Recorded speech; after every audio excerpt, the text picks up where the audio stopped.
market. Low-key disrespectful though, no? Clap inside? You probably shouldn't clap in the room. You know about that Japanese chalk company that went out of business? They were the best in the world. No, why they go out of business if they're best? Because just not enough people buy chalk. Niche market.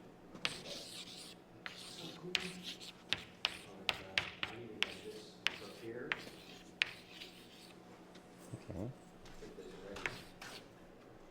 Does that look like an L? Maybe a Yeah. bit long at the end?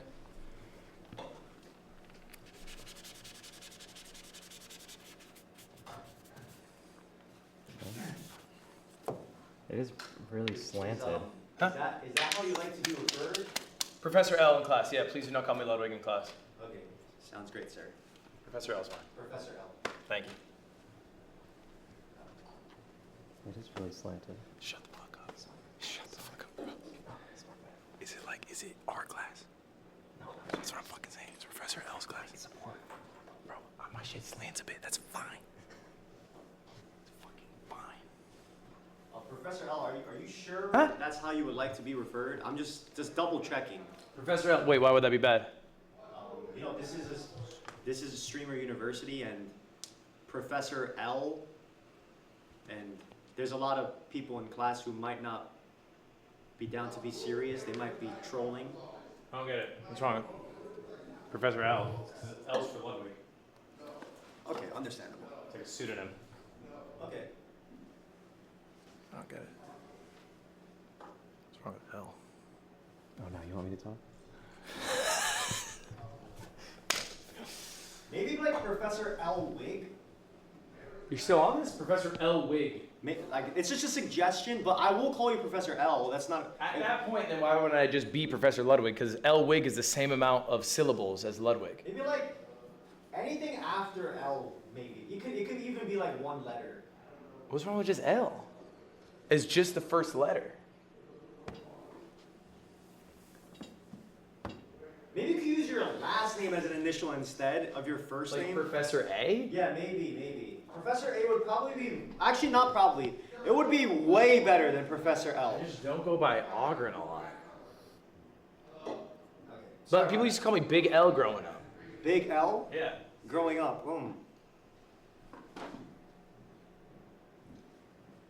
that doesn't mean anything other than your name is Ludwig, I guess. See? What am I gonna be freaking weird about? Oh, hello. Hey, How you doing? let me ask you why we're in here. While we're in here? Yeah. So what's going on in here, man? What is this? I got a class in about 10 minutes. And what do you teach? How you doing? Welcome to class. Oh. I teach how to get lucky. Yeah. What does that mean exactly? Well, every streamer requires luck to be successful, and I teach them how to get that luck. This is my first one. I got 2 students out of 30. Oh, okay. So we'll see. Well, who submitted this shit first? Professor L, did he submit the homework first? You did. Told you. You thought I made that up. I checked.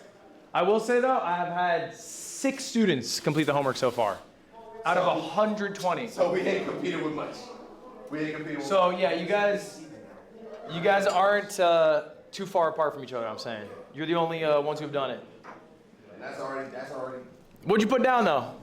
I think I asked you already. Yeah, Wabe, what are your 3 goals? No, I wrote more than 3. I went above above. Oh, and but beyond. he asked for 3 only. You can do more than 3. I think Oh, that's okay, fine. sorry. I put more than, I felt like 3 was a little bit restricting. I put like 3 content related and 2 more life related. I wanted to hit 200 CCB. I also want my main YouTube channel and my Twitch to grow to around like, I wanted my main YouTube to go from, it's at, I believe 37K right now. Well, I think I can hit 60K by the end of the year on a pretty good trajectory, and I wanted my Twitch to hit 50K this year. Okay. I like that. Okay, let's check. I have my attendance roster.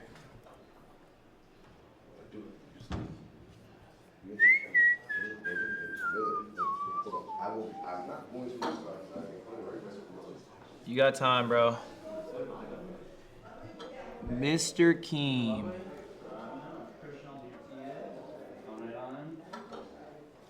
Okay, maybe green for they made it on time. That kind of makes sense. How's it going? Welcome to class. Take this serious. Appreciate that. Appreciate you showing up. Come fight in my face.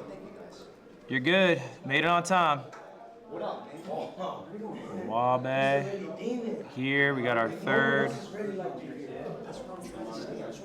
Hello. Nice to meet you. Marlia, great to meet you. Marlia? Yes, nice to meet you. Great to meet you. Okay, people are coming in.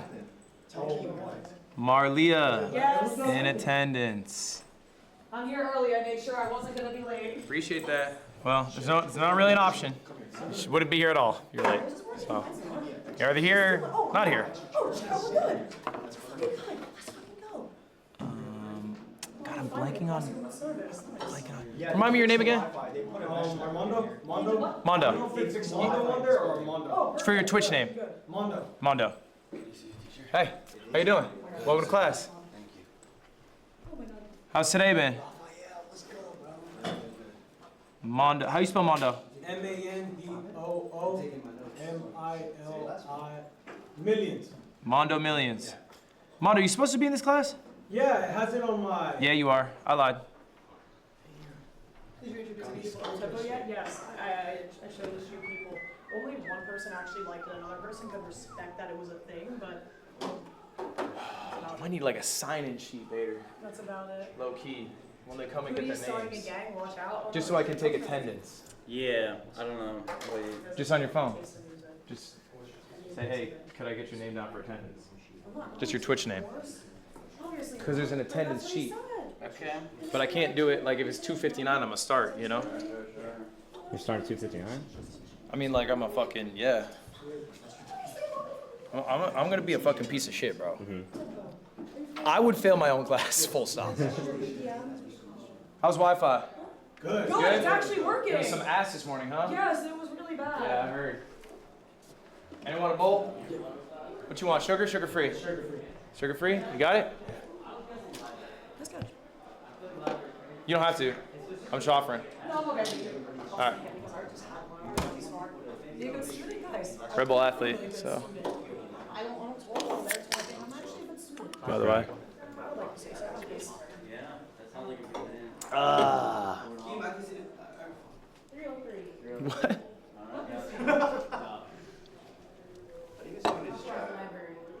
I see. I don't know if you're making it back. King 68 the Great. Can I get Bilzo's in this class. Wait, he is? Am I wrong? Bilzo's supposed to be. I think this is the right group I got for y'all. Y'all are in a class with Raphael, Black Boy Max, Yep. Sarah Safari. That's our group. Have you not seen Bilzo? Yes. I mean, He's out there. maybe. Throwing water balloons. You haven't seen Bilzo one time. Yeah, he was out there. No, in class, bro. Oh, no. He's supposed to be in your classes. Nah, no. No. Oh, yeah. And a lot of people come late, by the way, so. I hear. Door closed, GG's. I hear they don't. I'm gonna put a new battery in this before class. You wanna? Just do it right now then. We got like 5 minutes. Hello. I'm the student. Ludwig. Nice to meet you. After this, I'll switch. Jada. I'm excited for this class. I'm excited for you to be here. Bader, 5 minutes, I'm closing the door. 5 minutes? 5 minutes, yeah. We're sitting at, Wait, it's already 3. No, we got 8 minutes. nah, what time is it? 57. Oh, true. We got 3:05. Yeah, yeah. Ready? Because I closed the door 5 minutes after. That's lenient. That is.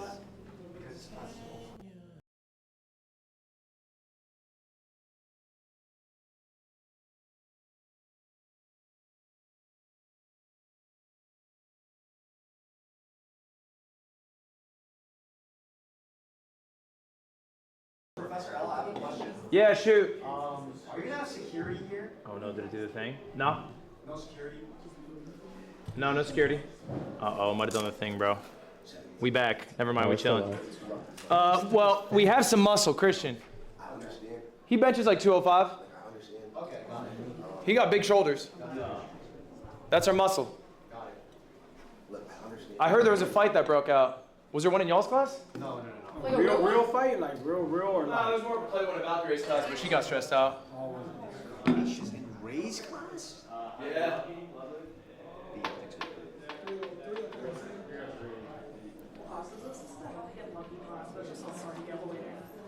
How to get lucky? You can talk to Chad if you want. You got time. guidance counselor is at? I don't know. I'm trying to find him in the book. He's actually down the hall. He's about to start a class right now. He has his own class. classes. He has like 2. That he's, Oh, I But thought they I said seen he's him. available 24/7. he is. What? He's about to. They're like right outside in there. What up? I'm in early class right now. Have a seat. Okay, I so. didn't know when he was in class. Have a seat, y'all. Hey. Appreciate that. Professor? I'm Robin. Good to see you, Robin. The pursuit of liberty. And I like that. And I like the pursuit of liberty. My hand sanitizer moment. That's big homie. I love that nigga to death. But my education. What's the streamer's name? I think it might be. Peter's just outside. Everyone walks by and goes, Ludwig's class.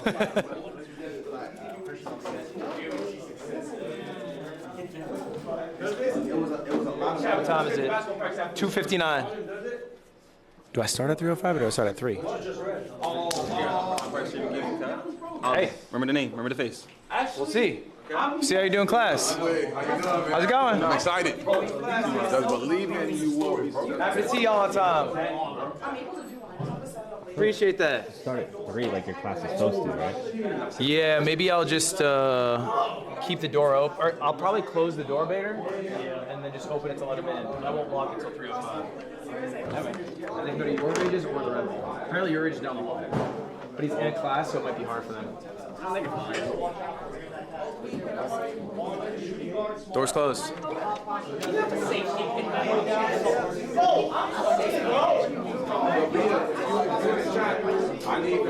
I love the chitter chatter of a classroom before it starts. It's like you know, an orchestra warms up and they're all playing the different note. All right.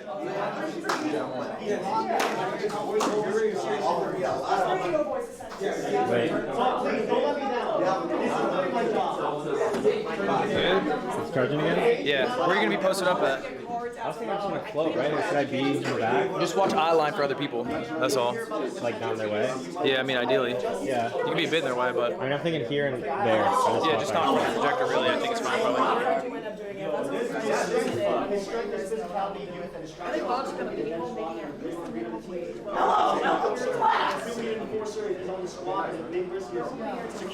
I might just lock it at 3:05 type shit. Because I'm worried if I start now, and then I have to look to see if it's 3:05 and then lock it. You know what I'm saying? It's an interrupt to the flow. Yeah.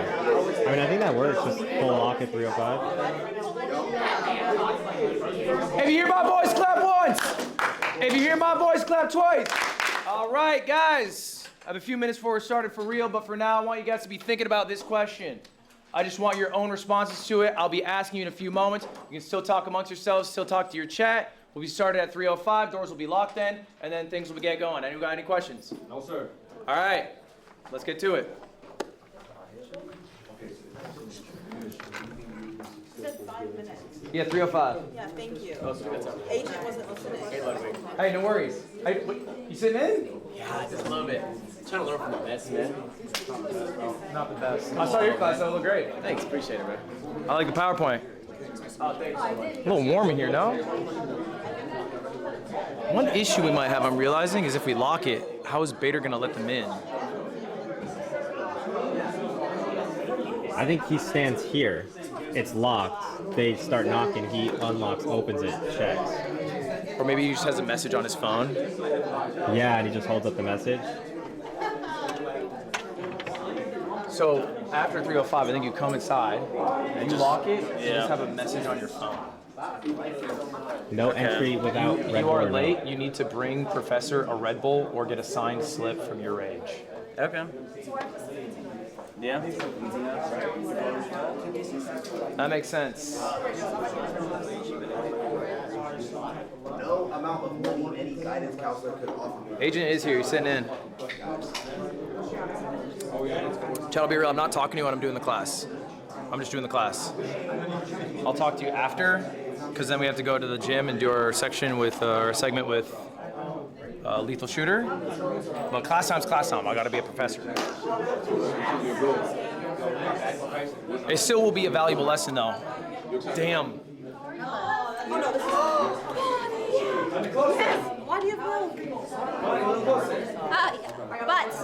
But still on time. I'm gonna become to Have a seat. 303. A little late. 303 is a little crazy. I still don't see. I yelled at him yesterday for talking. Since then, he keeps going up to me and doing this. I was wearing a bathrobe last night trying to fucking take a dump. He goes, I'm like, bro, please. I'm still missing a few. I don't see Black Boy Max either.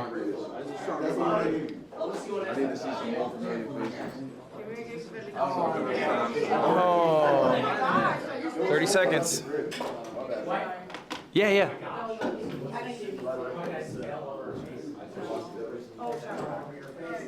Professor L, Professor, What up? do you have any water? No, but I got Red Bull. Professor, pre-class question. Yeah, What can I do to be your best student? just participate. What? Listen, be an active listener, be an active learner. Make really good notes. Honestly, the best thing you can do is be an amazing streamer in 6 months and then say it was all because of Professor L's class. Okay. And that's my best student. I was already planning on it. There we go, perfect. Yeah, my name's Alazami. Elazami? Alazami. Alazami. Oh, I do know you. I looked at your channel today. I looked at all your channels today, yeah. Hey. All right, it's 305. Black boy is coming up right now. Come on in. Do I lock him out? Come on in. 305.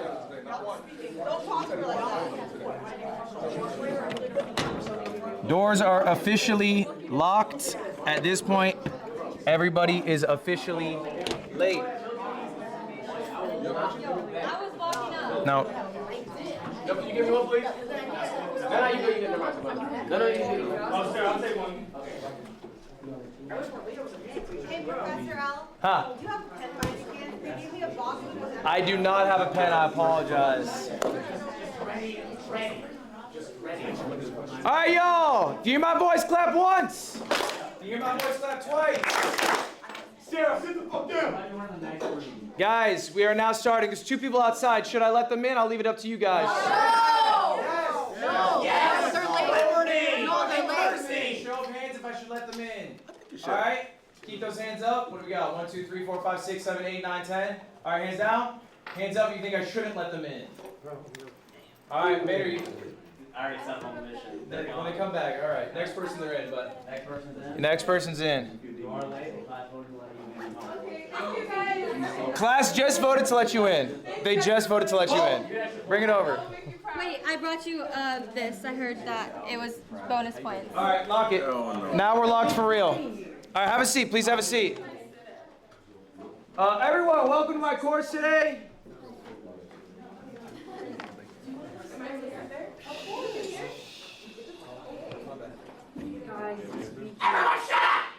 Yo, welcome to my course today. It's called How to Get Lucky. I realize this has a bit of a sexual innuendo. It is not sexual, but I truly believe to be a successful streamer, you need to get lucky. I think every streamer has had a moment they can refer to where they got lucky, but it's about capitalizing on that luck, being prepared for when that luck strikes, all right? So here it is. This is my first question I had for y'all. Did anyone have a thought on it? Please. Do you need to be... If you believe you'll be successful, you become successful. Answer basically, what I wrote down, I wrote the answer down. Yeah. I said no, but it's the bare minimum to ever being able to begin being able to achieve it. Say that one more time for me. Like no, but it is the bare minimum to ever begin being able to achieve it. I see what you're saying. I don't think it's like a grand factor of becoming successful, but I do think in order to be successful, you have to have that mindset of like, oh, I want to be successful, and that's the drive. It's not really like, it's the mindset. The mindset's the drive because the goal, as long as you have your eyes on the goal, your drive is unstoppable. Marlon? Well, I do think that's the first step to being successful. You know what I'm saying? But then on top of that, I think, hard work, discipline, all this stuff. If you don't have that, I don't think you'll be successful at all. Yeah, I think you guys are nailing it on the head. I don't think we got to go more because it is absolutely true that belief alone is not enough. All right, what you need is belief, but you also need all those other factors. The most important thing I want you to take away from this class is that you need to be delusional. All right? Amen. 100%. I always say that. fact. Delusional. Are already amazing at this. All right, you are all delusional enough to have applied to Streamer U and thought that you would get picked to get in.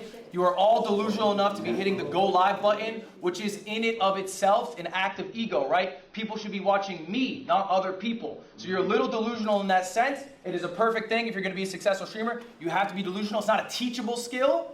That is a skill that you either have intrinsically, maybe confidence you grew up with. So congratulations, you all have that. And I have some more congratulations for you. I got some good news for you all today. Wow. 10,000. All right, no, it's not 10,000. All right, the class is called How to Get Lucky. A little background for y'all on who I am. I am Professor L. All right. If you don't know me, Streamer of the Year. Oh. What was that? That was Bonnie right there. So uncalled for. What was that? Extremely uncalled for. No, chat was saying loser. I was like, loser? What are you talking Bonnie, about? everyone gets one. 2, you're out. Professor L, Streamer of the Year 2021. Bonnie, do you have one? Oh, shit. Content Creator of the Year 2022. You got one? Oh, shit. Okay, that's what I thought. Top 50 Super Smash Brothers player. I'm a Red Bull athlete. 6th most sub streamer all time. Engaged to a bad bitch. Fluent Chinese, Japanese, other languages. And I'm 31 years old. I'm probably... Show of hands, anyone older than me in this room? There we go. There we go. Agent, I don't think you got me beat yet. I'm top 50. Yeah, man. Let's just go to the next slide. This is in the state of America. All right, y'all. I got great news for you all. These are important facts. Keep in mind. 92% of streamers do not go live a second time. That's real sad. 92% of people will go live once and they will never go live again. To be in the top 1%, all you need is 20 viewers. Wow. That is the top 1% on Twitch for streaming. All right? You are already in the top 1%. And of the 1 million students who have applied, you guys made it in. Round of applause for yourselves. And just by show of hands, who's in the top 1% on Twitch?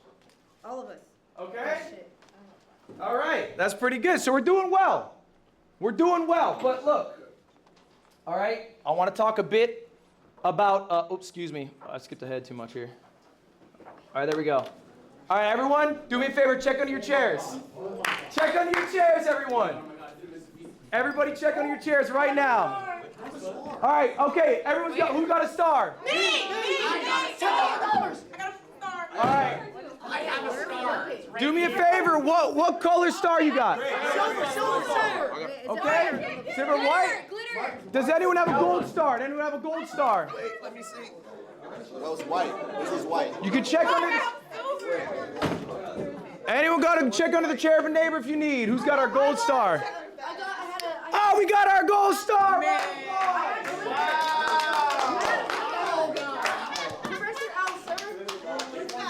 Okay. Hold up. Let me explain what the stars mean, everyone. Let me explain what the stars mean. What was your name again, please? Malik.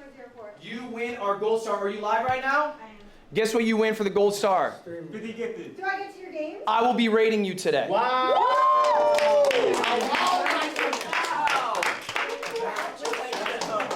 Now, guys, what did Malik do to earn that gold star? Got lucky! Got lucky. Okay. Raise your hand if you got a white star. I got a white star. I got bad news for you. All right, you guys, and this is a real stat, you guys are going to leave Streamer U less successful than you came in. Oh. I need you guys to listen to these stats I'm about to tell you. They're very important. Most of you guys are going to fail. Most of you in this room actively are going to fail as streamers. Why? I did the math on last year's Streamer 2025 invites. Here's the chart. Now I'm going to break down this chart for you. It's a dumbbell chart. Wow, that's too much for me. These black dots are where they were at before Streamer U 2025. April 2025, that was their average viewership. The red line, okay, that means they went down in viewers. The green line, they went up in viewers. The orange dot is what their viewership is last month, okay? So these are people who they went to Streamer U. They had all that success, all that excitement. I'm about to be a fucking amazing streamer. Now their viewership down in here. Okay? I'll give you the stats more concretely so you can really grasp it. The average viewership of all the streamers who participated in Streamer U 2025 is down 287 viewers. Wow. They have lost viewers year over year. Wow. Now, obviously, that's outweighed by people with larger streams. Okay, they have much more of an impact. The median streamer, all right, the median, we know what the median is, right? You slash both ends so you get the person in the middle. All right, Marlon, you shaking your head no? No. Sarah is only, again, like... It's all right. The median viewers, all you need to know, has gained 4 viewers before and after Streamer U. Okay? This is you. This is what you will be, all right, next year after all the excitement's over, after all the collabs happen. All right, after your viewership skyrocketed, your followership skyrocketed, you are going to get 4 more viewers. Over half, if you got a white star, that is you. Over half of the streamers have gained single-digit viewers or lost viewers year over year. Okay, why do we think that is? Streamer U is supposed to be the trip of a lifetime. You're supposed to have made it. They didn't capitalize. You're in the big leagues. Marlon, why not? Well, I do think when you come here, everybody's going to spike. Big streamers, small streamers. When you leave, you got to make sure you're entertaining on your own as well and try to capitalize on it and just grow, you know what I'm saying? Okay, capitalize, I like that. What else? Kind of like what he's saying, but you also got to find ways to maintain the trajectory, because it's like, this is going to skyrocket you in one way or another, but if you just instantly go back to not changing anything about your content or not implementing things you might have learned or not collabing with people that you met, you just going to end up right back where you were.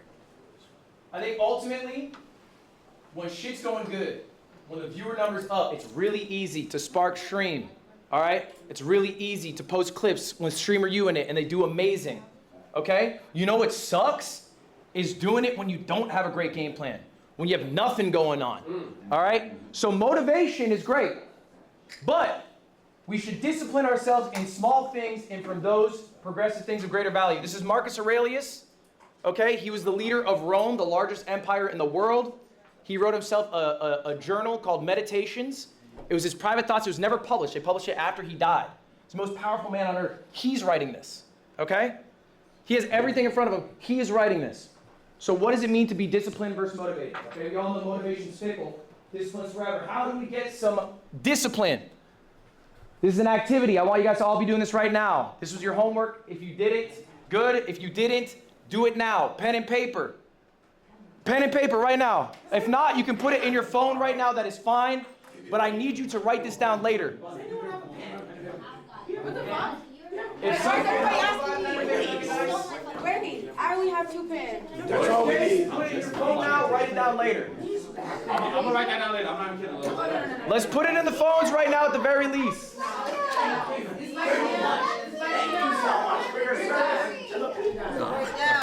pen for you. Pick up the whole thing. She's awesome. We can run it on the phone. All right, guys.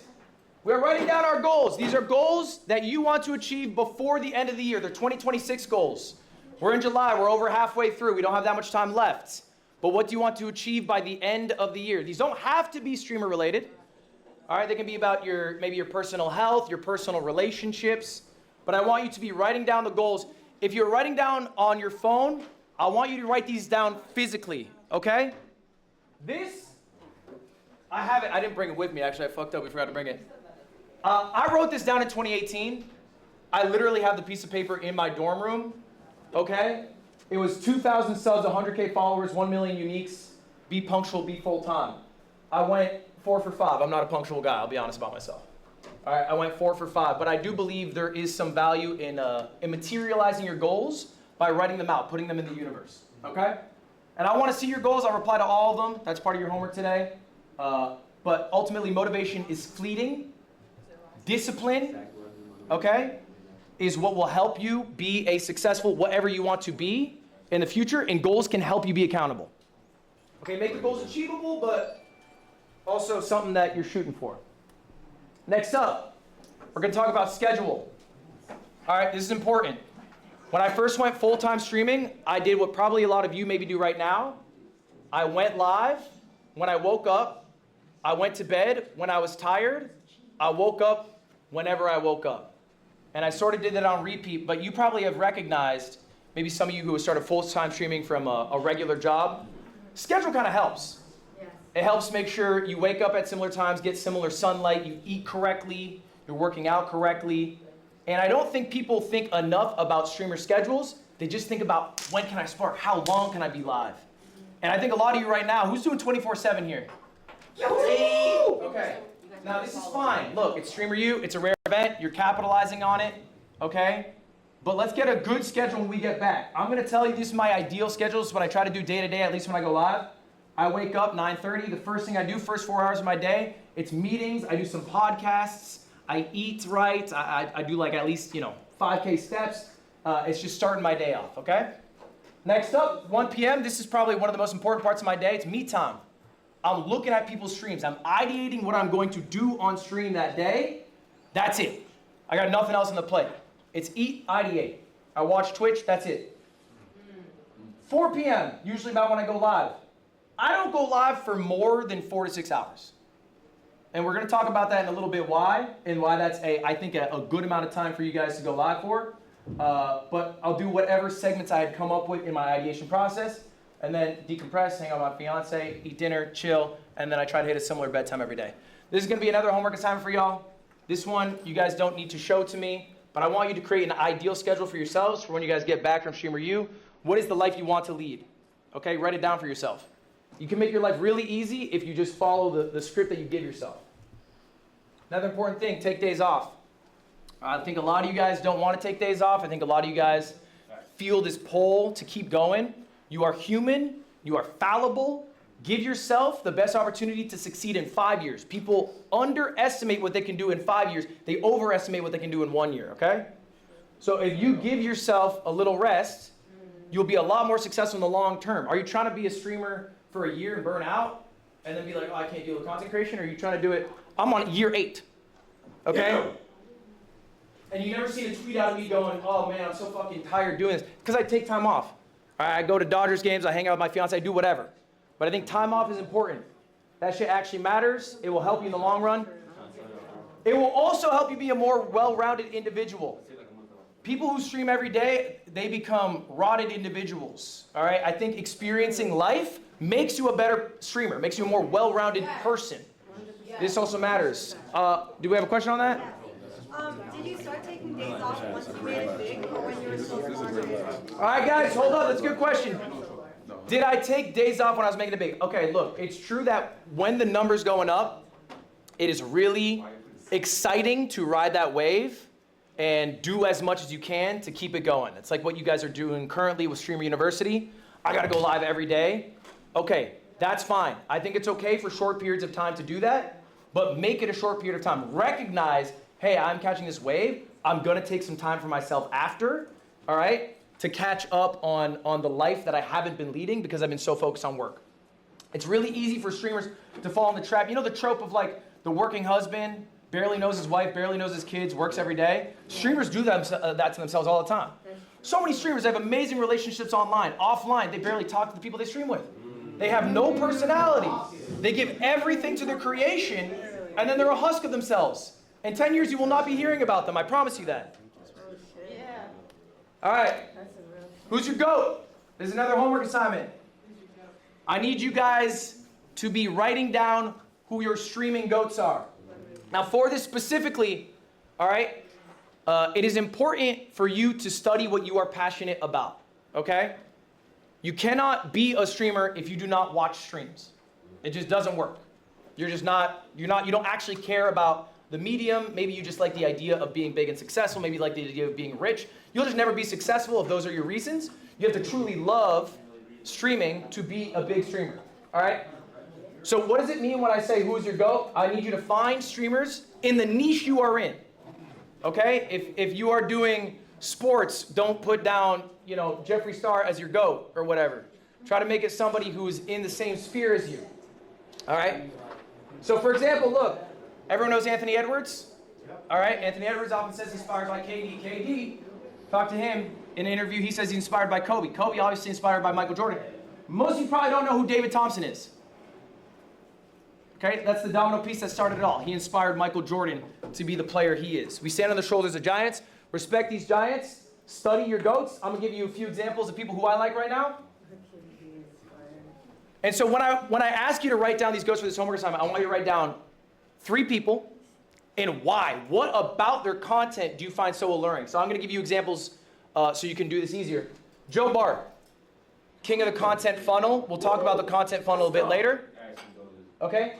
RDC, they're probably kings of authenticity in streaming.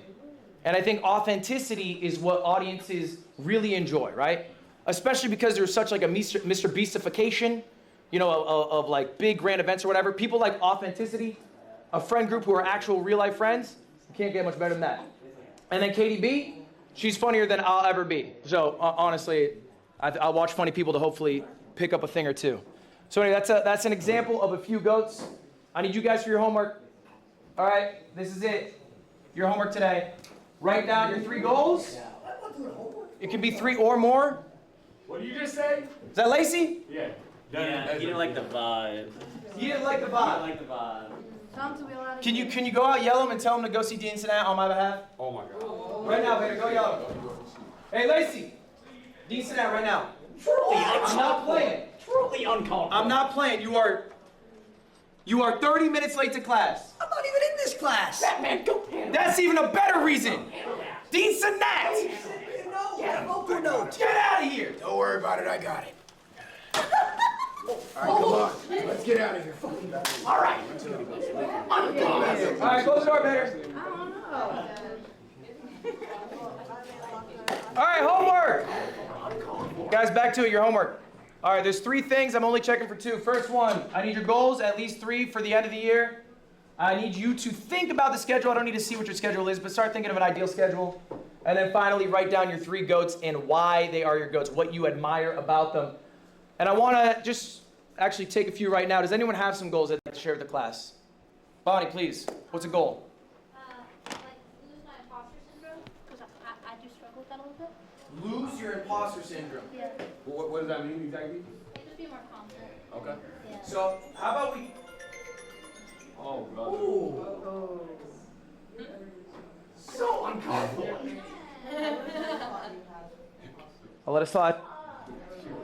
I think, Bonnie, a good way to phrase goals are things you can make actions on, right? So lose the imposter syndrome is hard because it's a little open-ended. So maybe write down things you appreciate about yourself every day. You know, like building confidence in ways that you can make tangible actions towards, as opposed to hurting yourself in your own goal. In your own goal, you've labeled that you have imposter syndrome. But if we were to make our goal, hey, I'm going to say, like, you know, things I appreciate about myself in the world and the friends that I have in my life, then that works towards your goal without phrasing your goal in a negative way. Any other goals? I'm going to go around. I'm just going to bounce around. Come back. What you got? Oh, to lose weight. To lose weight? Why do you want to lose weight? Because I'm fat. Now, are you saying you're fat, or do you feel bad when you walk around? Well, no, I mean, I feel like I could...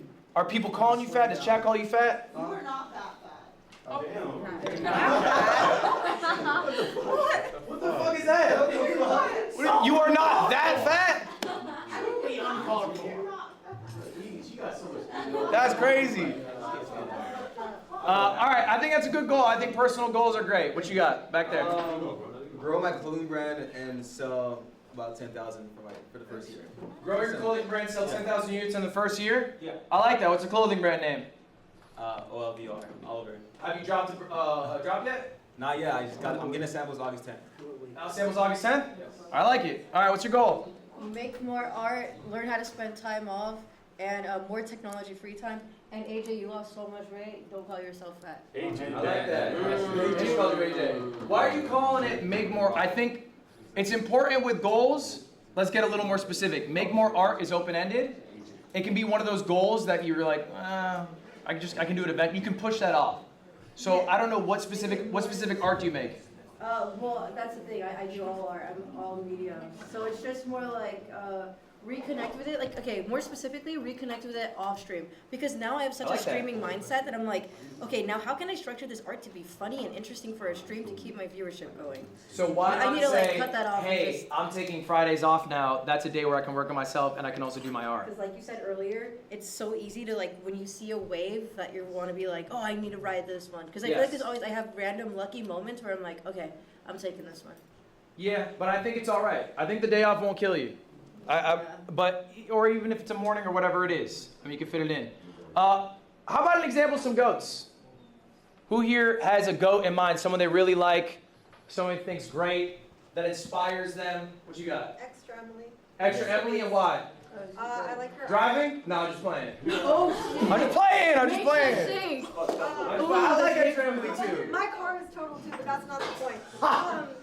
So no, I like that she just does like solo streams. I do the same thing where I just travel. In IRL? Yeah, I'm about to do a Europe tour solo, just me and my camera. And the confidence she has walking in those places? Yeah. I think that's a great, I think that's great. Mr. Keem. This is no glaze. Can't say me, I will go next. Agent Zero. He's the best variety streamer ever, alright? God keeps saying not me. Best variety streamer, so what do you mean by that? Why is he better than Lyric? He's very consistent. He does immaculate IRL content. He's an amazing gamer, and he's a Reacts king. I would say what he does better. What does he do better than Lyric? Well, I'm gonna be honest with you. I don't watch a lot of Lyric. I know who he is, What but does I he don't do watch better him. than Soda Poppin'? What's he do better than me? What's he do better than? It's not a me? competition, Ludwig. I know the answer. I want to see if he knows the answer. Well, I will say this: he is the Professor of the Year of 2025. So. I think the only reason I'm pushing you on this is when I want you to mention your GOAT, I need you to really know who they are. Okay, so what he does do better, I would say, is like, so he has a group, AMP, and they make content together regularly, and I don't know if you have like a group, maybe you have like the Yard or something? I think, and Agent, you can back me up, I think what Agent does better than almost anyone is the thoughtfulness of his segments. I agree. I think he ideates probably more than almost any other streamer, and then the segments that come out of that are much more creative pound for pound, okay? As opposed to someone like me or Lyric, who are much more desktop focused, or an IRL streamer who's too scared to try out desktop. Agent will push boundaries in the expressiveness about his ideas, okay? So that's what I would spot for you. Do you agree with me on that? Yeah, all the compliments I'll take. All right. All right, let's get one final one. We're gonna go next after that. We have not heard from you yet. Hi, I'm Tana Biddick. My goal, I would say, is to become like the first female athlete in this kind of industry. I play softball, so I don't really know many athletes in general that sit here and stream like this and make it here, so especially females, so that's my goal. Okay, I like that. Yeah. You're trying to develop a niche then? Yes. I like that. All right, let's go through then. All right. The Joker has hacked our stream and he's making our Wi-Fi terrible. We gotta go handle this, but we were here, so please don't tell Dean Sinat.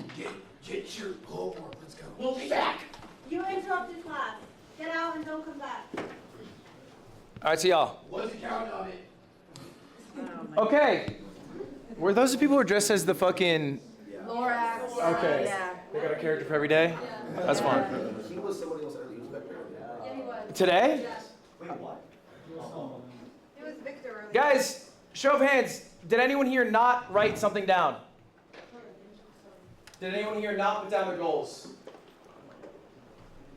My genuine advice at this point, and I do not say this with malice in my heart, you should probably quit streaming. I do not think you are cut out for what it takes to be a full-time streamer if you are not willing to put the work in right now to do such simple things as laying out the goals for what you want for yourself. I don't care if you guys are successful. I'm a multi-millionaire. My life is awesome. But if you don't care for your own life and your own success, then who can? Who is supposed to? All right? Prove me wrong. I would love to see it in 3 years. If you didn't write this, maybe you're watching online, you didn't write the goals down, even though I told you to do it. I told you to put down who your goats were, what your goals were, think about your schedule. If you didn't do any of that, then you probably won't want to spark stream. You probably won't want to come up with these things and be the streamer that you hope to be in your dreams. What you got for me? Please use the bathroom. Yeah, you can use the bathroom. Also, I'm so sorry. The signal is low-key ass in here. Huh? She's been effing the whole time. It's awful everywhere in this building. Yeah, I think she's awful everywhere. Look, at any moment you guys can leave. I don't care. Do you. All right, guys. I feel like we were talking about more high-level things that you can work on for your life, whatever. All right, I know a lot of you guys are already successful streamers on Twitch, but if you do not know, this is some generic advice that I think is applicable to everyone. I think we all know this. You cannot grow on Twitch. We know this, right? There's no discoverability. We have heard about this. We've heard about this ad nauseum. And so what do? You go to other platforms. Maybe you make YouTube videos, whatever. I try to prove this. I made a video asking whether Twitch was luck or skill. I went live on a secret channel, and I waited to see how long it would take for me to get viewership. Okay, usually when I go live, I get 10 to 20,000 viewers. I was live for 4 hours. I didn't get a single viewer. I didn't even get a bot. That was fucked up. If you were to go live on Kai Sinat's channel and Kai were to go live on your channel, you would have more viewers on his channel than he would on yours. That's just how the platform of Twitch works. It is dog shit in that sense, yeah? You stream a lot on YouTube. What do you think of like YouTube Live's discoverability? I think we're having a whole class on YouTube, I think tomorrow. YouTube Live's discoverability is worse than it could be because YouTube gets a lot more money from people watching videos than from live streams. So they do not push live streams. They do occasionally, but not nearly to the extent that somebody like TikTok does, where you get the live stream, you're like, why do they keep fucking pushing me live streams? And then you accidentally click, and then you're in the live stream hell, and then you have to close out. Like a platform like TikTok's a lot better at pushing live streams than YouTube. YouTube doesn't really do it because it doesn't pay them the big bucks. And they're scared to fuck with the moneymaker, which is VODs. All right. So, question for y'all. How many hours should you stream a day? Go. 8 to 12. All right, love it. What you got? Wait, a day? How many hours you stream a day? Personally, or are you saying? How many hours should you stream? I think 2 to 4. Okay, who else? I think like 4 to 6. Okay. Anyone else got an answer? We kind of got a full range there. I would agree with 4 as well. Yeah, 4 to 6. 4 to 6? All right. I like that. I think you guys are in the money spot. 8 to 12 is way too long. You are wasting your time. And this is about efficiency of time, okay? You can stream 12 hours. You'll make more money. You'll get more subs. You'll get more followers, whatever. But the efficiency of your time just isn't there. Because Twitch is not going to help you grow as a creator. You are basically cashing in on the audience you currently have. This is a 6-hour stream of mine. All right, this is from June 11th. This is one of my best streams ever. I'm going to ask you guys right now. This is a little bit of a trick question. Why is this one of my best streams ever? You take a look at, I have all the metrics out for you. This is my YouTube analytics, this is my Twitch analytics. Because of the watch time? Because of the watch time? Okay, what you got? I think you're just very consistent. Consistency, all right. I mean, your title says Game with Friends. Maybe it was a big collaborative event, so it drew a lot of viewers to your channel. Okay. What you got? I don't know, maybe you got some good clips or something. You got double your normal stuff. Okay, you are close. What you got? You made, you upped your average viewers? Yeah, by 100. It's marginal. All right. Just real quick, by show of hands, who self-describes himself as a clip farmer? AKA, who goes live? Who can get a bunch of clips? You can throw them on Instagram, TikTok, whatever, and they do very well, but maybe on stream you're used to getting like 100, 200 viewers, a smaller number than the amount of views your clips get. Does that sound familiar to anyone? Is anyone really thriving on clips, but it's not, transferring to long form? Okay? All right? What you guys are really good at is streaming for the clip. It's second nature. You probably have gone through a stream, hit the moment, knew, oh, that's the clip that I'll post later, and then gone through the rest of your stream. I am old school. They did not have clips. Okay, they deadass didn't even have short form. So what I did is I streamed for the YouTube video. I would create a segment in my stream. The entire stream would be me recording the YouTube video live. Okay? For example, I have the rarest Pokemon box. Today I'm gonna open it up. We're gonna see what's inside. Very clear expectation of the context of what's going to be happening in the stream. Later on, I'll have an editor edit that. Think of your streams as recording sessions. That's all they are. So what's the ideal amount of time to stream? I would say, how many segments can you get out of the stream? You're probably not going to get 8 to 12 hours of segments. I cap out at around 4. So why is this my best stream? These are all the segments that I got out of it. Real quick, this is the revenue. This is going to be for later. This is the revenue the stream made. It made $5,500. Okay, just keep that in mind. That's not a flex. Just keep that in mind. This is the content that I got out of it. Okay, so we had 3 VODs. Just got 14K. 178K, 140K. I got 3 edited videos. 320K, $1 million, 330K. I got a couple shorts at $500,000 and $1 million. Okay, all right. That's all from one stream. One 6-hour stream. I got all that. Okay. That's the 5,500. That's how much a stream made. If I streamed double, I might have made 7K. This is how much all that content made. Holy moly. All that content made 25,000. That is separate from the stream's revenue, by the way. 30 bands from one stream. 30 bands from one stream, 5/6 of which is from the stuff that comes out of the stream afterwards. This is called the content funnel. This is why being a streamer is so valuable. Because when you stream, you can turn that stream into a YouTube video. You can have a thriving VOD channel. You can get amazing clips that are driving people to different sites. Maybe your long form, maybe your short form, whatever. So question there. When it comes to like playing this, because I've tried and played with this a little bit myself. I kind of wonder, do you ever like? Banner, can you close the door on him? Have you ever tried, or do you still like kind of make scripts in a way, like before, like say you have something that you want to really make sure that you talk about or you say? Have you ever like been like, okay, this is what for this segment I have some type of script for.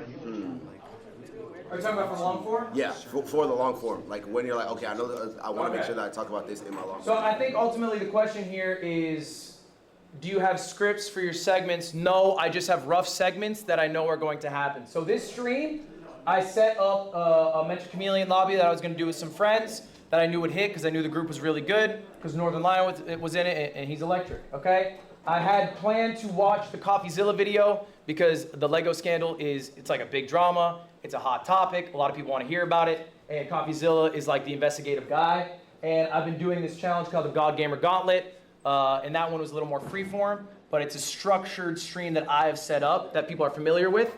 And so I knew I was going to do all 3 of these concepts going in. Okay? And that was my game plan. I'm not as good of a clip farmer as other people. So I just have an editor. And I say, find it.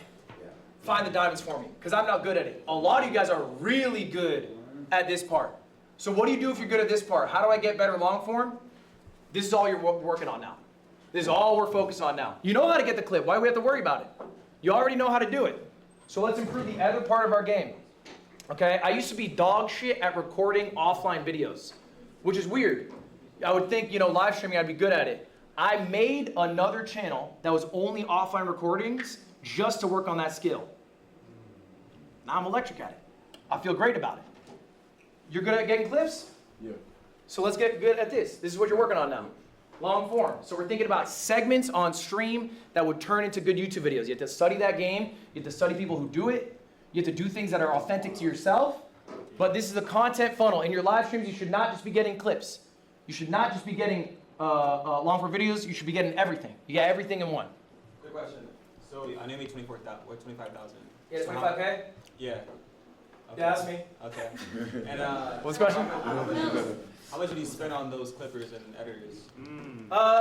Well, I'll do a class on that tomorrow, going through all my finances. I have a company of about 15 people. My expenses are like $250,000 a month, or excuse me, $250,000 a month about. So it's hard to say because it's not like individually catered towards this stream. It's not like the clipper gets paid necessarily for just this, like they're a full-time employee, so. But I'll have a better breakdown tomorrow, and that class will be available online. I can send it to you. All right, so look, would you agree that when you stream versus make a YouTube video, there's like a different flair or like a flavor to it? So do you have any tips for when you use your stream to make a video, how to edit that well to do well on YouTube? Okay, the question was, you think videos are better when they are recorded than when they are streamed? No, I think it's a different feel. It's a different feel. Yeah. So I think what it requires is a little love after the stream. So the stream is hard because you're live. You can't always contextualize things. You don't always know what the moment is that needs repackaging later on. VO will help you get the feel of the live stream feeling like an offline recording. That's the value of VO. because you can basically carry through boring moments to moments that are more exciting. You can do a new intro now that you have the knowledge of what happened. Okay, so I think it comes down to voiceover and giving your editors more ammo to make a better product. Any other questions on the content funnel? A lot of you guys chit-chatting back there for how bad you are at YouTube. I've seen it. Okay? A lot of chit-chat for how bad you are at YouTube. You're right, bro. I'm just saying, sometimes it is really easy to just focus on the thing you are good at. Let's improve the thing we are bad at. Some of you here don't even have YouTube channels, by the way. I looked through all of your channels. We don't even have YouTube channels, or we haven't uploaded in 4 months. That is not acceptable. Here's the deal, guys. You are not just competing against other small streamers. You are competing against every streamer. You need to be better than the biggest streamers to be getting the attention of viewers. All right? I have good news for you. Most streamers are absolute dog shit. Most streamers are absolute dog shit legacy streamers who boot up a game and just kind of coast, and they're multimillionaires, and they're not providing new things. So if you're hungrier, if you're willing to work on the stuff you're not good at, you can replace some of them. Okay? But it's not negotiable. You have to be doing long form videos. You have to be working on clips. And you can do it slow. I know it's expensive. It's hard to get all the editors for it, whatever. You can do it slow, but make it something you are actively working on. Any other questions? Okay, I want to leave you guys with a quote here. This is from Abe Lincoln. Give me 6 hours to cut a tree and I'll spend 4 sharpening the axe. What's the connection there, Marlon? The connection is you're sharpening the tool instead of the. Dude. You're building the skill. The connection here is we're spending 4 hours figuring out what we're going to do on the stream so then our stream can be the most successful stream it can be, right? We don't spend 6 hours just going live because you had 6 hours available. It would be genuinely more valuable if you had 8 hours to go live to spend 4 hours figuring out what you're going to do and then 4 hours doing it than just being live for 8 hours. Some of you guys stream too much. We got to be streaming less. And it doesn't mean we're taking the time off. It means we're actively taking that time to be thinking about what we're going to do on stream. Okay? And every big streamer does this. Sometimes they have help, which makes it a lot easier for them because they got capital, they got money to do it. If you do not have that, then your time is your capital, and you have to use that time to set up your streams the best you can. Guys, that is the end of my class. You guys have any questions for me? You have any questions you would like to go over? It can be about anything streamer related. While you have me, we have another 5 minutes here before you got to get out. Should every stream be turned into a YouTube video? Should every stream? No. Maybe the stream you thought was going to be good and it turned out dog shit. You shouldn't make a dog shit YouTube video. Or maybe you had to do some commitment for a sponsor. You don't want to make that a video. I'm doing a Twitch Rivals event. God knows I'm not making that into a YouTube video. I'm playing Valorant for 7 hours. The light of day will never see that, but I will still do it. It just won't be a YouTube video. Agent, what you got? What's the split on like how you spend your time on a day-to-day? I can go back to my schedule, but this is pretty honest. This is pretty honest to what I do almost every day, Monday through Friday. I mean, weekends are more variable because I got events or whatever, I'm going out, but... How about on days you're not streaming? On days I'm not streaming? I don't know, I'm just fucking big chilling. I think I'm streaming probably 6 days a week, maybe like 2 to 4 hours, really. Like I'm not doing long streams. Okay, I stream, maybe 3 to 5 is more accurate, but like I think I've streamed 90 hours in the last month. I probably spent another 90 hours thinking about what I was gonna do, but it's 90 hours total. Yeah, what's up? So do you have set out days, or you just kind of you go with the whatever 6 days that week is allowing you to? They're not necessarily like concrete like that, because I think as a streamer you probably notice you have to be malleable. Yeah. Maybe you're called to an event here, there. Yeah. So it's more so about like, okay, I know I got to take a day off or whatever, as opposed to Wednesdays I'm off. Yeah. What you got? Another question? Okay, so I've been stuck for a long time in the night shift. So my viewers peak between 2 to 6 a.m. Eastern time. And I've tried to transition to earlier times, but my viewers just don't transition well because most of them are overseas. What's the best way to transition? Just do it. Stick to it. Just do it. Stick to it. You're not going to get those viewers to switch their schedules, most likely. You're just going to have to get new viewers in that new time zone. But if that's the time zone you want to be in it, be in it. I remember, bro, all that shit When I was starting out streaming, people were like, oh, you cannot stream in the 4 p.m. time slot because all the big streamers are there. That's bullshit. Just pick whatever's best for you, okay? Believe in yourself. Make it catered around what you are trying to do to thrive. You do not have to cater around other people in that sense. I just don't personally believe in that. I think it's fine to just have confidence that you will succeed in this new time slot. And I think time will show that whatever losses you had were small enough and you can recoup them with your effort and energy. Yeah, so what's the metric to get into streamer games? Like, What's the metric to get into streamer games? Yeah, what we got to do, honestly, I think it is people who I think are coming to this university and will genuinely be a big streamer one day. And not because, you know, they have a crazy amount of viewers now, but they care enough to do that. I showed you these numbers, guys. They are real. Like, genuinely half of you are going to fail in the sense that you will have come to Streamer U and you will have nothing to show for it in a year. I mean, it's just true. A lot of people are here going to be this red line. So I want to take people who would be maybe a little green line like this, have them at Streamer Games, and maybe they can go way bigger, you know? I want to give opportunity to people who will take advantage of it. I don't want to give opportunity to someone who in a year won't even stream. That's ultimately it. Any other questions? All right. I stream 100 hours a month and my chat calls me a part-time streamer. You stream 100 hours a month, your chat calls you a part-time streamer. Yeah, they won't stop. What are you using the other time for? Is it for stream? If you're being honest. A lot of the time that I spend off stream is like either planning stuff off stream, like planning stuff for streams, or sometimes I'm spending like quality time with my friends. I would say, I don't know what your offline time is. 100 hours seems fine to me. I think chat's just being chat, and you just gotta ride with them. But I think 100 hours is fine. I would think 120 to 130 is a sweet spot. Hi. My question is, what would you do if like you start up as like a YouTuber and like you're so used to like editing and like taking time, being intentional about that, and then going into like streaming and then feeling like you don't have like that editing and like that, I don't know, like, what's the word? The control over the product?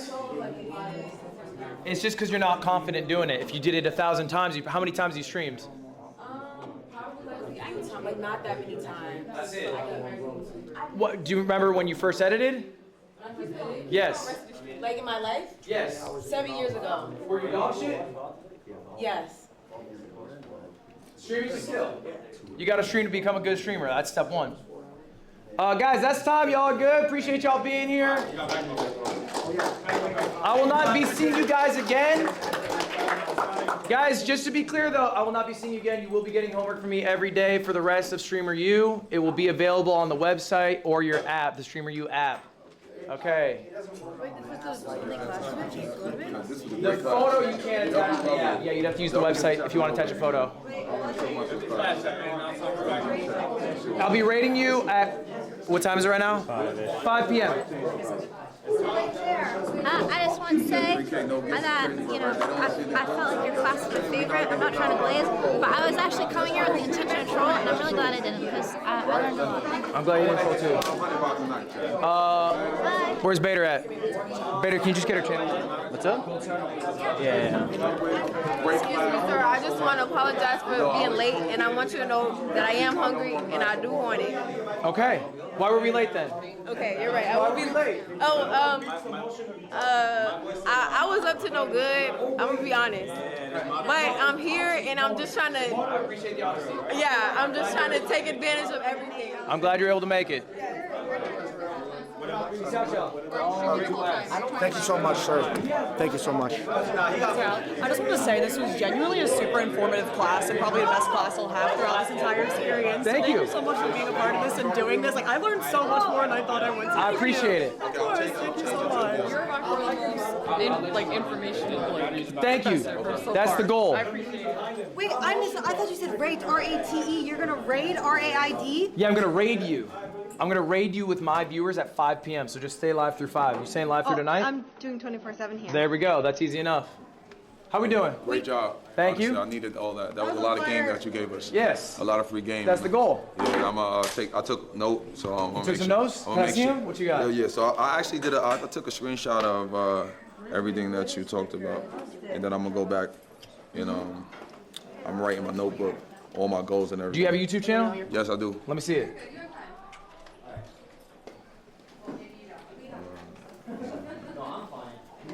So my goal by the end of the year is to have 1 million subs. I like that. That's a Yeah. very achievable goal.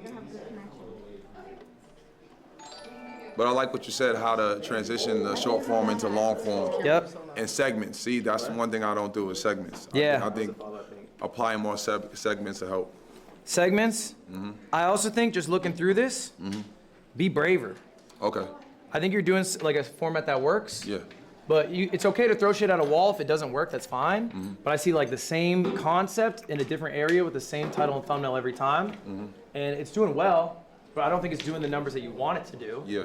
So let's try some new shit. Okay. Let's try it. So switching up thumbnails. It's like you can do the same, like maybe you're doing 4 videos and 3 are kind of what people are used to seeing. Yeah. And 1 we're trying to do one. Okay. Like new title, new thumbnail, maybe a new concept or slightly deviated. Yeah. And like, did that work better? Okay, now that's what you're gonna do. Okay. Yeah. Okay, take more Like it risks. works. Yeah, take a look. Take some I risks. appreciate you. Hey, no worries. Thank you. So, can we get a picture? Yes, let's do it. Can you take it? And then I did have another question. All right. I didn't want to say it in class. What's your question? So I won a Mr. Beast video. Okay, that's exciting. And Which one? Lock in real quick. Thank you so much. It was the survival video. Okay. Where he left people in the woods for a month. Yes. So I've had people tell me I should be like capitalizing off of that, and like every video is like Mr. Beast winner does this, Mr. Beast winner. But I said that's okay, and I haven't been doing that. Yes. Okay, so I should stay just doing my own thing and. Unless you want to be Mr. Beast winner in 5 years. No, I want to be Malik. So Then I let's be avoided Malik. that. Okay. Yeah. But should I use anything or just that's just It's fine. When was it? It came out in May, so it's recent. It's too long ago. Okay. It's old news. Who cares? Fire. Okay. I just wanted to make Congrats sure. on winning, though. Thank you. What'd you win? 20K. There we go. Thank you. 20K in bed.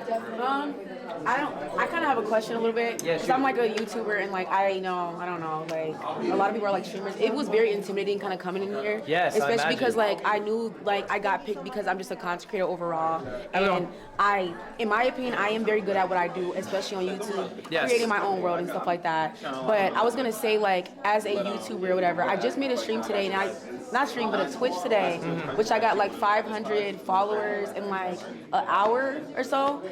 Do you think I should stream on Twitch because everybody is falling under that stream university category and it might bring more views? Or do you think I should stick to YouTube where I'm staying true to myself and able to bring in supporters that I can keep for like longevity and like longevity? But it's a great option. It sounds like you know the answer. Yeah, I don't. Do you want to be a streamer? Or are you just a streamer you? I think I would love to be a streamer if it was just specifically for YouTube. Then be that. You control it. Yeah. I think you can be that. But I do think I can also be honest and say I do feel like part of it is for streaming you know? I like being like a little bit more like Sure. controlling over like my videos and editing stuff Yeah. and like, you know? I think it will come across if you're doing something that's not authentic to yourself. And it sounds like if you were to go on Twitch and start making this Twitch stream, it's like not even 6 months. In a month, you'd be like, I don't really like this. And you'd go back to what you enjoy doing. And I think that's what you should do. You should do. Just because you're a streamer, you does not mean you have to become a streamer. Okay, you can still forge connections with people. You can still maybe learn something about streaming and occasionally stream, like if you want to.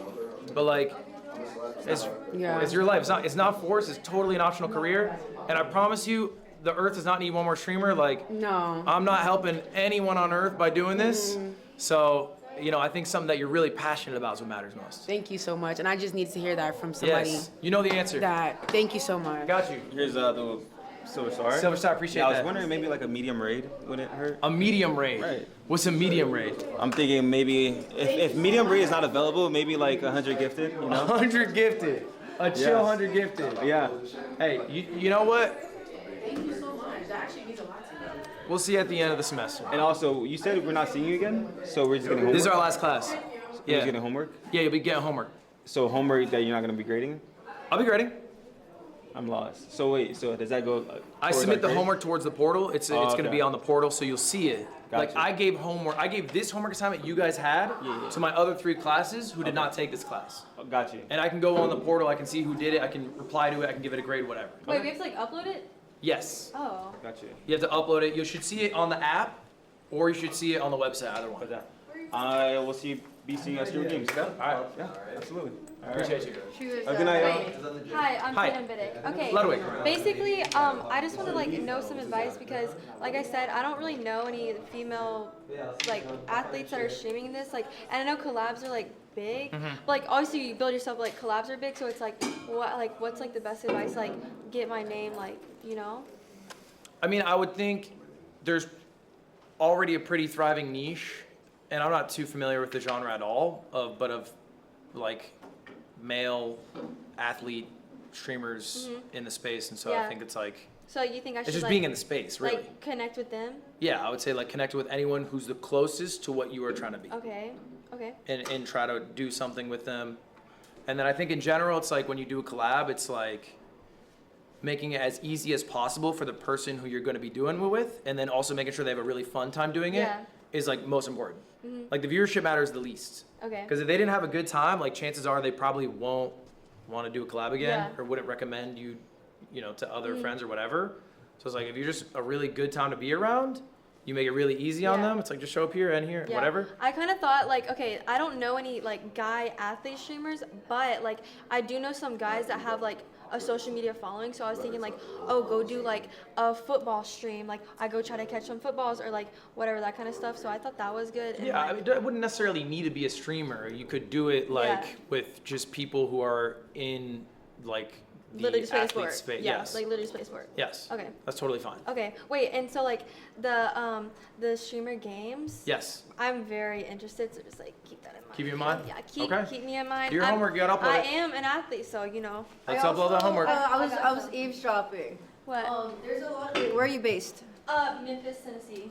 Oh, Tennessee. I was about to say, if you collaborate and message more people, even I get into little games like that streamers just host, and they just look for people like girls no, I versus did boys. Think about that, like host But- like streamer like athletic games, yeah. But like it's good to collaborate with people, and because everyone's usually down to just do things, because the more it's like easier, it's less weight off you.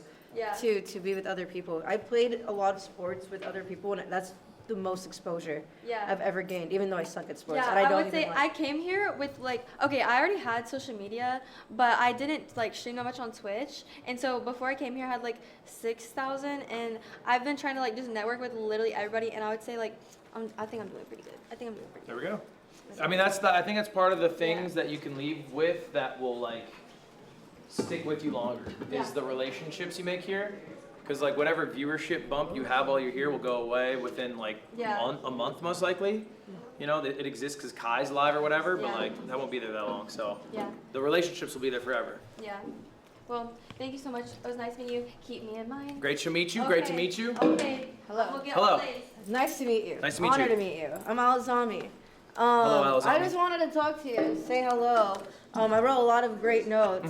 I think a lot of it, okay, one thing that I noticed that my chat was saying, I always say this, they said that you have degrees, that you got... Yeah, I have 2 degrees, English and journalism. I have 3.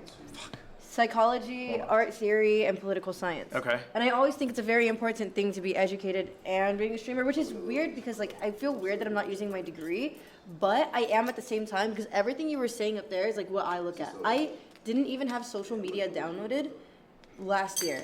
Yeah, I think it's not necessarily better to have a degree, but it can be helpful to have a degree. And I think in general, life experience is something that helps shape the person you are. And so going to college gives you much more life experience than someone who streams at age 17. Because like, what does that 17-year-old look like when they're 27? Yeah. And half their, conscious life has been being a streamer. Yeah. And so I think that's like an aspect of it that helps a lot. I think the consistency and the discipline. Yeah. It helps a lot. Yeah. Yeah. The hard work. I did have a question because Shoot. I did have like a huge spike. I just started content creating in like literally January. Okay. So like my exposure and my growth has been really, really good. But then I notice I get stuck at like where I'm at right now. Like right now, I'm only averaging like 200. Sometimes it could go all the way down to like 90. And I know I don't look at the numbers while I'm streaming, but I look afterwards. I'm like, damn, what did I do wrong? It's just hella demotivating. But I was wondering how to just like keep it going up without. I know it's a lot getting lucky, and I do everything. Like I collaborate. I've collaborated with streamers crazy like multiple times my size already. Okay. Like I've been on Asian stream before already, and I Here's barely the averaged deal. 100. You've been doing this 6 months? 6 months now. And what's your like best viewership month? Best viewership was in March, and I was averaging 400 to 600. And then it went down to 200? And now it's down to 200 again. What made it go to 400 to 600? Collaborations. And then those collaborations stopped? Yeah, because I want to focus more on my longevity and like having my own, like people, my own community, like really know me. But at the same time, it's very, very niche because I do want one art streams, but I don't want to make it so it's like too funny and interesting. I think you're being really hard on yourself. I did not get 400 to 600 viewers. I didn't get 200 viewers in 6 months. I spent like my first, probably like 9 months. I probably at that point got to like 200 viewers. Wow. Right? So it's like, I think you're... A lot of people tell me I do really good for just beginning. Yes, First I think you're month, doing I already had incredibly 100. well. And also, I think average viewership is the least controllable metric that is available to you. So using that to inform any of your decisions is useless because, like, you can't really control it in the full way you could, the success of a clip because you can edit it or package it in a certain way or a YouTube video or whatever. So what do those look like is what I'd be curious about. Like my clips? Your clips or your YouTube channel? Okay, I actually already had it ready. I have like my YouTube channel. I've already posted a lot of Stream Review. I have my own editor, but at this point with how much that I'm averaging on both YouTube and Twitch, it's not, I'm basically making just as much revenue as I'm spending on an editor and stuff.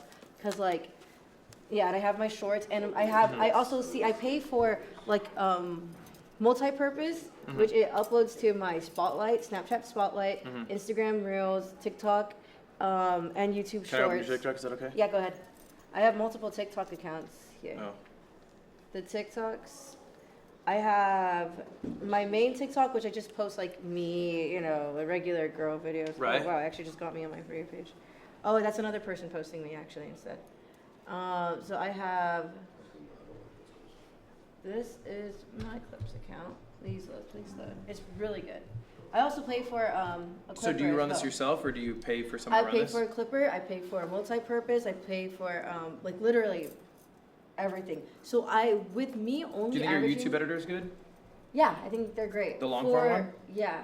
Well, I mean, if I pay a lot, I know I could get like a really, really high quality YouTube video, but for them posting it live, I think they're really good. I think the whole class. I think you need to be. I think it's easy to outsource all of these things, but no one will care about the success of you as much as you, and you can't outsource them caring about you succeeding. They get paid regardless, Maybe you have some system set up where it's like bonus depending on performance. I'm not exactly sure. Do you have that set up? It's just a flat payment. I have so much to figure out. I also pay for an assistant and a manager. I think you're paying for too many people. Yeah, well, like right now, yeah, because it's like an even cost to earning ratio. Yes. But I feel like the reason why I want to build my average viewers is because of ad revenue. Yeah, but I think one person who you sell the journey of you and what you were trying to build, and you bring them in on it, and I'm not just saying like flat payment, but like percentage payment, will be so much more valuable than you trying to pay for a manager and like three editors and a clipper and this whole team who gets paid the same regardless of whether you do well or not. Not to say they're doing a bad job. It just doesn't affect their life. It's just, yeah, it doesn't There's no affect incentive them. there. Like sometimes I don't get my clipper posting 5 a stream, and it's like. And I think your YouTube editor is probably bad. And I think they're free. Well. And they're part of the community.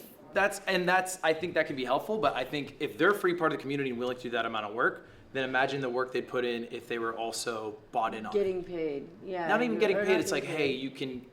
My first deal with my first editor was this guy Shake Drizzle, and I offered him 25% of the channel revenue, in addition to like some flat payment. Yeah. He didn't make a lot at the start, but he grinded out like a crazy amount, like a really inhuman work ethic, probably like 90 hours a week, Yeah. because there was an upside there, and then he got there, and now he makes I think easy that's six what I should figures. do. I wanted to switch to a percentage really bad, but I'm in that spot where I can't turn the stream off because in my mind I'm just like, this is paying off the flight to here.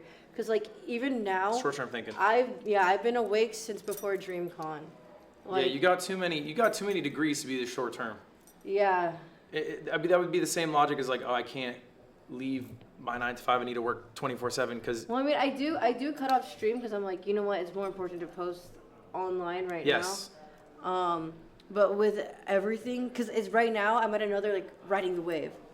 So it's just I always get stuck in the wave mindset. Like I'm always just like and I know I even text my team chat. I'm always just like, guys, this is the wave. This is the wave of a lifetime, once in a lifetime thing. And then It's I really get it not. again. Yeah, I get it again in 2 weeks, and I'm like, this is the wave of a lifetime. I'm not sleeping. The value of this wave for people who are going 24/7 is like they might make a few thousand more, maybe like some will make 10,000 more, but it's like I think that's why it sounds like you need the structure of a better schedule. Yeah. Oh, I do schedule a lot. Also, probably a smaller team. Hello, Rage. What's up, Joshua? Yes, everything is going well. All right, we gotta go to fucking basketball. Yeah, and I gotta go to my thing. Last question. Please.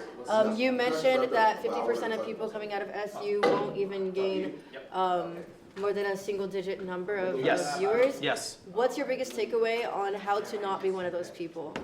You have to differentiate yourself. It is like, that Buzz Lightyear meme where there's 1,000 Buzz Lightyears? Yeah. There's 1,000 Buzz Lightyears here who are like streaming 24/7 of Streamer You. And they're just providing a blasé perspective of the event, which ultimately, what's its peak value? The interactions with some larger streamers or capturing moments other people missed. I think you have to be different. I don't know exactly how to do that. I can't tell you in this moment. Maybe it's a more honest reflection on Streamer You. Maybe it's something like, it would have to be authentic to you, so I can't give you the playbook, but it's differentiating yourself. And so I think last year, if you look at the people who were successful, it was Tota, who formed like the strongest relationships with other people. It was Yana, who I think had a personality I where... just think it's so hard without a cameraman. Like, I feel so like full-handed all the time. I think that's... He's right. I think that's not right. You always think you're part of the team. No, I mean, he's right. I think that's a barrier you're giving yourself. Yeah, no, I know.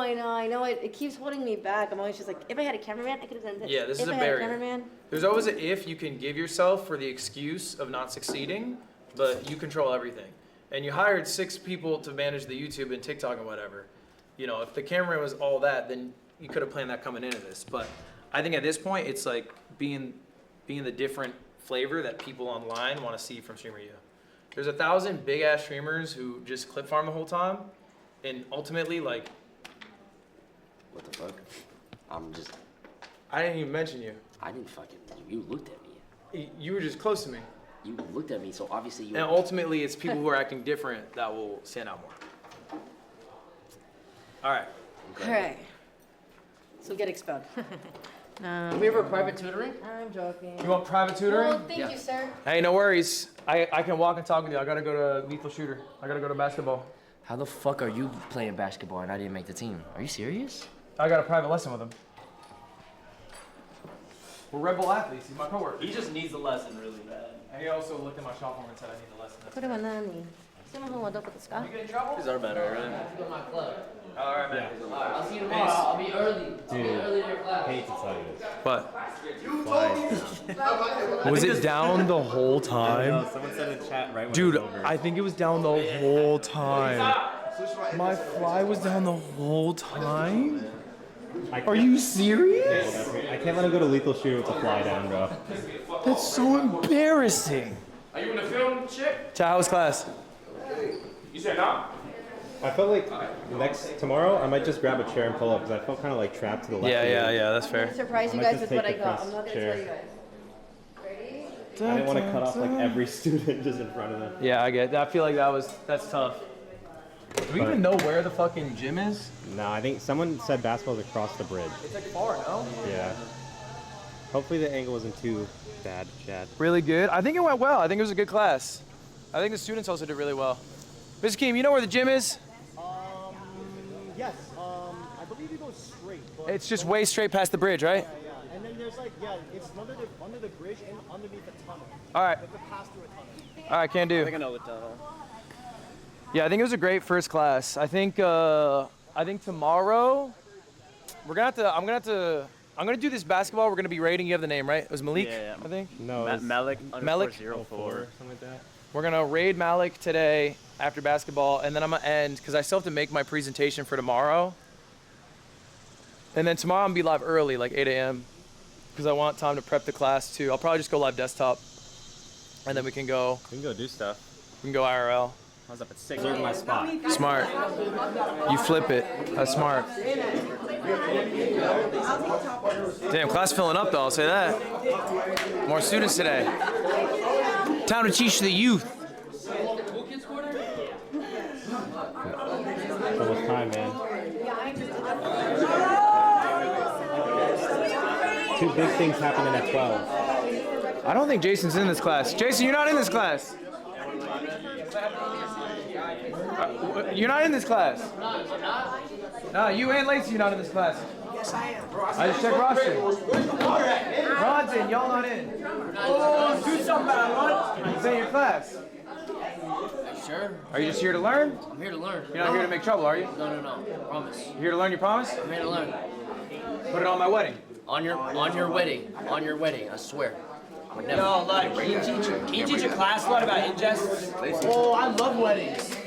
I'm here to learn. Dude, I haven't been to a wedding in so long. Put it on Dala. Put it on his wedding. Put it on Dala. Right here. Go pinky to pinky and put it on his wedding. What am I putting? That you're here to learn it, not just run the class. I'm here Connor, to do you like going to weddings? Yeah, I love going to weddings. Bro. I'm telling you, it's never again. Never what? Don't even think about calling or texting me. I will never answer. Bro, you can't. What? You gotta I promise put it you on that. his wedding. It's on his wedding. I promise you that. You will Alright, never. you know what? On your wedding, I will not disrupt a single time. I promise you. Hey, love, ask me next. Nice of the. I trust you. You're also in this class. I don't have a normal pen. We'll see. Hey, guys, you know that He thinks I won't. He's a coworker. I won't talk to him again.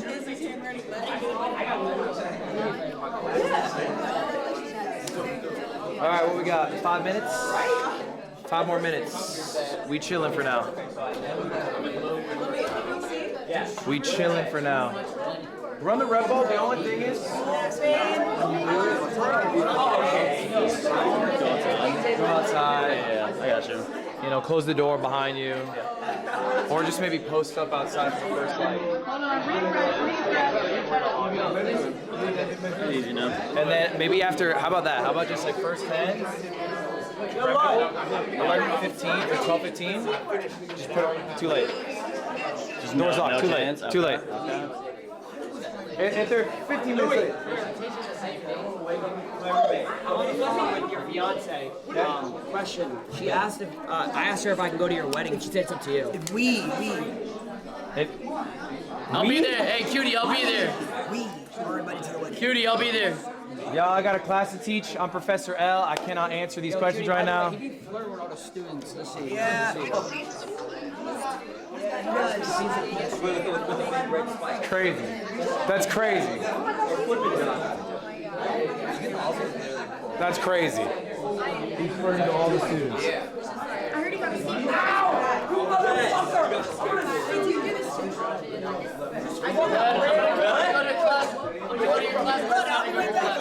Be easy, y'all. Smart call. Smart call by them. Because he wanted to disrupt. And that's a little bit of respect that I earned there. Because he knew what happened if he disrupted. And he put it on the wedding and everything. It wouldn't go well. He put it on the wedding and he knew he couldn't handle it. It's a mature call by him. He knew he couldn't handle behaving himself. Oh shit. Did I lose all connection here? Yeah, no. I don't know how to get it. Do you think I haven't got a chatter in 10 minutes? Oh, there it is. I have terrible news, bro. What? The One Piece round 1 signups dropped. Not loading? Oh, I'm in. I got 3 more minutes.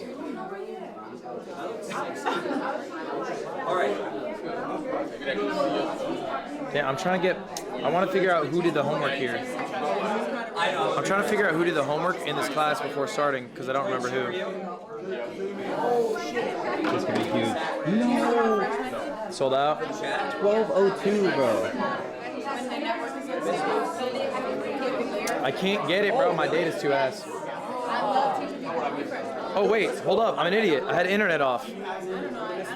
Now I'm figuring it out. All right, chat. We're starting in like 2 minutes here. We're starting in like 2 minutes.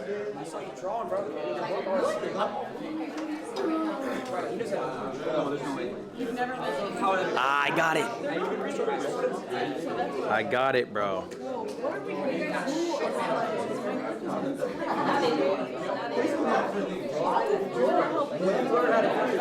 How to get lucky. This class.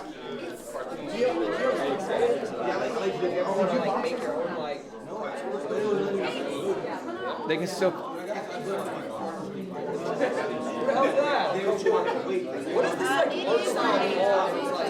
I'm gonna start. They can still come in. Just close the door at 12:05. Yo, if you hear my voice, clap once. If you hear my voice, clap twice. Welcome to class. How to get lucky 201. Guys, today's lecture is gonna be different than yesterday's. I'll go over some of the same things. It's mostly gonna be new stuff. If you heard about yesterday's class, it will not be the same thing. Can I see? Is Isabella here? Yeah. All right, keep your hand up. Kiera, are you here? Kiera? All right, Isabella, I need you to stay after class. Why? We'll talk about it after class. Oh my. See, I told you he's Because you are the only person here who did the homework assignment. Round of applause for Isabella. I assigned you all homework last night. Isabella's the only one who submitted it. What is the question? But the mobile app was down. We couldn't submit. I couldn't submit mine. I understand that, and I know it was down, and I trust you all. This is just the only person who was able to figure it out in this class. I want to reward that, so just stay after class for me if you would, Isabella. There is a new homework assignment. We will talk about it. You should be able to do it in class. It's very easy. If you can't submit it on the app, that's all right. It's ultimately the homework's for you guys. All right, y'all. I had this question on the board. Anyone have thoughts on this? Off rip. Do streamers make too much money? No? No! You thought that was gonna work, right? Huh? Who, me? I heard we make more than rappers. More than rappers? I heard that. Do you think that makes sense? I think it do. Yes. I think it do. Okay. I feel like I just cashed like 200K last night. Oh, bro. 200K? Last night? Damn! That's pretty good. All right. Really, we think streamers make a lot, right? Streamers make a lot. We know streamers make a lot of money. I think we've heard this before. Guys, today we're going to talk a little bit about that and something I think a few of you in this class are dealing with. Guys, today, the class is stop clip farming and start making money. Okay. A lot of you guys here are great at farming clips. You get millions of views. You get more views than me, but you're not making money equivalent to maybe the attention that you are receiving. We're going to unpack why. We're going to start talking about how to build a larger audience, a larger community, people who watch you long form, not just your clips. Also, real quick, one more round of applause for yourselves. Congratulations, everybody. You guys have accomplished a lot. I think you should be proud of yourselves. If you don't know, these are the facts. 92% of people go live once, they never go live again. That is 92% of all of Twitch. They only go live one time. So if you've gone live twice, you're in the top 10%. 20 viewers is the amount of viewers you need to be in the top 1%. Raise up hands. Who's got 20 viewers? You're a 1%. 1%. 1%. You are all 1%ers. All right. Next. Guys. 1 million people applied to Streamer U, and you are the few who made it in. One more round of applause. And I got got one more surprise for you all. Okay. Most of you will fail.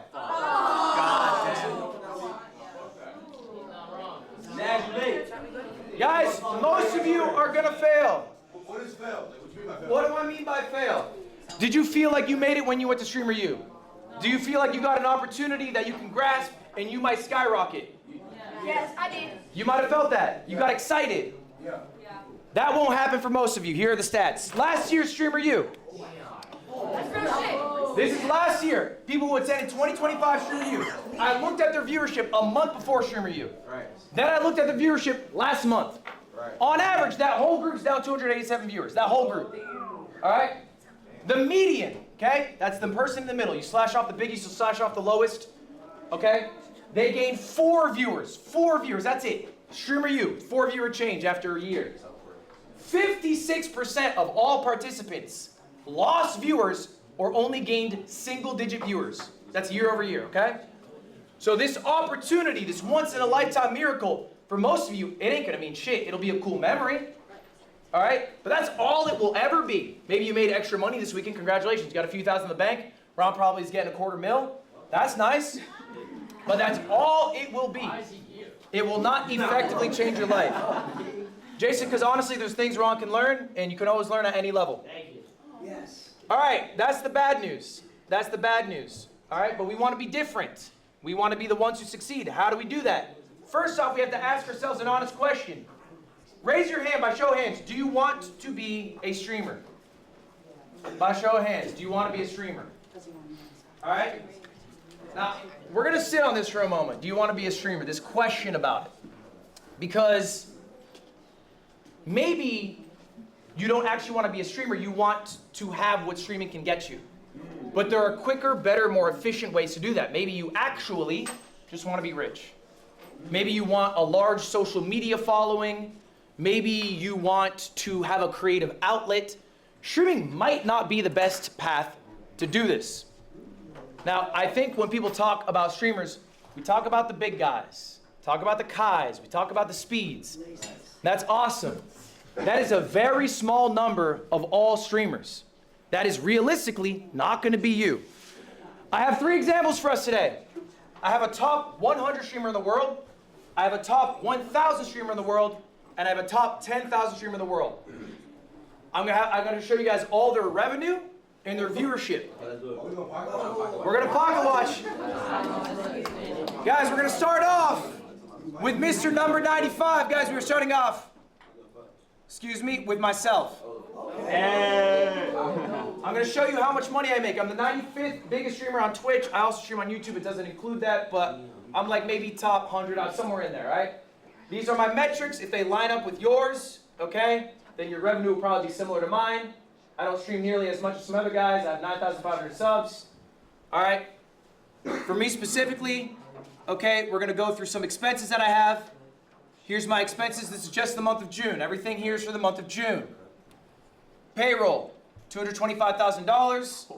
That is for the 15 employees that I have. Next, travel, $55,000. That's a higher number than normal. I ran an event. I had to fly a bunch of streamers out. That's that travel expense. Next up, events. That is the production of the event.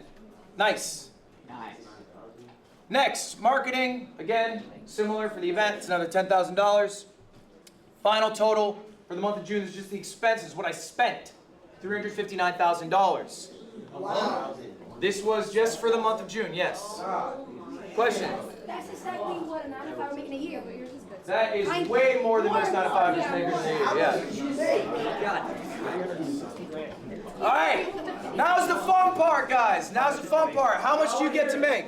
How much do you get to make, y'all? All right, this was the event that I did, by the way. That's why some of the costs were higher. The payroll's normal. I did an event called MCSR Ranked World Championships. It's a Minecraft speedrunning event. Anyway, let's talk about how much I made. How did I pay for all of that? Well, good news for me. Merch sales. I got $7,800. Wow. Not bad. YouTube. That's just the YouTube revenue. This includes YouTube live streams, shorts, and videos. 270,000.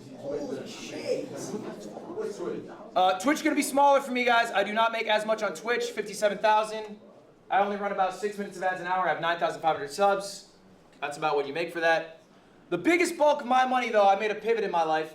I decided I wanted to stop being viewer funded. All right, I did a subathon. I had the most subs any streamer did. I had like an average of 20, 30,000 subscribers. I ran a higher density of ads. And then I said, you know what? I don't feel good as a multimillionaire getting these people to pay me money. I didn't like getting 100 gifts. It made me feel weird. I'm gonna start pivoting to get most of my bread from sponsors. That's the biggest cut of this. Okay, I'm a Red Bull athlete. I have an AT&T sponsorship, and I also have an Alienware partnership. These are long-term partnerships.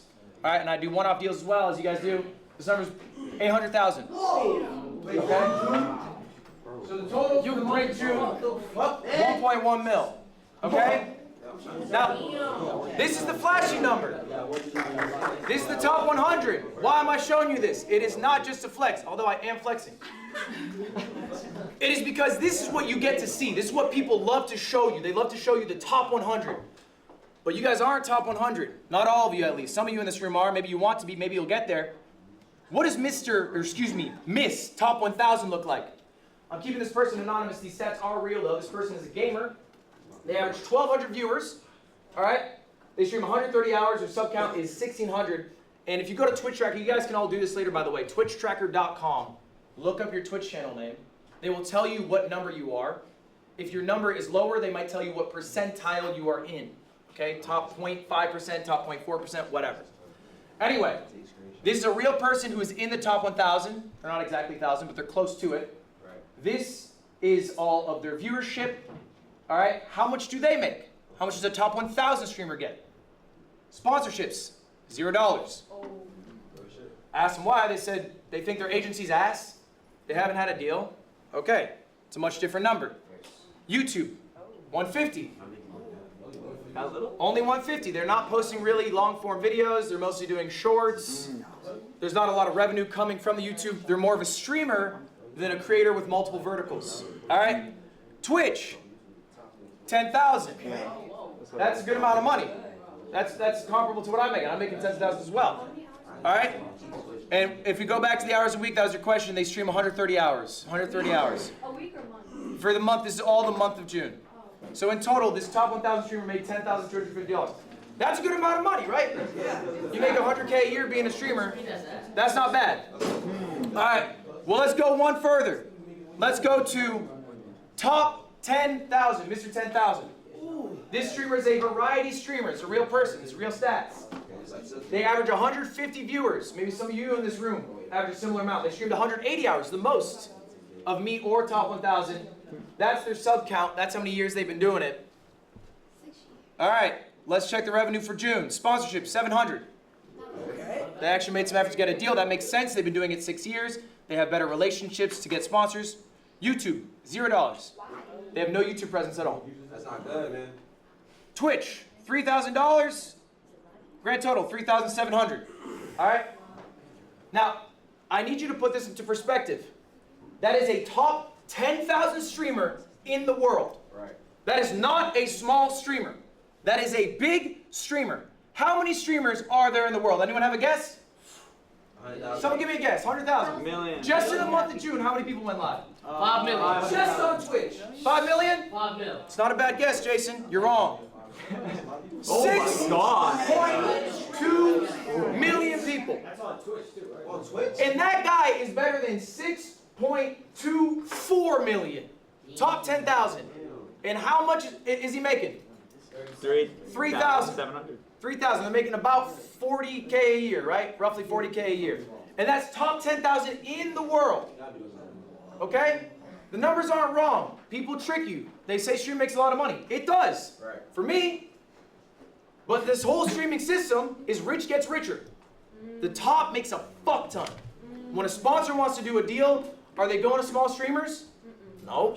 They're trying to hit up iShow Speed. Then they go, that's out of our budget. Then they go down the list. They go down the list until eventually they're stuck with me. All right? So I just need you guys to internalize this. I'm going to ask you one more time. Do you want to be a streamer? Are you happy with the lifestyle? Let's say for the rest of your life, you are a streamer who's the 10,000th biggest streamer in the world. That is a successful streamer. You're making 4K a month. All right? Are you happy with that? Fuck no. You're saying fuck no. Okay, but what if that's the reality? Is it only worth it if you're top 100? Or are you happy doing the act itself?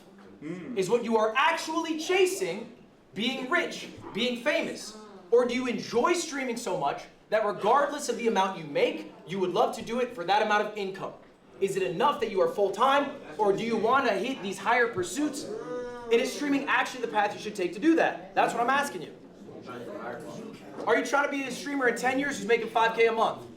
That's the question, and I don't know the answer. You got to ask yourselves. There's some people in here who are streaming for the first time at Streamer U. Maybe they're trying out. You don't have to be a streamer, yo. I know it's the buzz, but like, there are a bunch of other paths. You can be a YouTuber. You can just be a short form creator. You can be just a social influencer.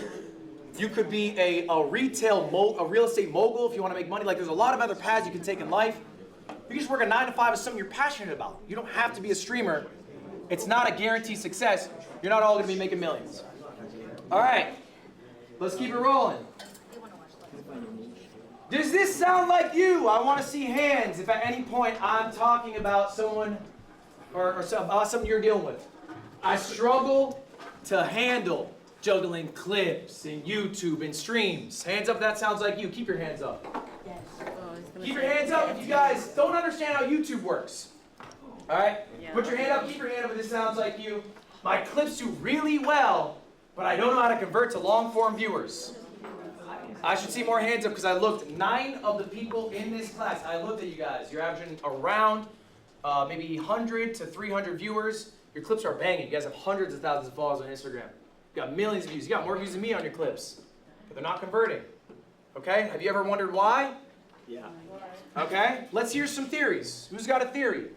Why are you not converting? Why are you getting all this success on IG, TikTok, but not on long form? What's up? At least in terms of streaming, sometimes I feel like I don't see the personality of a streamers on the, like their personality on long form versus short form. Like they're a completely different person when it comes to long form streams, so you don't really see their character. I think that's a really good point. I'm going to say this louder for y'all to hear. I'm going to repackage it in a different way. The expectation of the viewer is not met when they go to the long form content. That is what is happening to you. All right? Now, before we jump into that, I have a question for y'all. What is worth more? All right, there's a little quiz time, pop quiz. Is a TikTok follower worth more? A Twitch follower? Or a YouTube follower? All right, by show of hands, who thinks TikTok? By show of hands, who thinks Twitch? By show of hands, who thinks YouTube? Round of applause for Valkyrie, only one who got it right. It is Twitch. It is Twitch. Why is it Twitch? Why is it Twitch? Why is a YouTube viewer not worth more? Jason, what you want? I'm going to answer your question. Jason, what's your answer? Because Twitch is the smallest platform out of the 3. Why would that make them more valuable? If I have a follower on Truth Social, is that more valuable? Because Twitch is easily monetized. Twitch is easily monetized? Okay. Why? Because there's just a lot of ways people can give you money, I suppose. Okay. I think because you could still earn revenue on YouTube even if you don't, like if they don't follow, they're still, you still get views. And this is your argument for YouTube? Yeah. Okay. I know, you said YouTube is wrong, right? YouTube is wrong. I believe Twitch is the correct answer, and I'm down to be debated on this. I think if you were to have 10,000 followers on TikTok, 10,000 followers on Twitch, and 10,000 followers on YouTube, you'd be making more money as the Twitch streamer, okay? And ultimately, the reason why is the viewer buy-in. A viewer is going to be much more engaged as a Twitch follower than a TikTok follower. If you think about a TikTok follower, that's pretty straightforward. If they watch every single TikTok you post, they probably see 30 minutes of your face in a month. Total, all right? A YouTube viewer, how much are they seeing of your face in a month? It's gonna be more, but there's edited videos, how many videos you're uploading. Average Twitch viewership, they might spend 30 minutes on one Twitch stream. And you can easily pump out stream a day if you really want. You also have a better relationship with a live viewer than you do with a YouTube commenter.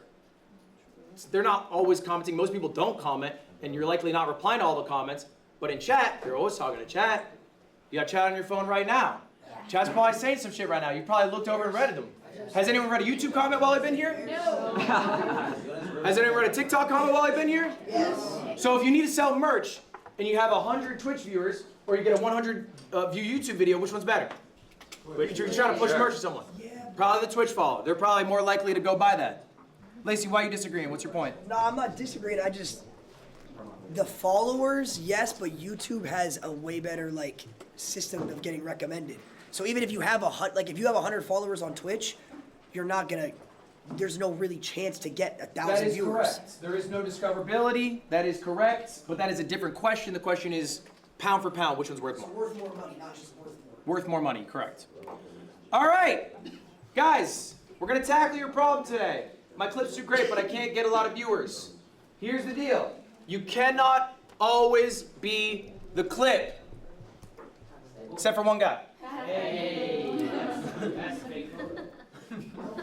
But this is real.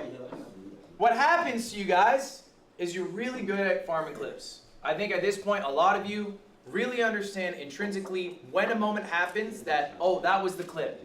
I'm gonna tell my clipper, or maybe you are your own clipper, you run your own clip account. Tonight, I'm gonna post that. I fucking nailed it. All right? You guys feel pretty good about that at this point, I imagine. You probably know exactly, you might even be able to set up these moments.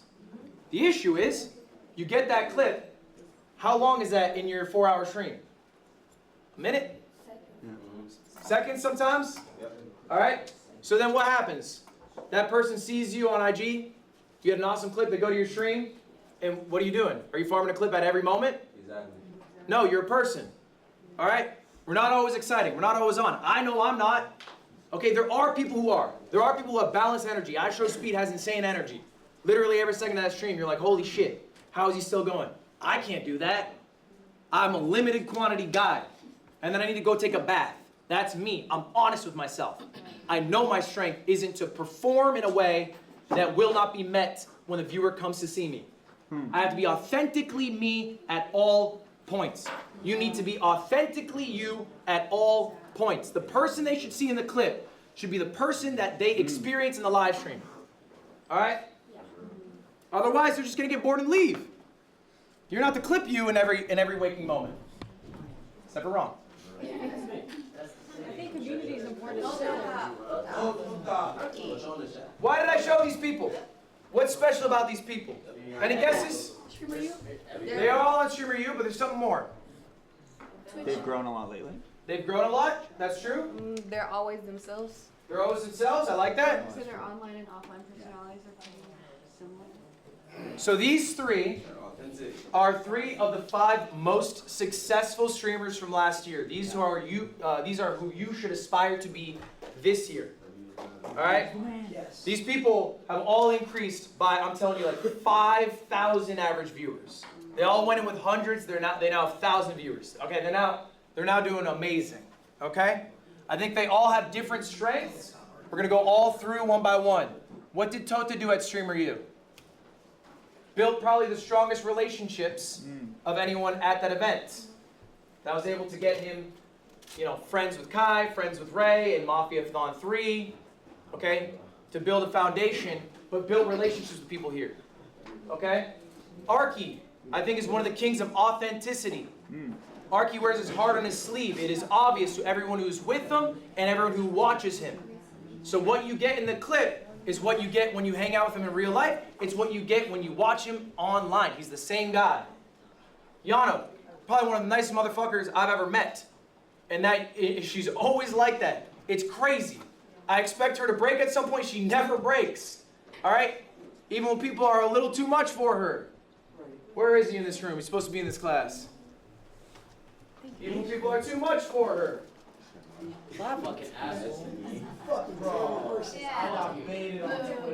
So anyway, ultimately, guys, look. What I really want you to take away from this is it's all right to farm a clip, but you should be farming it as you. Okay? Yeah. Don't, have a burst of 1 minute of energy and then you're back to being somebody else. Be consistent. Be consistent in yourself. Be honest to yourself. All right. We're going to talk about the content funnel. This is an idea of how to efficiently stream. Right now when you guys stream, what are your strengths? Getting a couple clips. Nice. We can do better. I want you to start shifting your paradigm. A stream is now a recording session. Right. We're not just booting up stream to fuck off for 4 hours, get 3 clips, go home. We're not booting up stream to play a video game for 6 hours and stream, go home.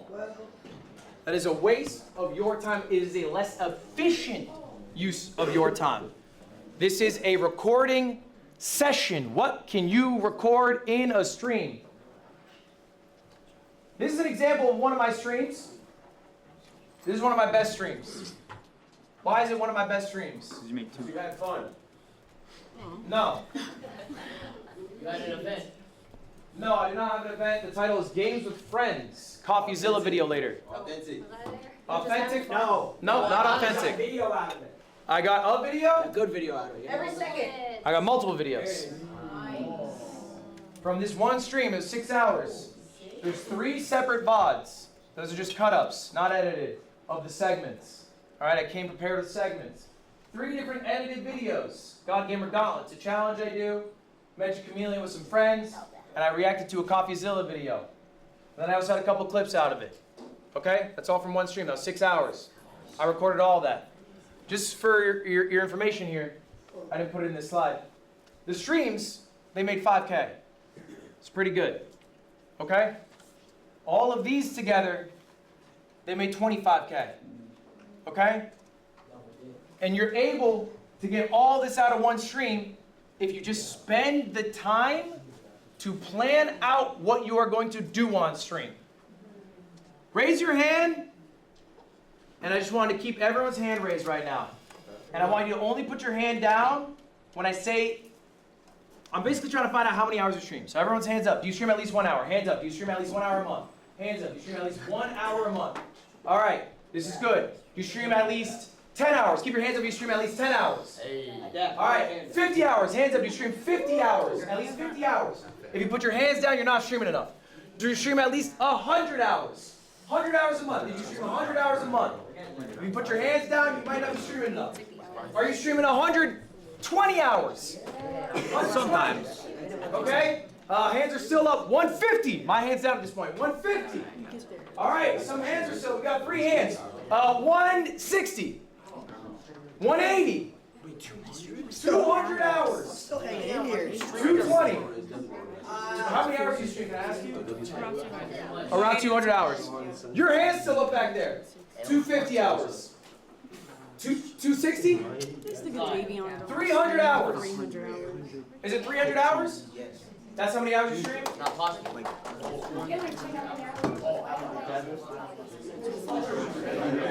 Guys, listen up. If that 300 hours is true, you're making a mistake. You're making a mistake. You said 200 hours? Mine, I got corrected, 161. That is still too many hours in my mind. I think you guys are streaming too much. I genuinely believe that. I think every streamer should be streaming in the sweet pocket of 100 and 150. I think that's like the perfect zone, 100 to 150, all right? Some of y'all need to do more. I've looked at your stream hours. Some of you guys aren't doing enough. I think some of you guys aren't sure if you want to be streamers. I think some of you guys are still exploring that. That's fine. But if you want to be a streamer, I think at least 100 is right. I think anything over 150 is a waste of your time. You're just being less efficient. Okay, why? Because you're not getting the value of each of these streams, right? Your 6 hours don't look like this. Your 6 hours, what can you show for? 4 Instagram clips? Okay. How much did that make? Nothing. Exactly. All right. So we're going to do a little exercise right now. And this is an exercise you guys should be doing every single day. Let me say that again. This is homework today. You should be doing it every single day. I do it every day. I've been doing this 8 years. I think of stream ideas every fucking day. I'm the only guy who thinks of them. Other people have teams. I think that can be a very helpful thing. I'm a little protective over my process. That's just my personal style. On your phones or pen and paper if you prefer. This is an activity. Get them out right now. Break them out, come on. I want you guys to be writing down 3 different stream ideas. Now to make it a little more complicated, we're going to do 3 different tiers. I want you guys to come up with a $1 idea. Free. Something you can do anytime, any point. A $1,000 idea. Okay, maybe something a little more ambitious, something more planned out, whatever.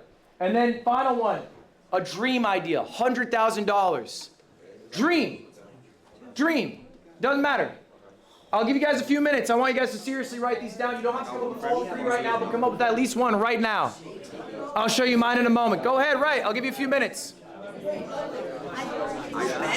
no, I just spent.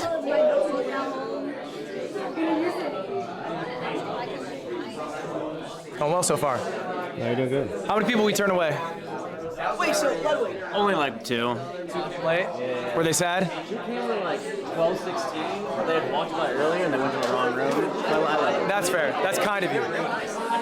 First, and she was like, all right, that's fine. What was your name? Shook my hand. I was like, That's kind. That's kind.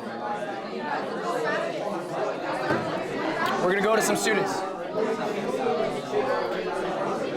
What are you writing down? I'm trying to think about my own personal thing that I have done so I can relate to this and I can better it. So a $1 probably like go outside in New York City and just show people in New York City. Like IRL? Right, go to my post office, grab some, some mailbox, come back home, show some merch that people send me. I've done that before. For the 1,000, I'll do like reaction videos probably, or like I would order something from Amazon, like a hot chip. I've done it, and just like do a bug out thing, And like for that, what I would do is what I did. I went to the yard. You went to what? I went to the Dominican Republic and I streamed. Okay. So I feel like That wasn't 100K though. 100K. That would make me. No, sorry, that would cost you. But that would cost me, right? But if you imagine it bigger, like it's right. So You get like a whole crew with you, maybe. and I go somewhere else, Yes. Because Like a travel stream. Exactly. Okay, I like it. All right.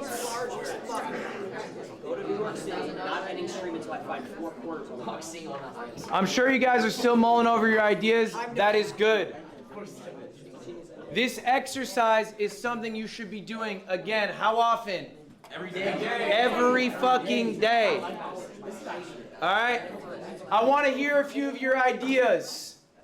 What you got? All right, so boom. I go by Larry King. I'm a cashier at the gas station. So for a $1 idea that I could do, I could just be desktop at the crib, you know what I'm saying, talk to my, my community, my people. Okay. I could buy like a hot chip or whatever, do that on stream, you know what I'm saying, desktop. For my $1,000 budget or, you know what I'm saying, idea I have for that, chat, what did I say for that one? Oh, no, I got it. 24-hour stream at my gas station, you know what I'm saying, I could pay for a tent to sleep inside, like a tent or whatever, because we do have running customers. Are you paying for production crew? No, it's just me. Okay. Just me. But I'm paying for like a bunch of things that we could do in the gas station. Yeah. And that's my $1,000 idea. Okay. Now for my $100,000 idea, The dream. I want to do a gas-a-thon. 30 days straight to gas station, 24-hour security, 24-hour surveillance, which we do have. And I want to have mad different things going on in the gas station. Okay. I like that. $100,000. I like that one. All right, I just want to hear your best idea. Jason, what you got? Best idea? $100,000 idea. I want to do a boxing event on an island for 7 days. Oh, yeah. That might be closer to $500,000, but I appreciate the enthusiasm of that idea. Dad, what you got? $100,000 idea. I'm gonna do National Geographic Part 2 in Alaska. I like it. What you got? I'm Fumi Bean. I really love D&D and storytelling, so I want to do a 360 immersive D&D session with Matthew Mercer and a bunch of really fun D&D. That's 100K? 95K on Matthew Mercer. I got you. Yeah. Lacey, you're excited. What you got? $100,000 idea is the world's largest mukbang. Pretty good, actually. That's a pretty good idea. In the back, what you got? Breaking into the bank and stealing $100,000 worth of change. Wait, say that one more time? Breaking into the bank and stealing $100,000 worth of change. Breaking into the bank and stealing $100,000 worth of chains. Be a good stream. All right, last one. What you got? Casino stream, can't leave till you double the 100,000. Love that. Love that. That's a good idea. That's a great idea. All right, guys. These are really good ideas. Okay? But I want to talk about what makes an idea good? All right? What makes a stream idea good? I'm a little different than you guys. I'm older. I've been doing this 8 years. When I stream, I'm thinking about a YouTube video. I'm not thinking about a clip. That's how people do it in modern day. I think we should all be thinking of both. I think you guys are already good at the clip. That's second nature. Let's stop thinking about it. Let's think about the thing that's more sustainable. Holding long-term viewership, making a YouTube video, being authentic. Let's work on those weak points. The clip is second nature. For me, I have to do the opposite. The YouTube video is easy. How do I get a clip? I'm 31. I don't know what to do. That's not all. That's your job. It's practice. It takes time. So anyway, I'm going to go through a couple of my ideas here, and then we're going to talk about what makes an idea good. This is one idea here. This is a thumbnail for it. It's called Bro v Bro. I stole that. A lot of people stole this idea. It's a good fucking idea. Great idea. It's basically me versus another creator, finding out who the better gamer is. We do a best of 7, competing in a variety of video games. All right, I've been doing this for years now. I know it's a good idea because Ron stole it, Jason stole it, Jinxie stole it. One note on that. When someone steals your idea, congrats, you did well. Do not feel bad about it. Do not be bitter about it. Do not reach out to them about it. It is okay. And here's ultimately the truth. Someone who steals an idea makes you their ceiling. They will not be bigger than you until they do shit better than you. And if all they're doing is mimicking you, then I promise you, they will never surpass you. He's right. I do different things. I do different things too. Next idea. This is $1,000. This is an older one. It's called an Amazon stream. Stole that shit. I gave my chat $1,000, and Ron is right. This is a stream that Soda Poppin' did initially. OG streamer Soda Poppin'. I took the idea. The only thing I twisted is I gave my chat an exact amount they could spend, and then a time limit to spend it in. So there's a little bit of stress on chat's behalf. I've done this stream, I'm not shitting you, probably a dozen times. It works every time. I've done it for 1,000, I've done it for 10,000, I've done it for 30,000. About to snatch that shit. All I do, I give them the amount of money, I let them send me links, they vote on what they want to buy. Yes, we buy it, no, we don't. Huh? Pills? These are height pills, yeah, stand tall, growth pills. Now I'm 6'3". All right, $100,000 idea. This one's a few years old. 24 hours in the wilderness. I had a whole production crew. I streamed outside for 24 hours. I had a bunch of wildlife experts come through. They helped me through it. This was a 24-hour stream production. That's where the cost came from. Okay? $100,000. Did you make money on that stream, Ludwig? Fuck no. And it's a good question. Why not? Because it costs a lot. And you don't necessarily make more. It doesn't scale that way. For me to make that much more, I'd have to have that exponential increase in viewership. I'll say maybe at the time I was averaging like 17K viewers. I think for this stream I might have had like 27K. It's more, but it's not enough to cover all the bills. Was it worth it? What do you think? Yes. Why? Because, yeah, even though it was a live stream, 24 hours, right? Mm-hmm. You could get clips, YouTube, shorts, and it's like so many that you could benefit from just that. I can do that from my home for free. Okay. Yeah. It's different too. Adapt? I think now you have the case study of what that much money turns over for content.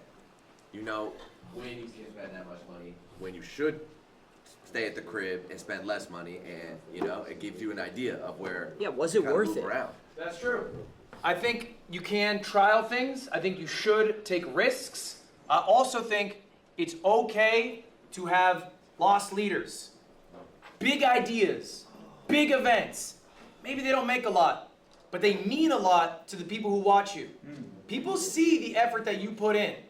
If you are not doing things that are exciting to you, exciting to them, viewers slip away. There's a lot of competition out there. There's a stat I heard year over year, all right? Your viewers will change. So maybe if you have 1,000 viewers this year, if you have 1,000 viewers next year, 50% of those people will be different. That's the turnover.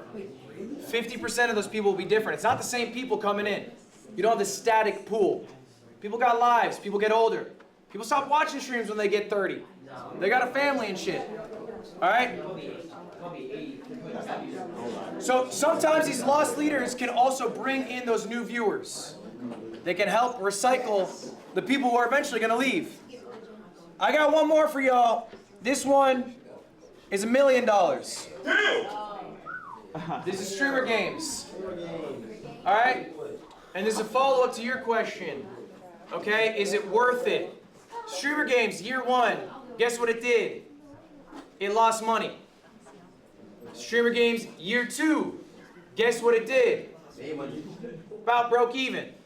Streamer Games, year 3. Guess what it's going to do? It's going to make money. Yeah. All right, the more often you do an event, the better you will get at doing it for cheaper. Also, the better it will perform, right? People know about the event now. The Streamer U hype this year. How long did Kai spend hyping this up? 2 weeks, maybe? Yeah. Maybe? When did y'all find out when you're going to fly in? A week ago? Yeah. 2 days ago? Right? But why did y'all come? Because you knew what Streamer U was. All right? You knew the opportunity that it was because it's already proven. So doing things multiple times is a good thing. You can't hammer it home, right? You don't want to be the 50th season of The Simpsons. You got to try some new shit, but if something works, do it again. This is what you should be doing as a YouTuber, as a streamer, whatever. You are throwing shit at the wall. Something clicks, we're going to do it again. Don't typecast yourself, though. All right? Don't be like one of those people on TikTok. They got one bit. They do it in perpetuity, and then that's all they ever are. You know, you should explore new avenues. But if something works, keep doing it. All right. Next up. Christmas. All right, guys. This is something that I've thought about a lot, that helps me a lot, that I'm just, maybe will help some of you. Do you guys remember being at school? For some of you, it's not that long ago. And you're fucking sick of school, but Christmas is around the corner. And that's exciting. That brings you there, pulls you, it literally pulls you through the last week, month of school, whatever, because you're excited to get to Christmas, okay? As a creator myself, I can get very tired of the monotony. I have a strict schedule I adhere to. I go live X amount of days. I farm XYZ YouTube videos. You do that for 8 years, it gets boring. So what keeps me going is Christmas. I make myself a Christmas. For me, personally, it is a big event. Something I'm really excited to do. I have Streamer Games in 2 weeks. I'm excited to do that. So I know, okay, I gotta get all my ducks in a row. Gotta get my YouTube videos out, I gotta get my streams out, I got Christmas coming up. All right, first part of the year, I do this event called Tip to Tip, a motorcycle around the world, my friend Michael Reeves. That is Christmas, I'm so excited to do that. But I know I gotta do my work, okay, before, to get to that. Make yourself a Christmas. It can be whatever. Something you're excited to do. Maybe it is a big streamed event. Maybe it is a YouTube video recording. Maybe it's a vacation. That's fine. But make yourself a Christmas so that you can look forward to, you can get through the day-to-day of life. Next up. This is the #1 lesson. This is something I can't teach you. I can't tell you the playbook for how to be successful exiting Streamer U. Because if I did, you would all use it and it wouldn't be successful. Someone here is going to rise above the rest. Someone here is going to offer viewers something unique that other people aren't offering. I'm a small streamer making a cozy environment. Okay, I've seen that. Maybe that's fine, maybe you're happy with that. That's not gonna be the person who's the #1 streamer come out of here. I'm loud. I like being the center of attention. Okay, we have enough of that. You are not gonna be the #1 streamer coming out of here. So what are you doing to be different? What are you doing that people are drawn to? This is tough, this is intrinsic, this is personal. I cannot tell you what it is, but ultimately whoever is successful will do this. Dean Sinat. Ludwig, I'm just here to look around. Guys, we have about 5 minutes left in class. I appreciate you all being very attentive.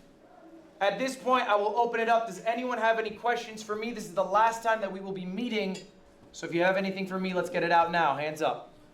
What you got? When's the time that you've almost quit streaming or content creation? It's a good question. What's the time I almost quit streaming? It was early in my career. I was a part-time employee at a vape company. I was head of marketing. I didn't smoke vapes. I lied on my resume. After, I would go home, I would stream. Work stream is a lot. But I really love streaming. Here's the crazy thing. I had the best stream I had ever had. I averaged 1,000 viewers. The next day, I almost quit because I knew the number that would show up would be smaller, and that ate at me. I lied down in my closet for 4 hours instead of going live that day. This is something that you guys might deal with, okay? Maybe it's imposter syndrome, maybe it is just paralyzation, okay?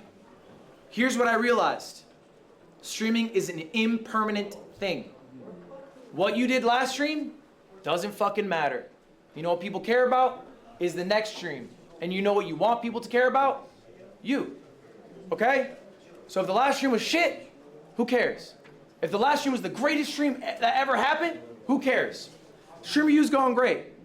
You know what they're gonna say on Twitter in a month about Kai if he doesn't go live? When's the next stream, Kai? Spark up. We wanna see something. What you got for us? They don't care that he put in all this work anymore. What's next? And so that's what pushed me. Let's talk about clips going viral and how to like How to convert them? Yeah. Yeah. I don't know, like speaking What are for you confused myself, about it? how can you convert it? Like what exactly do you have to do like to convert them? Oh, there's like nothing that you can really do. So again, the way to convert those people from clips to long form viewers is to be authentically you, and the you that they see in the clip is the you that they get when they watch the stream. If there's a big disparity, if you're acting, crazier, more energetic in the clip, and then in the stream, you're like, all right, Chad, what are we doing? Should we get lunch or something? What's Jason doing? What? That's not. No one typed it. That's nothing, right? That's boring, and they're gonna come and they're gonna see that. But if you're authentically you, maybe you are someone who's really engaged in conversation, really passionate about learning, really passionate about whatever, okay? Then that's what you have to show people in these clips, all right? The other thing is I would also start streaming with the idea, the content funnel, of getting a YouTube video out of it, of trying to think of these long form outputs, not just streaming for 4 hours and getting 3 Instagram clips. Who cares? Let's get 3 Instagram clips and a YouTube video. We can do both. Here, that young man with the braids. Yeah. His name is Gio. Yeah, he was passing notes. Gio, you're passing notes in If you class? want to read it out loud to everybody, you can. You not what I'm on, Mud. Let's slide. Dean Kai, what's that mean?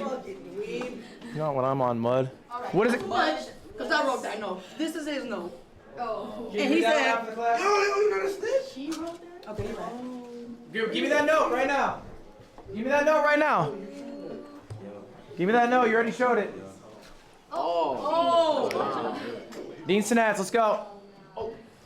Either spit it out or Dean Sinats. You get to pick. All right, give it here.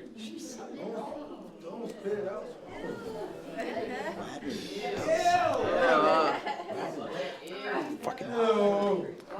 Huh?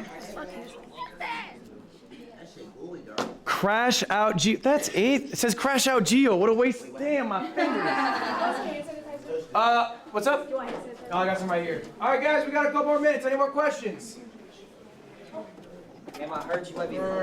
For someone around the 200 to 300 viewer range, do you think it's better to stream less hours and more so like focus on like planning, like, you know what I mean?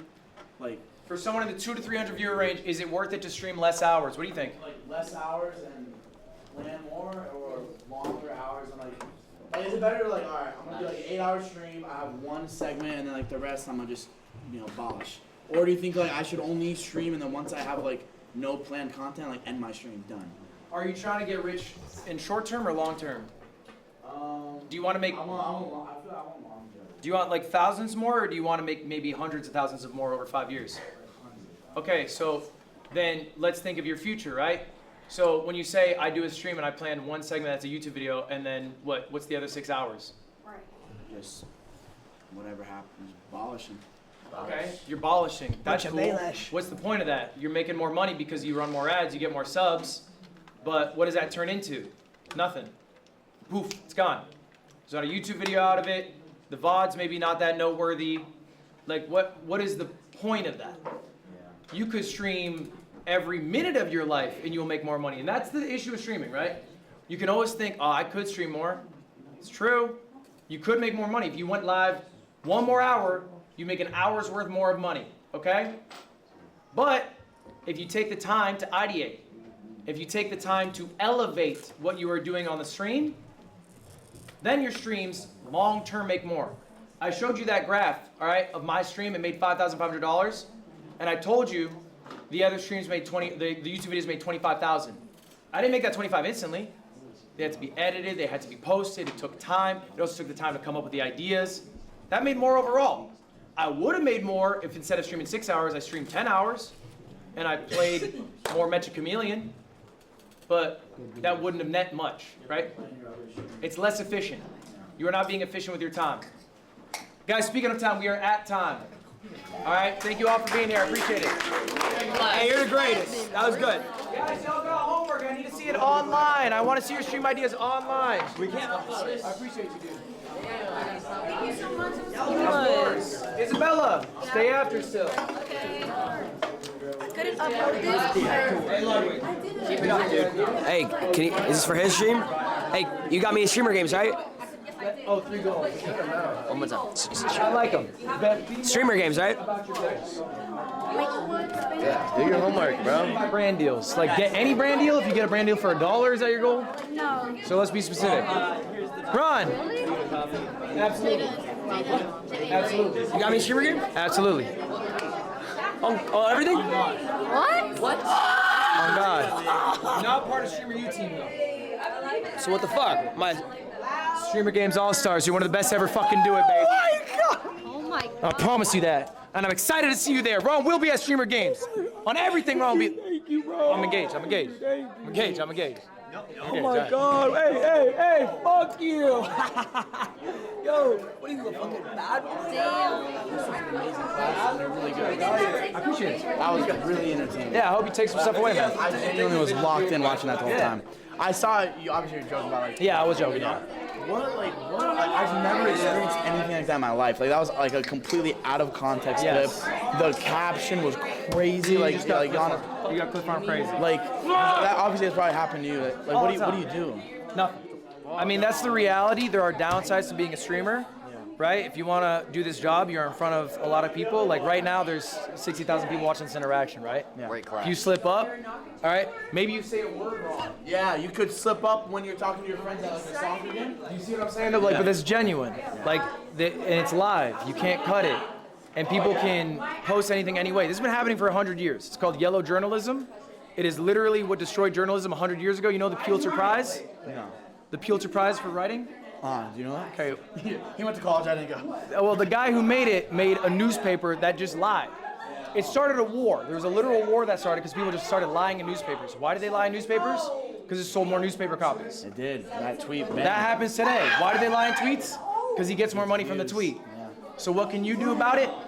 You can put yourself in situations less, but Streamer U is just like, bro, there's millions of people. This is hard. I saw that and I was just like, what? That shit made me feel so like shitty. Bro. You just can't beat yourself up about it. Yeah. And ultimately, what matters most is your interpersonal relationships with other streamers. Mm-hmm. Like, these people do not matter. Okay, your relationship in this example, like with Yana, is what matters. If you and her are cool, no one else fucking matters. Oh, yeah, no, me and her are chilling, yeah. That's what I'm saying. That's genuinely all that matters. And this is a lot of noise. And it's really hard to drown out the noise, and I struggle at this. You just ignore the noise. Block it out. It really doesn't matter. As long as you're good with the person that it's about, because ultimately, what is impacted here? Reputation. Yeah. What is reputation? It is ego. Why does it actually matter? In 10,000 years, are people gonna remember me? No. Oh, no, yeah. I mean, 10,000 years is a lot. That's a lot of years. That's a lot of years, yeah. In 100 years, people probably won't remember me. If they go back, like, you know, Name a famous person from 1926.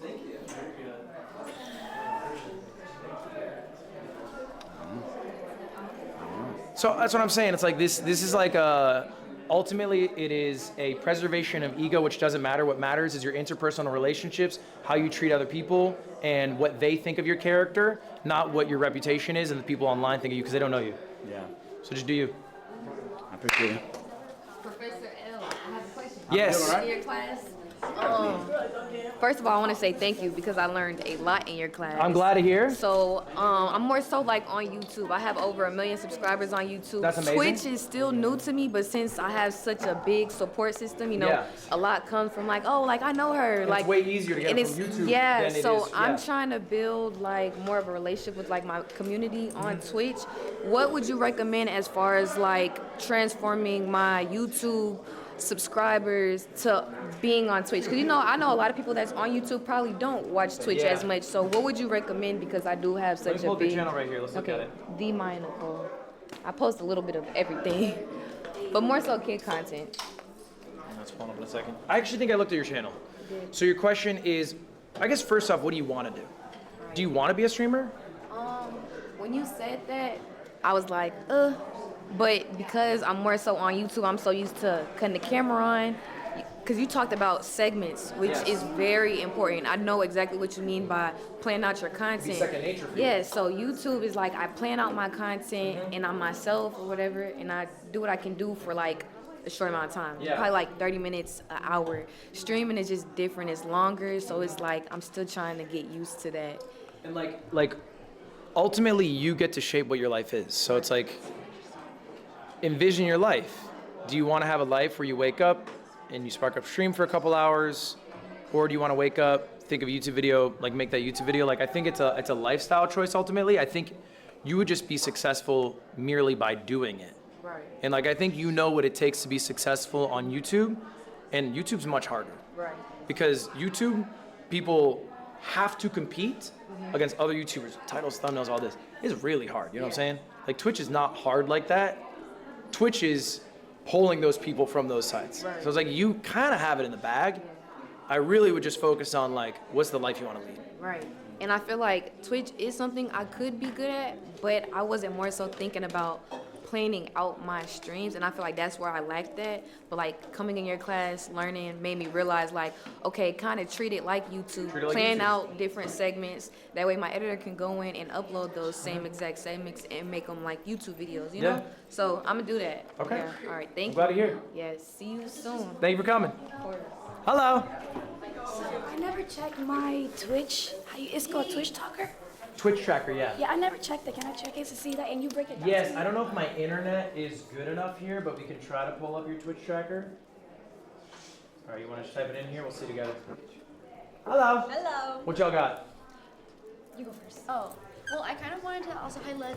Hi. What's up? How you doing? I wanted to have like a brainstorming session. I also want to pick your brain. Was there ever a time which, like, because I'm thinking about scaling up, Yep. you know, and I want to obviously elevate and be different and do more. But was there ever a time in which your core, or you feel like you just gone a different direction that you didn't find joy in anymore? Like when have you hit that, and what is it? How do you pivot away from, like, you've scaled up or too far, or you've gone a direction that you don't feel like is your heart as a creator? Okay. I'll tackle this. Let's go over this real quick. You're 6,055 on Twitch tracker. What does that mean? It just means of all the streamers on Twitch, you are the 6,055th largest. Shit, that's And this bad. is mainly by average viewer watch time and like certain like followers per hour metrics. Like, are you growing basically as a creator? So, I mean, candidly, if I'm looking, like, you're doing amazing. Did you have another platform before streaming on Twitch? Yes, What was that? Instagram. But what I do, I like to like put everything everywhere. Like, I see. yeah, I just don't do one thing. I do it everywhere. You're on YouTube as well? Yeah. And I that's- have like live YouTube, gaming. I have different YouTube and I just post stuff. So you've been streaming like not even a year, huh? No, I haven't. Yeah, like, bro, I streamed like, man, I probably streamed like a year before reaching the viewership that you started with. You know what I'm saying? You're doing amazing. Okay. Yeah. I want it better though. Like, Yeah. I want to like. And you absolutely can. There's one thing I'd let you know about. Do you know about the hedonic treadmill? Hadana treadmill? Yeah. No. So it's the idea that as humans, we adjust to the environment we are in. Okay. So you're at what? How many viewers do you have right now? You live right now? Yeah, but it's really bad at lagging. Sure, it's laggy, so it's not doing well. But whatever, you're at hundreds of viewers right now. Yes, 500 viewers, like let's say. 7. Right? And maybe you're thinking like, damn, if I'm hitting 2,000, I'd be happy. Like if my Wi-Fi was good right now, I'd probably be averaging like 5K. Okay, yeah, 5K. All right, and like maybe after streamer you want to be streaming 5K, right? Yes. What's gonna happen, maybe you do achieve that. You're gonna get used to that. Right. And now when you dip below 5K, you're gonna feel sad. Right. And you're gonna be like, okay, 10K, I'll be happy. Right. It's really easy to get into this trap of always setting yourself a number that you're gonna be happy achieving, right? And then when you hit that number, you're not gonna be happy. So don't be attached. Don't be attached to specifically the viewership. Be attached to the creative output. Be attached to the community you've built. Be attached to the money you've earned and what you can do with that, right? Like maybe this capital unlock lets you help out family. It lets you achieve some dreams you've had. Like that's something that's cool. But like, you're gonna fall off. Kai Cenat's gonna fall off. Eventually it does happen. iShowSpeed's it's gonna happen. Yeah. It necessarily will happen. There's no universe iShowSpeed is going to be as big of a creator as he is in 50 years. And probably much before that. Not any fault of his, it's just how it goes. Yeah. All right? So while you're on the ride, enjoy it. Right. All right? And you can shoot for the moon. I'm not saying don't be ambitious. Be ambitious. Be as big as you can be. But like don't beat yourself up because you were stuck in this hedonic treadmill and damn, now I need to hit this viewership to be happy. This viewership to be happy. This viewership to be happy. Okay. I get it. That makes sense. All right. Appreciate you. Thank you. I think you have 2 questions. Yeah. Because you're asking about scaling up, which is different, and then you're also asking about pivoting. How are you going to scale up if you're thinking about pivoting? But it's just that I think for me, I want to identify what is kind of my core as a creator and then what it looks like to scale up. Because I do have a sense of like, okay, I'm a comfort streamer that loves to connect with my community, to build genuine relationships, and to just have depth in my streams in terms of conversation, right? Yeah. But what does it look like for me as a creator to scale up, right? And then I wonder, you know, I always want to hold on to that foundation, but at the same time, grow as a creator, you know, do more. And I was wondering, at least in your experience, have you ever gone a direction in which you were not able to maintain your core as a creator? Or do you kind of know what your core is as a creator? Because we see you as kind of like a event holder, maybe. Yes. Like, is that your core as a creator? Have you ever gone a direction you didn't like? I think like maybe at times, but I think ultimately like there is something you will lose if you become a larger creator necessarily. Like, for example, when I was a smaller creator, I knew everyone in my chat, right? Mhm. You lose that. Yeah. Just inherently. Because it's impossible to keep track of everybody. And I do miss that, but I like what I'm able to achieve with more viewers. So I'm okay with that trade-off. Yeah. And furthermore, I think there's a difference between how you are perceived by people who know about you and how you are perceived by people who are in your community. Yeah. It's really important to only care about the people in your community. Yeah. You are not doing this, like some people know me as an event guy. Maybe they've seen like one thing I've done or they've seen me like attached to something else. Mhm. They are really irrelevant to me in my life. Yeah. Genuinely irrelevant. Okay. They will not think of me when I die. I will never think of them until I die. All right, so what matters is like me doing things that are authentic to myself, that the community enjoys. And I think I always retain that. Okay. Even if the community gets larger, ultimately, my thought process is, if I like the thing, if I think it's cool, someone else also probably think it's cool too. Okay, I still like the shit I do. yeah. And I think there are creators, and you can get bigger if you start doing shit you don't like. I don't think Brent Rivera wakes up and thinks like, fuck man, I want to bury myself in 1 billion Orbeez, or you know, whatever Brent Rivera's doing. Yeah. Right? But it works because he caters to a younger audience.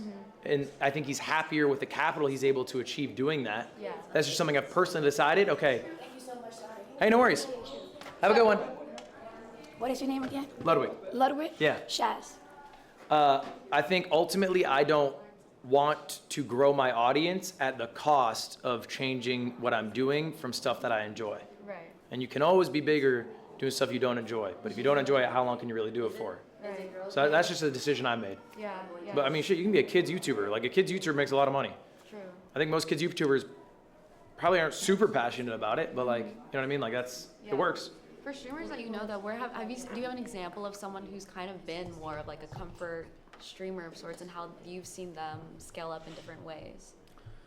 I think Northern Lion's like an example of a comfort streamer. Like he has a very consistent schedule. He's like a comfort streamer for 30-year-old, autistic, like 9-to-5ers. And that's like a beautiful niche to have. Like I don't think there's anything wrong with that at all. I think he has an awesome life. Yeah. It's very consistent.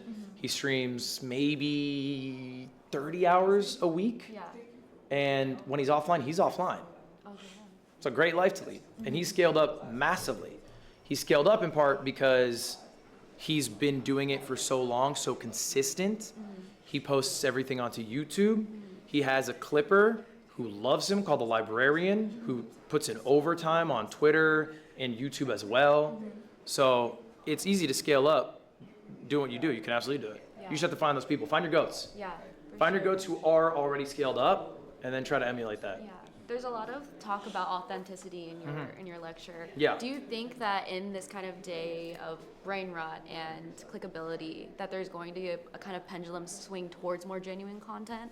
I don't think like there's gonna be a pendulum swing. I think there already was a pendulum swing. Yeah. I think this has happened and been happening. Yeah. Like I think there was a Mr. Beastification and then there was a yearn for authenticity. Yeah. And I think authenticity is also like perennial. Like it never wears out. Okay. Yeah. It's never gonna swing away from authenticity. Okay, yeah. Even when it was maybe Mr. Beastified, authenticity was still doing well. So I think that's forever food. People always like authenticity. Authenticity is forever food. I love It's forever that. food, yeah. I love that. All right, thank you. Thank you All for right. your time. I Yeah. know I'm a question asker. Hey, no worries. Hello. Nice to meet you. Nice to meet you.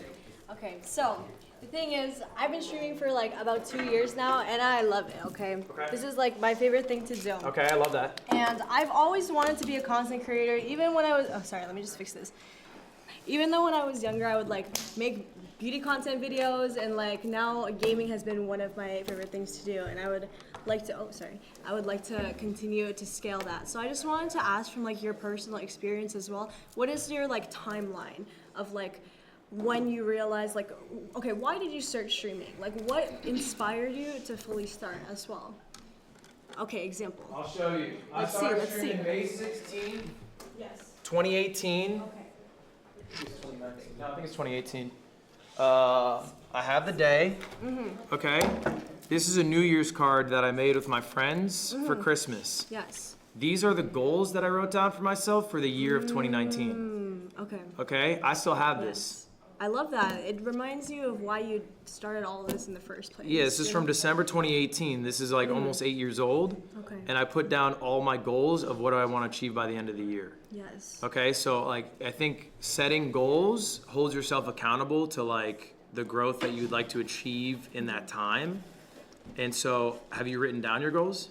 No, but I know what like I've had goals from before as well that I knew that like I have a timeline of it. Like after this trip, I'm gonna be working on my media kit. I'm gonna be reaching out to brands. Actually, Red Bull is one of the people like one of the brands I want to work with. I always like try to get some content from my streams. I'm like Red Bull gives you wings, and then I'll like put on some fairy wings or something like that because that's like I just set smaller goals for myself so I don't get too scared, and then I have my long-term goals as well, which I think is important. I think write down your long-term goals, and I think don't be scared to be ambitious. Like failing a goal doesn't mean you have to quit. Failing a goal just means you have to reassess what you are doing and how you're doing it. Yeah. So like, you know, I don't achieve every goal I set out to do.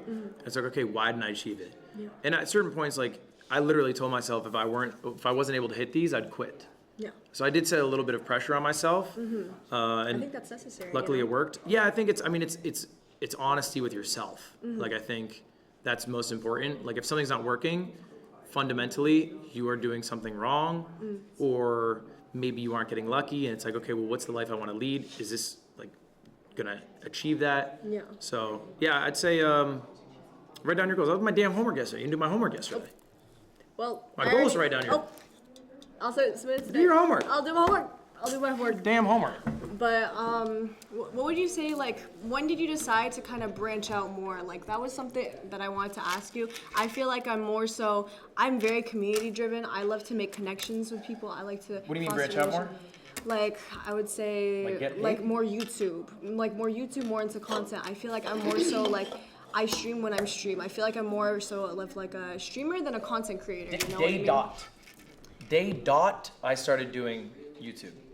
Yeah. And when like TikTok came out, I made it like I'm instantly. Like, there's no reason, no excuse to not be doing that actively right now. Okay. Genuinely no reason. Outside of maybe not knowing how to do it or being overwhelmed by it, but then it's like, okay, well then make it your goal. Break it down.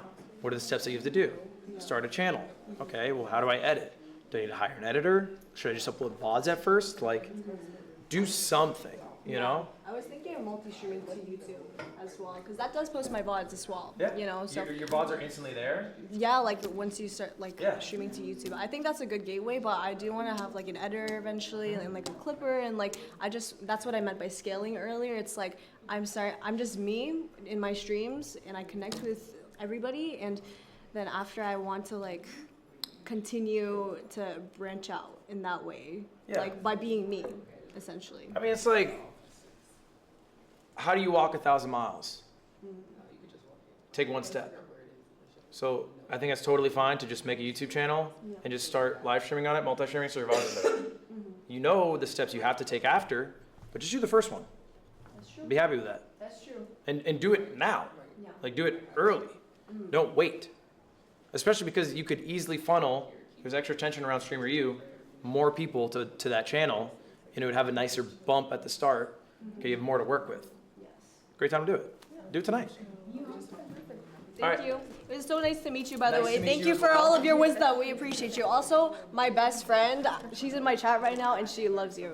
Oh, what's her name? Her name's Meredith. Meredith. Eat shit and die. No, I'm just playing. Oh, that's fucked up. I'm just bro. playing. That's fucked up. What's up, Meredith? Okay, thank you. Have a good one. Bye. So, are we live right now? I think so. But yo, you need to sit down. Yes. I'm scared, Isabella, child. you are the only person who submitted the homework who also showed up to class. Yes. What are you doing the rest of the day? I have lunch and then photos and then I think science and engineering, and I'm gonna do spelling bee. Doing spelling bee? Yeah. Are you streaming all of that? I'm gonna try to with the resources I have because I've been in and out with the signal, but Well, chat, I hope you have fun joining her because today, Isabella's the only one who did the homework assignment. We will be rating her. So I hope you all give Isabella your love and attention. She deserves it. Genuinely the one person in the class of 30 who actually did the homework and submitted it. So I appreciate that. Thank you very much. thank you so much and congratulations on your engagement. by Thank the you way. very much. I appreciate it. Oh my god. I'll let you get out of here so your connection maybe is a little better. Okay. And then I'll read you in like 20 minutes if that sounds good. Okay, I'll thank just you go back so to the much. Thank you guys. Chat. Yes, where you want me? Can I have just like I want you with the Professor L like hanging over you? Okay. And with the can if you don't mind. All right, can in hand, I got you. Thank you. That's perfect. Yes. That's hot. Yeah, it's at the end of. Oh wait, you're 14. Okay, I'll DM you if anything. Okay, bye. And last one. That's so good. Okay. Then I also told QD I'd say hi. And Okay. Congrats on like Thank you. All right, give me one for our thumbnail. Ian, this is for our thumbnail. Oh no, him. No, You're I was good. gonna say also, I'm not a streamer, but that was such a good Thank you. lecture. Like, made me feel like I was back in college. You should teach. Genuinely. Well, if I want to lose money.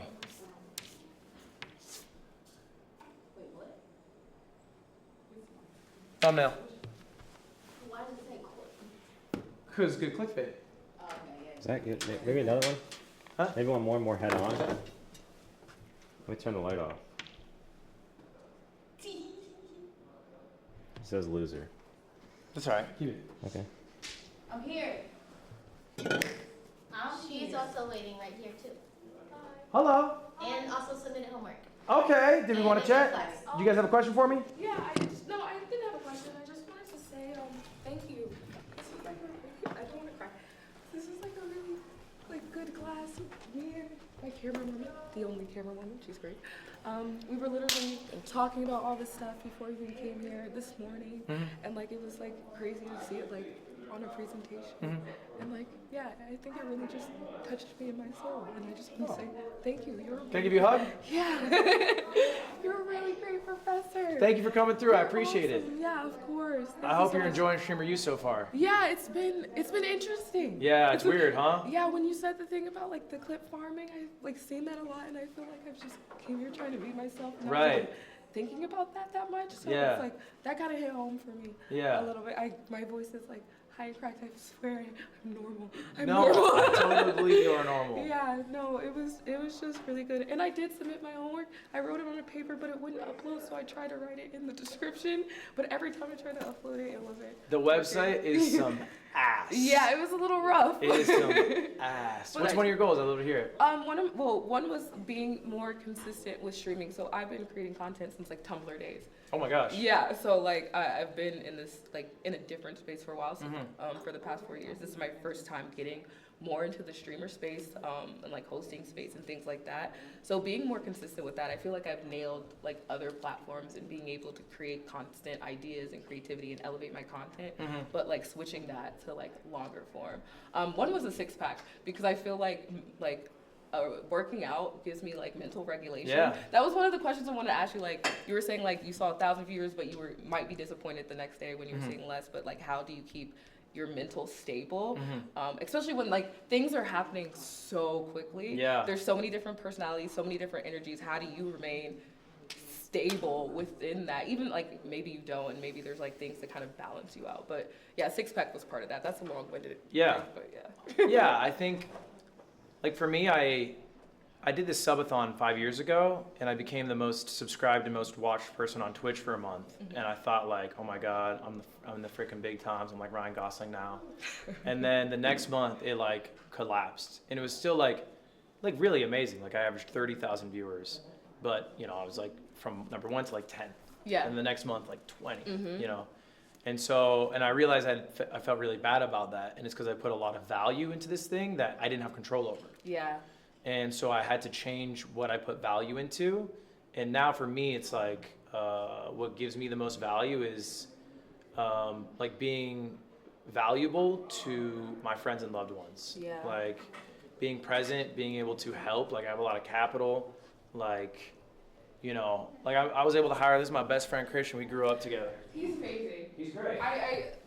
I was late because I went to the wrong classroom. He told me you're so sweet. Yeah, he was really nice. I felt so bad. Thank you. Shout out to you. Yeah.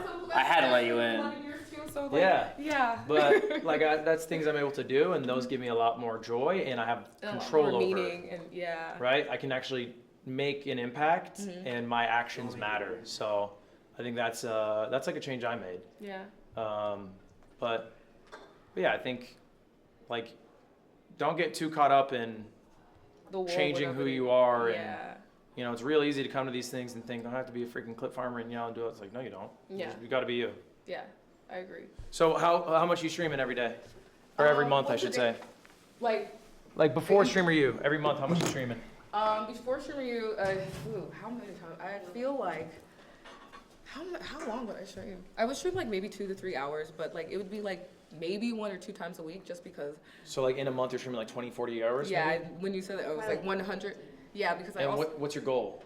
My goal is one to just as a like a creator in general, not just solely Twitch, but I want to be a well-rounded creator. So like I do a lot of different things. So like I do some hosting for Netflix. I do like my own like films and stuff like that. So trying to figure out a way to balance all of these creations together. I don't think I'm solely focused on one. I think I just want to be able to elevate content and share ideas and like uplift the community in a way where you can do more than just this one thing.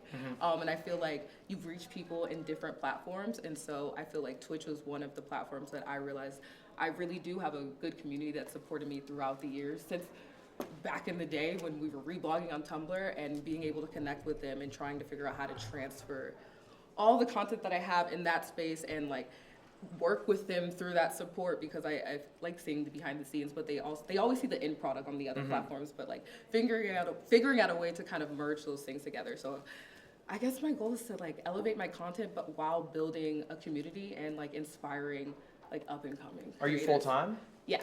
So how many hours do you want to stream a month? I want to stream. I mean, now 100. 100 hours a month? Yeah, I mean, you inspired me. Okay, put your Twitch channel in. Okay. I'm going to follow you. Okay. Oh. We're going to check back in 6 months. Chat, remind me 6 months. If you're not doing 100 hours a month, we're going to have to figure out why. Okay. Okay? And Okay. it doesn't have to be 100, but Yeah. it should be more than you're doing. Okay. Okay? Yeah. I will. Thank you. I will All right. do it. You better. Hold me up. I am. Hey. I will. I will do it. I am. I will. I am can a be a mean very guy. ambitious person. All right. Thank you so much. Hey, no worries. And thank you, cameraman. You're awesome too. You do the hard, heavy lifting. Thank you so much. He doesn't do that much. Of course. And thank you so much. Can I have one last hug? Yeah. Thank you. Have a good rest of your day. You too. Also, your hair's very pretty. Why are you nodding your head no? Your hair's very pretty. You're making it beautiful. Hello. It's a beautiful Made it. moment. Let it happen. Now I wanted to ask you. Yes. Do you have any classes for during 5 p.m. Well, after pictures? No, not today. I'll have office hours tomorrow and Sunday. Not today, though. So if tomorrow or Sunday, huh? I said, so this is my day 2 of missing it.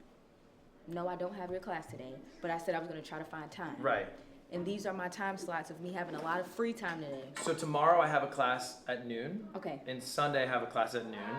And I'll do office hours both days during your study hall, which I believe is 4 p.m. Yes. So 4 p.m. I'll be in this class Saturday and Sunday. If you wanted to talk then. Yes. And those would be the 2 opportunities. Okay.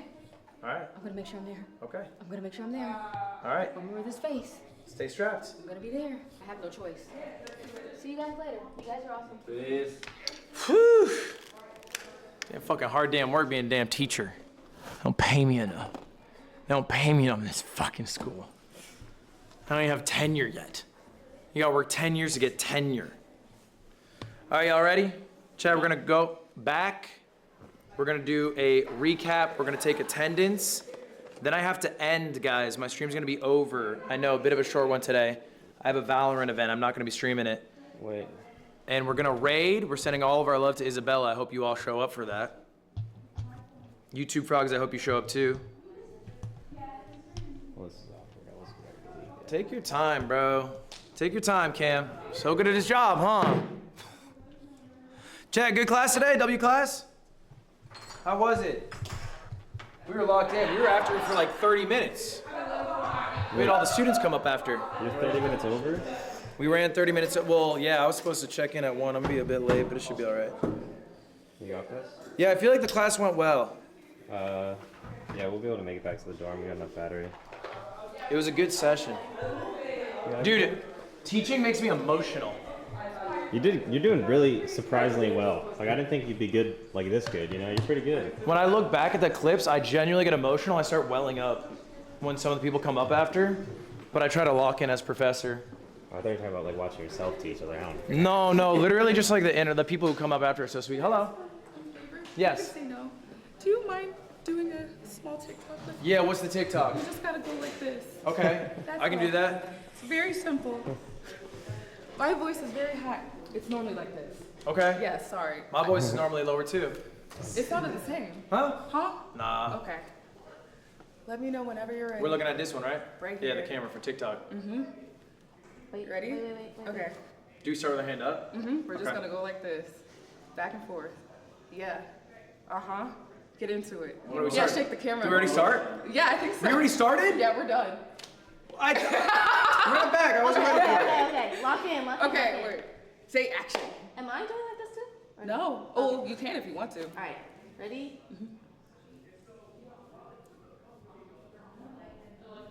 It looks very goofy IRL, but it's gonna look. Oh, yes. I was gonna. Thank you again. It's okay. It's good. There's 2 of them. No, this is perfect. Thank you again. I want to sit on his class tomorrow. Who's that? Agent. Oh, Agent. We can hit the rounds. Yeah. See everyone's for a bit. Tomorrow we'll be streaming longer. I think tomorrow we'll do like 10 hours, and then Sunday we'll do like 10 hours. 20 hours. Cam's face.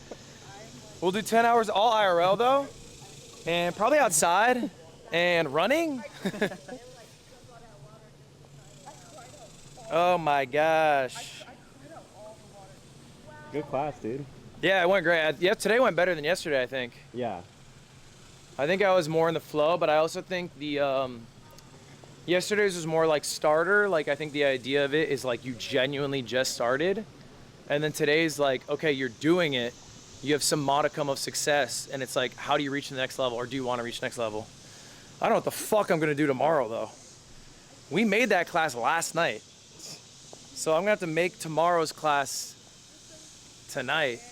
I was thinking of like YouTube, because I think I'm probably, I'm probably dead as the best person on campus as far as streamers when it comes to like making YouTube videos. At least like consistently. Kai could be better, he just doesn't upload that much. So I think if I just do like a YouTube, bless you, like a YouTube masterclass kind of, like really unlocking YouTube, because almost every, that's a cicada, almost every streamer here has like no YouTube presence at all. Like genuinely none. So maybe that's the play. And then I think day 4, it is like a more holistic class. This is my mom's idea. Where is it? I think it's this way, no? The dorm, is it that dorm? It's straight there. Oh, okay. I think last class is, shit, what was her idea? I think it's like, so I don't know how to phrase it yet, but it's like retaining humanity. I think I'm gonna call it Is Streaming Harder Than a 9 to 5, but that's like the clickbait name, but ultimately it's about like, as a streamer, being, I guess it's really tapping into your authenticity and like keeping it. Like I feel like some streamers lose themselves, you know what I'm saying? Going through the difficult parts of streaming. Yeah, like I think some people like get so caught up in like the quote unquote game that like they lose themselves in the process.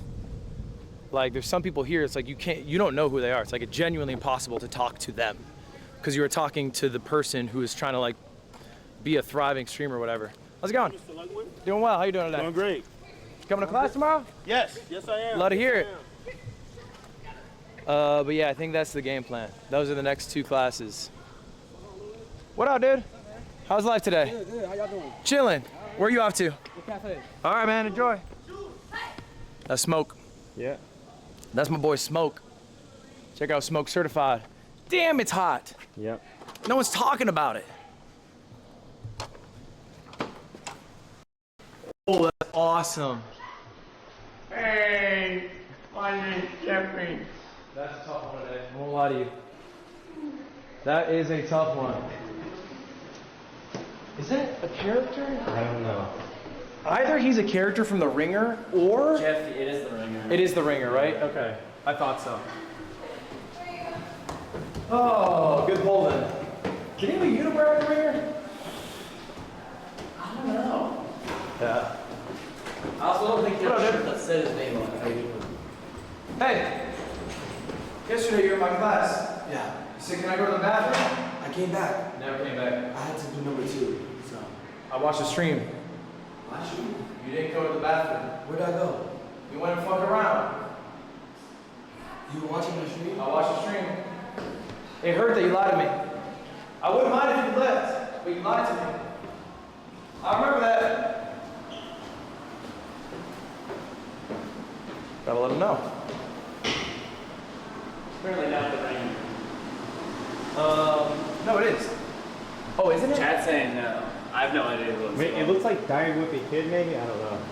I don't know. That font looked like that. I thought it was Johnny Knoxville, no? Johnny Knoxville was a normal human being. He pretended to not be. That was like his character, no? I forget a lot. I thought he's like the coach. SML? SNL? SNL? No, it's a YouTube channel called SML. Oh, I don't know about it. That's a YouTuber. That's above my pay grade. Ooh, it's not too bad in here yet. All right, chat. I don't have too much time. We're gonna take attendance. I'm gonna switch desktop. And then we're gonna end stream and rate Isabella. You know, I stay in the city of Chicago, right? Chicago is known for all of its food spots. Now, one thing that I do love to do is eat. So let's say I go around Chicago. I go around Chicago and I be a Gordon Ramsay style food reviewer. We just go to restaurant, reviewing foods, giving it ratings and just spreading the local businesses. Okay. You feel me? Boom. Nah. Cool. No. I'm here.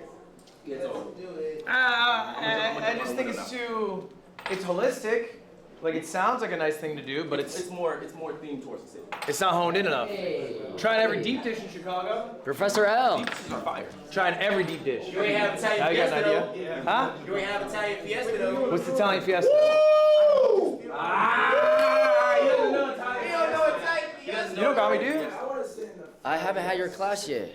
I'll have. You were here yesterday. I did, but that wasn't my real one. Wait. I don't think this is your real one. Sorry. Top 50 Smash Bros. You really Try, man. top 50? Don't worry, bro. How was everything? Yo, genuinely, your class was very helpful. You liked it? Yeah. I heard you got into some trouble yesterday, bro. What happened to you? Oh. So basically, a student slapped me, and then I smacked him, and then. Seen that. Yep. That was stupid as All shit. sorts of. What time was that at? Fucking like 1 a.m. What time did you go to bed? Like 4 a.m. 4:30. And you woke up. You came. Is this your first class today? No, my first class was Duke Dennis. And you went to it? Yeah, he gave me a nickname. What was it? Jake Long. Oh, that's valid. That's not. I don't know if that's valid per se. I don't know if you look like Jake. I'll look You up. look like the Asian nigga he's saying. Did he slapped you because you were joking with Kai, right? I wasn't even Long, trouble. American Dragon. No, you're just dicking around. I was thinking around, he just slapped me back there. That looks nothing like me. Well. Are you teaching the same thing today? Nope, brand new. Let's go. Wait, seriously? Yeah, brand new. Wait, I'm in study hall. Can I get in here? Every class is different. Yeah, you can come in. Oh my god. Okay. Have a seat. I would love to. Take a seat, y'all. SUT? Let's go, Blasian. How you doing, man? Chilling, bro. I didn't know you're top 50 player. Oh. Wait, you did streams like this. You know what I want to say? Oh, sorry. You're funny. You did a video game challenge called like a gauntlet. Game gauntlet? Yeah, it was a 10-game thing. Yeah. I did the same thing, but we did spin the reel. It was the worst thing I ever did in my life. Dude. But it took us day 16, but I did it, and I'm making a Creed movie behind it. Yeah. I would love for you to see it one day. I'd love to see it, But yeah. I've been watching you since like, I think I seen you in Smash Bros for a minute. Did you commentate? Yeah, Yeah, commentated. sweet, that's where I saw you from. Yeah. So, yeah, that's cool. You're an actual gamer. Yeah. People game, but you actually know about gaming. Yeah. Because I'm a video game collector, so this is like really Oh, that's really cool. Really cool to meet like in this space like a real gamer. I felt like so imposter syndrome with this. I was like, you know what I mean? No, I not kept at pushing. all. I'm cool now, but Yeah. I'm fucking sick going to see you, my nigga. Oh shit! In class today. Let's go, nigga.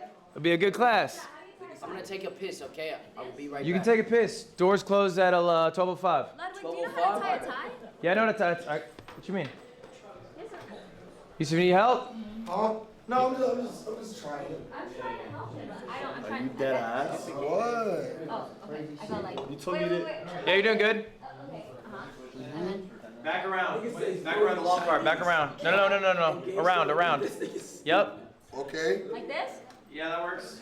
And then through. Through. So I like it like this anyway. Half Windsor. Damn, let's just clip on. That's good enough. Do you not know how to tie a tie? No, I know you need to know how to tie. I'll tell you right now, bro. You'll teach me? It's free, bro. Hey, thanks, man. It's free, man. Dude, we getting top before the class. First thing, length. Okay? Okay, first thing, you gotta be the right way. That's the wrong way. I do it this way. I'll do it how you I'm do righty. it. I think I do it this way. It's hard for me to flip. Hello. All right. Go under. Okay. I think I might have made the Around. okay under, but then through. Holy shit, you're the GOAT. Okay. That's why this is my favorite class, Ludwig. I got you, bro. I had to Google how to do that. All right, y'all. Take a seat. Wait, check. Y'all spam. You broke his leg in 3 chats, please. Oh yeah, please. Oh, remind me to update. Give me lazy updates. Everybody's updated. YouTube updates. You broke his leg in 3 chats, please. No, let me get every update and everybody's. Where you posting up at? I don't know. I was there yesterday, and everyone said it was terrible, so I went there. But that's where everyone sits, so I don't really know, honestly. I mean, you could do. I didn't mind here and then panning to this to show the slide. You know what I'm saying? Like, my bad. If you like stay here or like here works too. Because I think the eye line's fine. Like if you just go here. It wasn't me. It wasn't just like sit there if you want to post up. Up to you.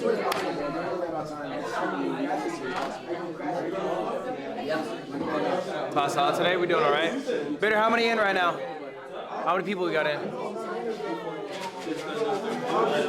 11 people in.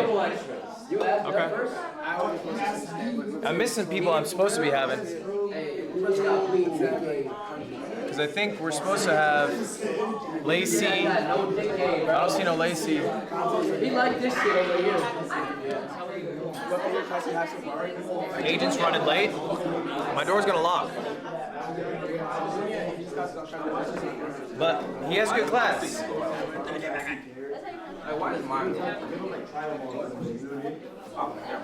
But I also don't know. Hey, were y'all at agent's class before this? No. What class y'all had before this? Sushi. Alright, we're chilling then. We're not on agent schedule. My shit goes out again, bro. Lacey deadass eating right now. Can y'all go into Lacey chat? Just say L. And that's from Professor L. I unwanted everybody, reminded everybody. Save that shit for him. Your niggas was in the group game. That's work. When they Chat, everybody's shit. Nah. He was in chat, not my chat. Huh? In his chat.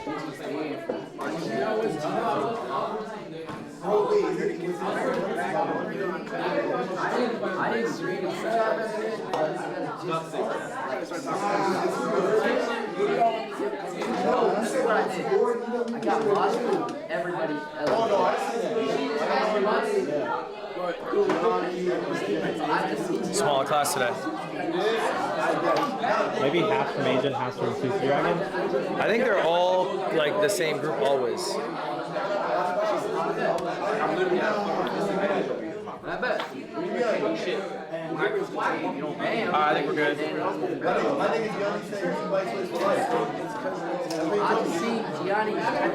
Y'all hear my voice? Clap once. Y'all hear my voice? Clap twice. Guys, we are starting class. 10 minutes, doors will be locked. Christian, you do me a favor? Can you close the door behind Flacco? Thank you, Christian. All right, y'all, welcome to class. Today, I'm Professor L, if you guys don't know. We are going to talk about a problem that plagues basically all of you. Jason, we're not doing that. Sorry, that was just a tech issue. You can handle it outside, come back if you want. You got 10 minutes, but I think you're going to want to hear this class because it's something that your chat knows your ass at. Okay. And I promise you that. Listen, can I not be the comedic relief today? If you don't speak up, yeah, 100%. Okay. 1,000%. Guys, first off, round of applause for yourselves. You are on day 3 of Streamer U. That is amazing. You guys have made it to something that people are saying is more competitive than Harvard to get into. Million people who apply to this. Also, raise your hands. Who has 20 viewers or more? Who's had 20 viewers or more? All of you, huh? Okay, congratulations. You are in the top 1% on Twitch. Straight up. 20 viewers is the number you need to be on the top 1% of Twitch. In fact, 92% of people, this is a real fact, 92% of people go live once, never go live again. Yeah. All right, that happens every month. Okay? Now, that's the good news, guys. I do have some bad news for you all. Oh, crap. Okay? Here we go. Most of you guys are going to fail. No. Not me. Not me? Statistically, can be half of you. All right? How about right now, you guys pick a number between 1 and 10?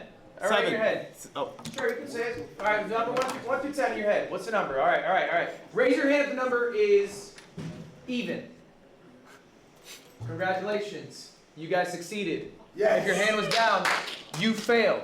That is literally how it will work when you exit StreamerU. Why? I did the math. 2025, all right, last year's StreamerU, 110 students entered, 56% have lost viewership year over year. I looked at the viewership a month before StreamerU, I looked at the viewership last month, their viewers are down. Okay? So what do you think your viewership is going to be like in a year? Do you think all of you are going to be up? Is that what you felt? Do you feel like you won the lottery on StreamerU? Holy shit, things are going to be great forever? I got a big opportunity. It's a great opportunity. More than winning. But very few of you are going to be able to take advantage of it and turn it into long-form success. Sure. For most of you, this is going to be a wonderful memory, and that's all it'll ever be. Maybe an extra paycheck this week, that's all it'll ever be. All right, that's the reality for y'all. The median viewership change year over year was 4 viewers, guys, okay? So what can we do? Where can we get some control? We can start working on things maybe we're not good at. And I think almost every single one of you in this room, basically without exception, sucks at YouTube. That's true. Let's be honest with ourselves. Raise your hand if you think you suck at YouTube. I looked through almost all your channels, guys. Wait, dead ass? I looked through all your channels. Okay, tell me the last thing I posted.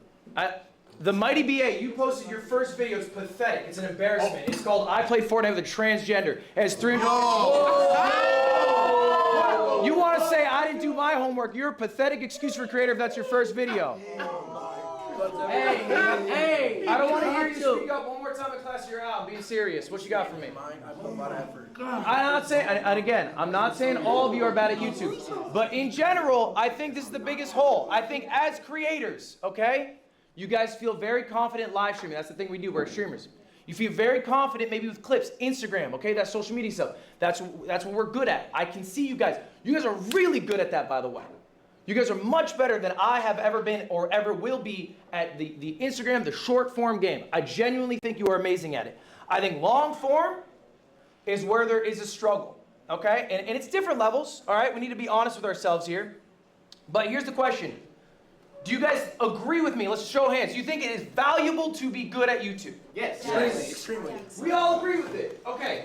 Why? Anyone have a guess? Why? Because when you bring short form into your YouTube, you're like a TV show, you're like an episode, people have more screen time of joining the content. Yeah, but you can just do it on Instagram. Why YouTube? YouTube because you're bringing someone to your episode, you know, so you're like bringing someone that's something you made, that you created, and they sat through all the time. That's something they'll look forward to. Then you bring your YouTube to your Twitch, they see the live YouTube video, and then you edit it something different. So bringing them to your YouTube is the ultimate payout, everything, not pay money, but that's all we all grew up with, YouTube. Okay. So add it all together, that YouTube is the #1 thing. You've got to get YouTube, you get it everywhere else. Because it's owned by Google, it has more longevity. Because it's owned by Google, it has more longevity, okay? Because people who watch YouTube are more likely to consume longer form content, which means they'd be better for watching streams. More likely to consume longer form content. That's an interesting idea. Yugi, what you got? YouTube has more, how do I say it, like eyes. It's a bigger platform than I think Twitch is. Okay. Let's go through that, guys. These are the monthly active users. We're going to go through a few websites that are familiar to you. Kick, 64 million people every month. Log on to Kick. They'll watch a stream there. Twitch, 240 million. Okay, now we're cooking. Guys, YouTube in comparison. Billions. 2.6 billion. All right? Furthermore, it's not just monthly active users compared to streaming sites. It is the most watched thing on TV. Wow. It is I'm going to say that again. The most watched thing on TV is YouTube. The most watched. And it's only growing. Okay? So ultimately, what is the value of being successful on multiple different websites? It's to diversify yourself. If you're only successful on Twitch, what if your Twitch falls off? What if you get banned? What if Twitch, the website, ceases to exist? That can happen. It's not a permanent thing. It will not exist forever. Then what do? Same with Instagram, same with everything. The more diversification you have, the more successful you are on multiple platforms, the more safeguarded you are on potential downfalls. website fall-offs, again, bans, personal fall-offs. Now here's a segment I need you guys to be honest with yourselves right now. As I look through your channels, I think I've proven that. Which one is you? All right, and let's just be honest here. I'm just gonna have you raise your hands if you think this is you. Raise your hand if you're just not posting on YouTube. All right, maybe you have them, but you barely ever post. Okay. All right, and let's just be a little vulnerable. Why are we not posting? So it's like, it's hard for me sometimes to focus on my YouTube channel because it's like, I see the way that other people edit their videos and I just don't necessarily make room or time for that because I always try to focus You on... want things to come out at a certain standard and you're not willing to post that under that standard, and that standard... Not willing. I have too much stuff going on to make that happen. Again, I go to college, I work, and I focus on streaming, so it's like I don't have the time to do it, but I try to make that time, then I end up getting sidetracked with other stuff. Okay. Are you successful at Instagram? Yes. Okay, so you made the time for that, but not for YouTube. Yeah, it's pretty much just offloading short videos. Okay, all right. Why not? For me, it's way harder than Twitch. With Twitch, I have a chat that I can interact with. Yep. With YouTube, or at least the YouTube videos I watch and I want to do, it's kind of me just talking to a camera, which seems inauthentic. Do you post the videos from your streams on YouTube? No. Do you think your streams are good? Yeah. Then why wouldn't we?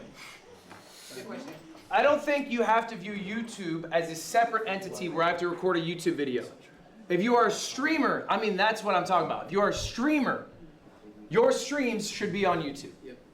You could be a YouTuber separately, like where you do offline recordings, that's fine. I'm specifically talking about if you are a streamer, why is your content not on YouTube? Silky, why are you not posting? I saw you put your hand up. Come on, Silky. Nah, I ain't a lot, so like I'll dead just record like vlogs and then I'll be like, yeah, nah, I'm gonna upload it and a week go by, 2 weeks go by, a month go by, and I'll be like, yeah, nah, it's too late. So you're just not diligent. Okay. All right, well, I appreciate the honesty, guys. Who else maybe has a YouTube channel, but you're struggling to upload consistently? All right, that's a lot of you guys. Why? So I started off on YouTube, and then once I got signed as a singer, I wanted to be taken more serious as an artist. So I stopped YouTube, even though that's the thing that helped me get to where I was. Right. But I just felt like people kept calling me like a YouTube singer or a singer from YouTube, and that's not what I wanted to be. And then I tried to go back and like get back on there, but it just, the vibe wasn't the same anymore. Right. And if I could just keep it a buck, like I felt like they weren't paying as much anymore, where I could like go on other platform, they'll be paying more. And I don't know, I just think the vibe is just different. I like Twitch a lot more because like she said, you can interact with people, you can just, it's so easy to just be yourself, but then I overthink when I'm talking to the camera, like, oh, let me re-edit, let me re-say this, you know, so it just seems a little... Do you post your streams on YouTube? So the issue is I would like to, but I would like a separate, like a live channel to post my things to, but someone took my name already. Someone took the name, so it's like I can't make that channel. What do you let any username stop you? You can make your username anything. I just feel like they would think that that's the real one, and... Yeah, but you're gonna far surpass the fake one because you are you have control over what's posted, you have more autonomy there, and so that will just surpass it and everyone will know. And you'll just say, hey, that's the fake one. And I think, don't let a username stop you, you know? Like, you're creating a hurdle for yourself to take the first step for something you want to do.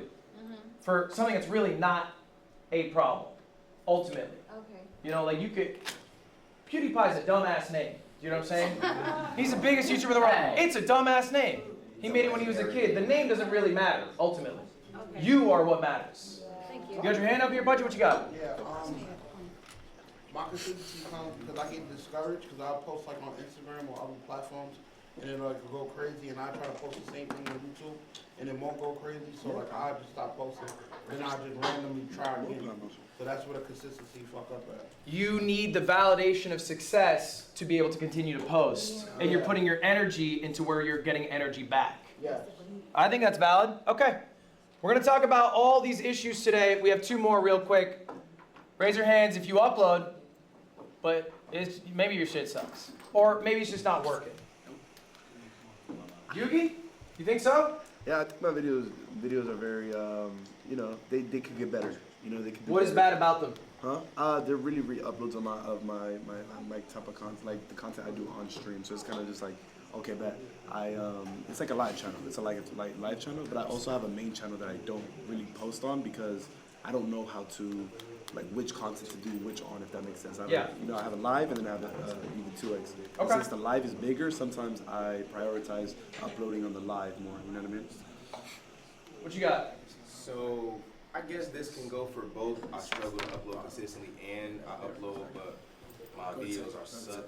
Cause from when I started YouTube years ago to now, I've gained a big following and I was really, really good at YouTube. Like YouTube was my main source of what I do for content. I was really, really good. And then once I got like, not demonetized, but the pay stopped completely because of just back end purposes I can talk about later. It literally messed up kind of my momentum because I put my money and time that I make from YouTube back into the YouTube videos to make more. And so as I was going, I'm starting to use my savings, and now it's like, all right, I'm making the money on YouTube, but it's not being it's not sent to returning. me. So it starts stopping my creativity. It's like I can't do the creative ideas that I would like to do on a higher scale no more. So it caused me to be inconsistent and make me feel like my videos are weak, even though my supporters keep telling me to drop. Can I break some news to you all right now? Yeah. Yes, sir. It is really easy to make content when the number's going up. Yeah, definitely. It feels so good to go live when you know the viewership's going to be higher. It feels so good to post on IG when you know the clip's going to blow up.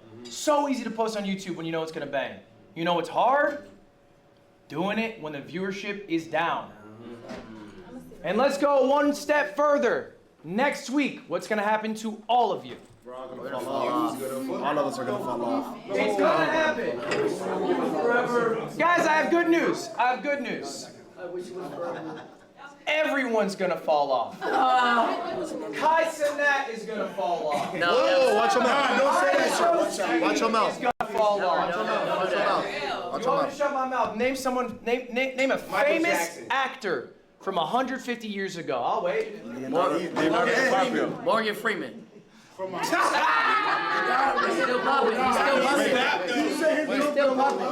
Guys, Father Time is undefeated. There will be moments where you're rising up. There's going to be moments where you're falling off. If you want to get back to the moment where you're rising up, it's what you do in the moments where you're falling off. You got to stay consistent through the hard times, okay? So whatever excuses, hurdles, barriers you're putting in front of yourself. I can't get my channel name. I'm not getting the same views on a certain platform, or I'm not doing as well as I used to be. You have to get over those hurdles because no one else cares. They just want you to output. And if you don't, then you're never going to succeed on that platform. I promise you that. So guys, I have good news for you all. I got the cheat code. I can tell you exactly how to be successful at YouTube. Why? Because I'm old. When I started out, we didn't have short form content. There was no clip farmers. So for me to grow as a streamer, I had to grow as a YouTuber. And I think growing on YouTube is genuinely easier than growing on Twitch. Really? There's no discoverability on Twitch. YouTube is a scientific game. It is not about how enigmatic your personality is. It is not about the connections you have. It's about how well you understand how the website works. And if you put the time in the study, you will reap the rewards. I promise you that. So guys, what is the #1 skill that you need to learn to become a great YouTuber? The #1 skill. You gonna be good? Yeah, what you got? #1 skill to be very good at YouTube is to upload and get better every upload. Wrong. Flacco, what you got? Edit. Wrong. Oh, shit. What you got? Consistency. Wrong. I was gonna say the same thing. Yugi. Thumbnails. Close. Go further. Go further. Title. And? Length. Package. Clickbait. Oh. What you say? Hold up. Packaging. Everyone listening to what you say. Packaging. Bam! My nigga. Nah, you got that one for that. That was tough. That was tough. Guys, YouTube, unfortunately, or maybe fortunately, depending on your view of it, is not a platform for artists. It is not a platform for creatives. It is a platform for marketers. Okay. And you have always heard, I'm sure, if you watch other YouTubers say, man, I wish I didn't have to, bend over for the algorithm.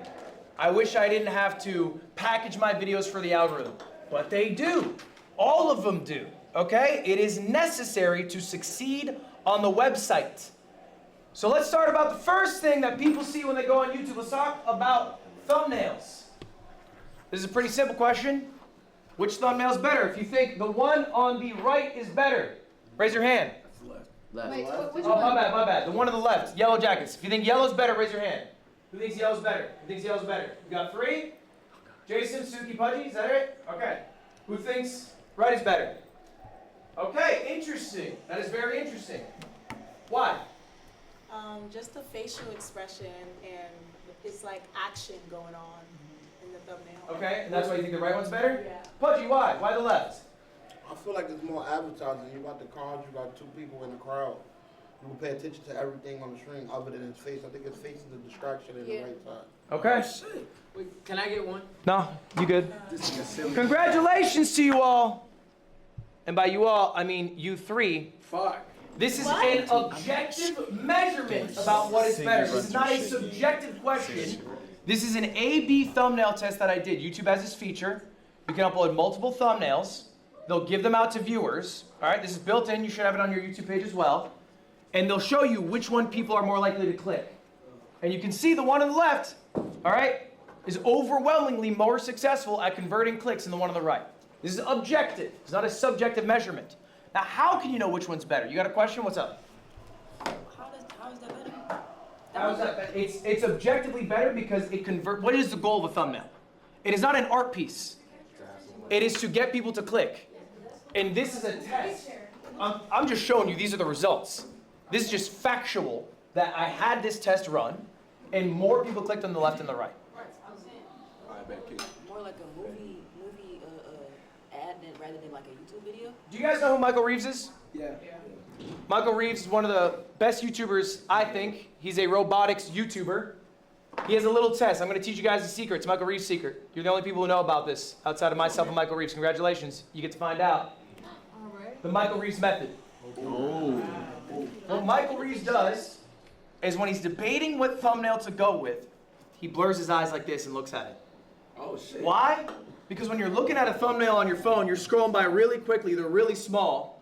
So what does it look like without focusing on it? When you guys were on this one, you're talking about, oh, the jacket looks like this. The car in the back has... Those details aren't being picked up by viewer. You don't give a fuck when you're scrolling YouTube. Be honest about yourselves. You're scrolling for half a second. You squint your eyes. Which one looks better now? All right? Now you're like, oh, okay, hold up. I understand the one on the left. Those stick out a little stronger. There's the one on the right's a little vague. What's that thing in the back? It's harder to see. It's a little more clear now. Jason, why do we have a question? What's up? What are your thoughts on AI thumbnails? I think AI thumbnails will be rejected by the viewers. And so what is your goal? To get people to watch your videos or not watch your videos? Watch your videos. Okay, so you can use AI thumbnails if you want to save money and get no viewers, but that's up to you. All right, guys, we're going to do a few more tests. And now we're going to use the Michael Reeves method. I'm going to show you 2 thumbnails. These come directly from Mr. Beast. I asked him for his A/B testing, so there's going to be an objective correct answer. And these ones are pretty lopsided. Show of hands. Who thinks the thumbnail on the left is better than the thumbnail on the right? Who thinks left is better? Raise your hand if you think left is better. Got about 3? Okay. Who thinks right is better? Okay. All right. Here's the actual thumbnail. I'll give you guys a chance to change. Who thinks left is better? Okay, a few more hands going up. Who thinks right is better? Correct answer. I fucking suck. Yeah. What? That's why I don't do YouTube.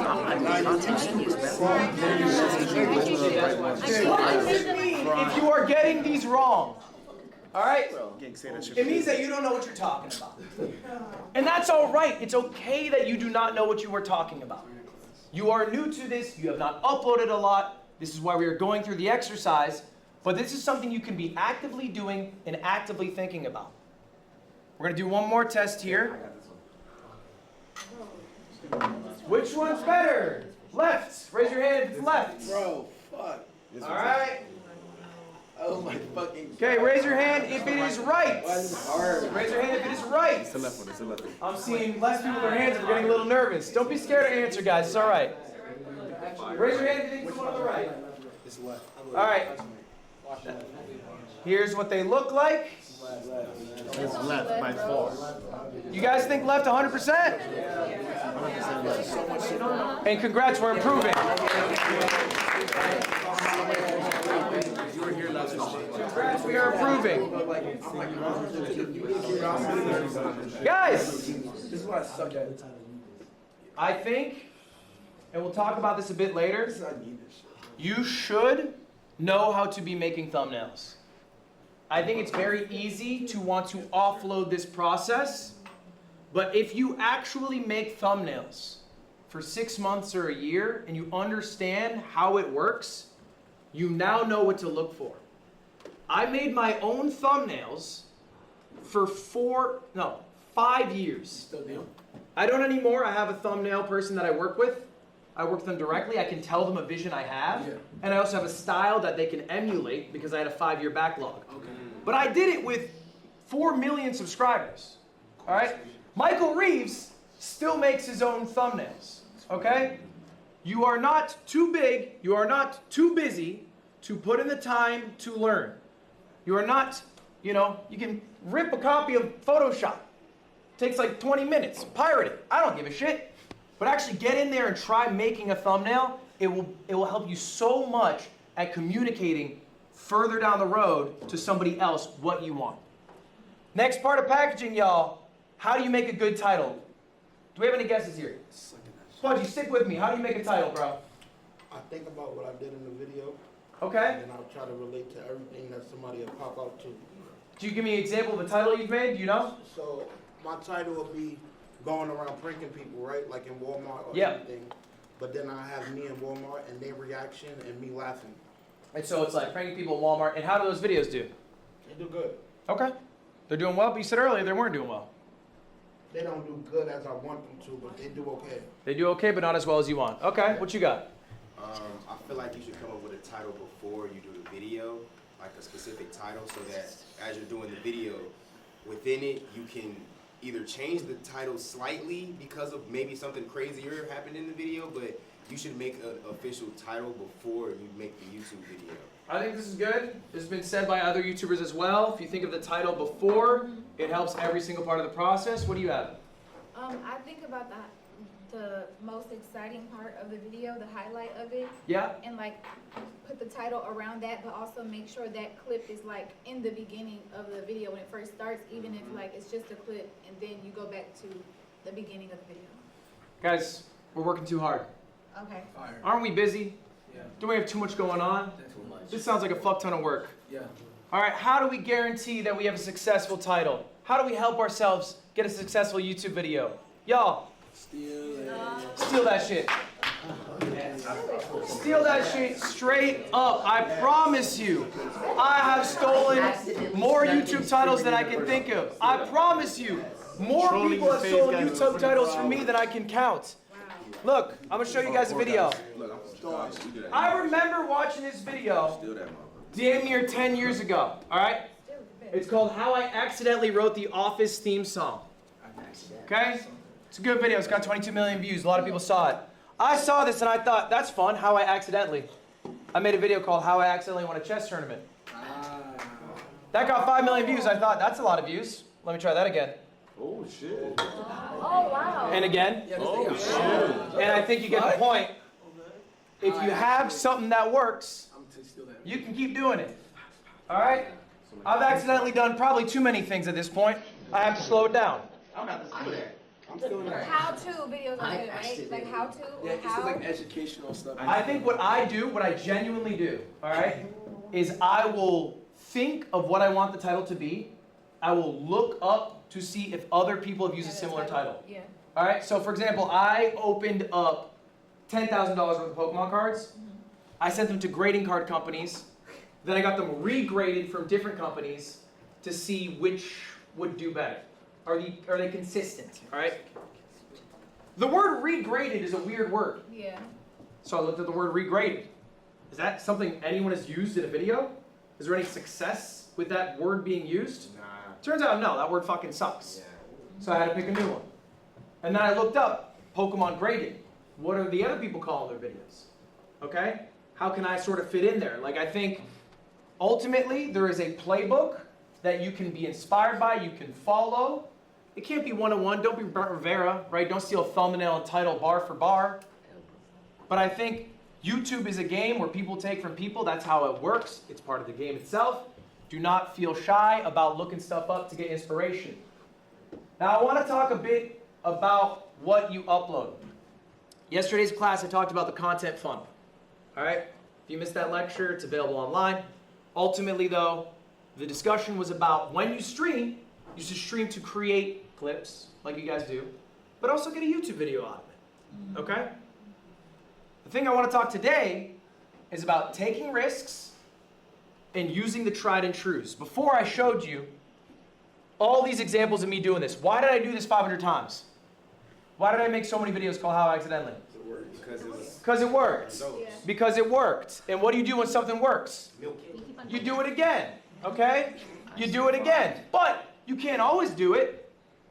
You can't do it into perpetuity till it falls off, because then people get bored, they leave. Right. So you have to take risks and mix that in with your tried and trues. And when the tried and trues stop being tried and true, what do? You stop doing them. So I have 6 videos here. I'm going to show you guys. These are just 6 random videos posted back to back to back to back. All right? 4 of them are tried and trues. I had done these before, and they had worked. Okay? This one is in red. Why? Because it didn't work. Am I going to do another video called Do Crow Gamers Have Good Aim IRL? No. Probably not. Didn't work the second time. Why would I do it a third? Will I do another video about GeoGuessr? Yeah. Probably. 1.4 mil. I'm happy with that. Now everyone's barometer is a bit different. I look for 1 million views for a YouTube upload.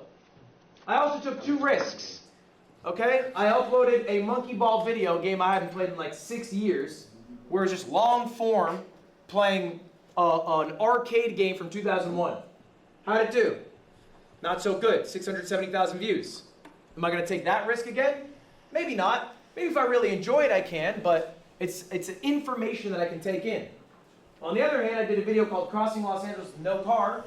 Got 1.4 million views. I had no idea this video would work. I took a bunch of my friends. I had one ride a bird, one took public transport, and one hitchhiked to see who could get somewhere faster. It was a weird premise, but it worked. Will I probably do something similar to that again? Yeah, more than likely. So take these risks, like be a little brave, okay?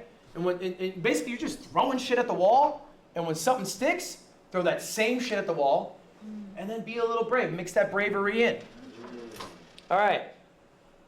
Next up, we're going to talk about intros, okay? That is the third part of packaging. It is the intros to a video. It is the first thing people see when they see a video. I'm going to be pretty honest with you guys.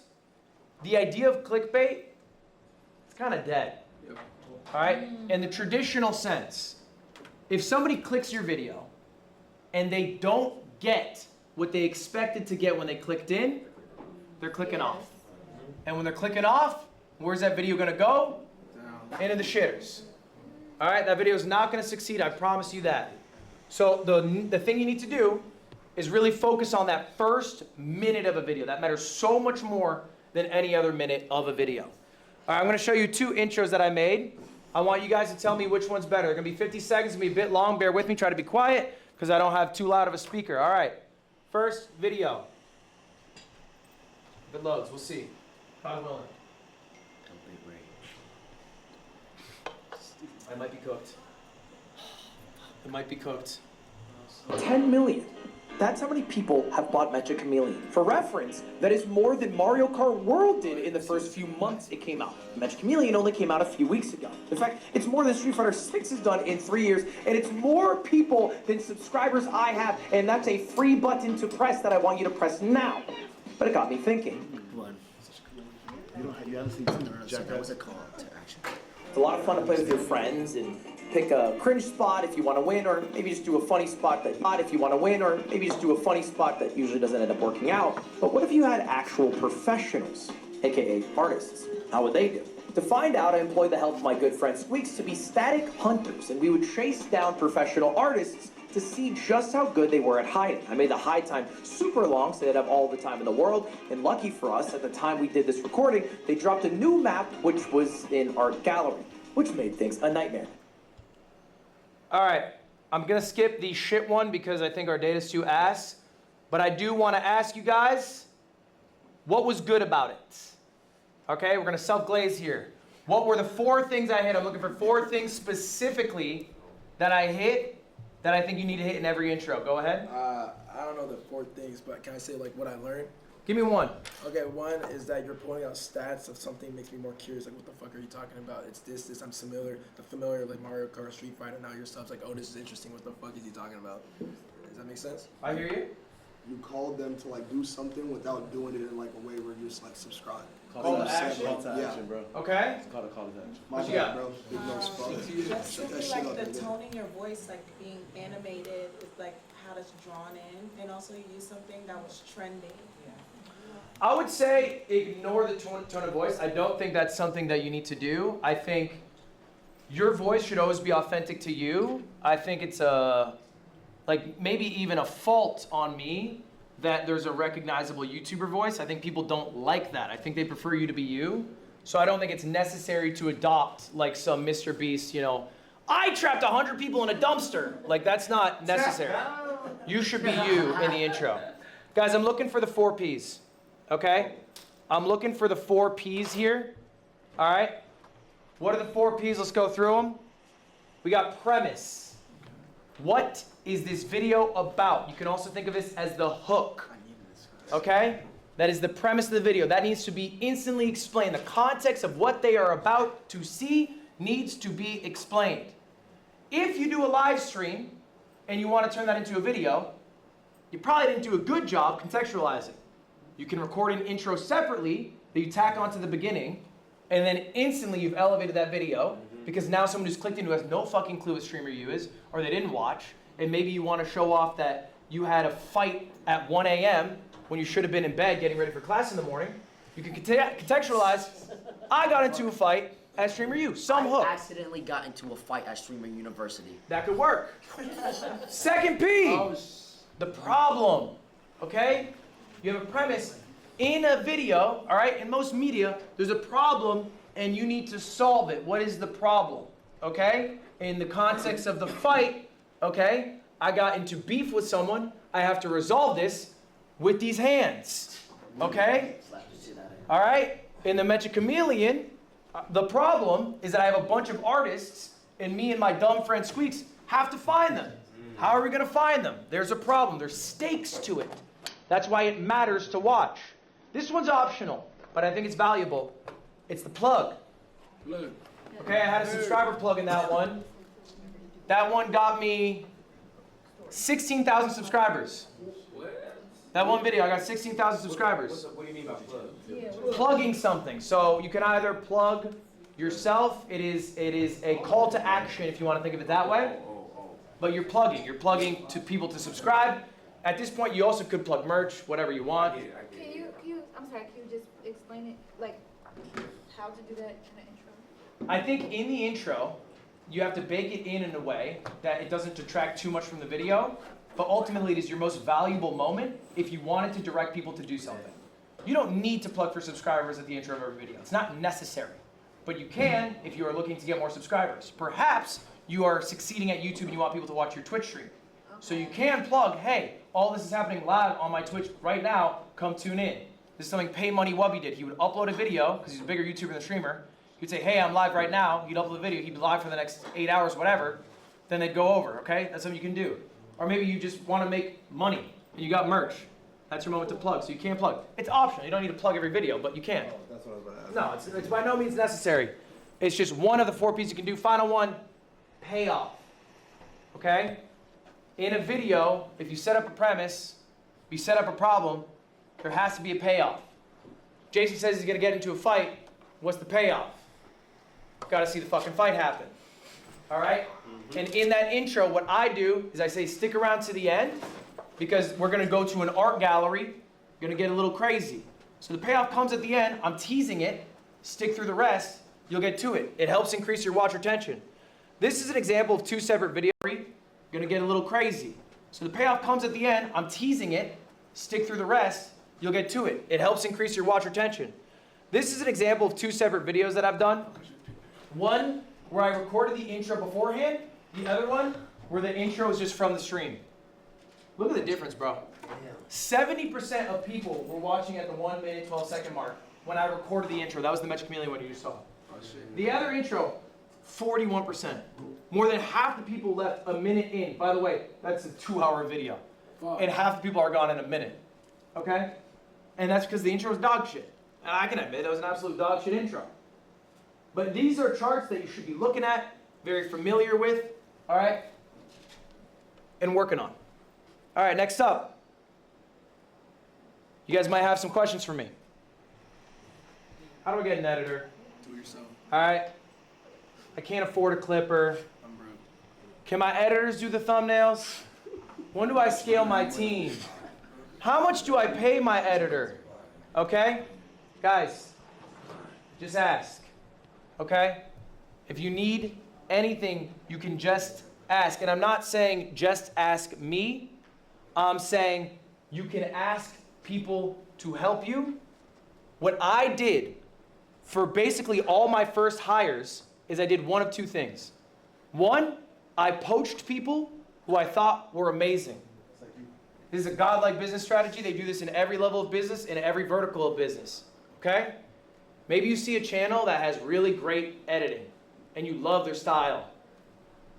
Maybe ask them, hey, you want to edit for me? All right, maybe someone has a great clipping channel and you want to know how they did it. Ask. Hit them up. Okay? I've never signed with an agency, but I understood the need to have an agent to do sales. Do you guys know Loaded's agency? Loaded, has anyone heard of this? Never. Loaded is a pretty large sales agency in the streaming space. Their top sales agent was Kelby May. All right? I thought he was good at his job. So I poached him. And here he is on his LinkedIn saying, career update. After almost 5 years, I'm stepping away to leave Loaded, which, mind you, genuinely one of the biggest ad agencies in the game, to join my dumbass. Okay? Poach. The other thing that I've done to hire a bunch of my employees, working with fans. All right? If you guys are struggling to get an editor, what I've done is I've asked. I've literally gone on my live stream.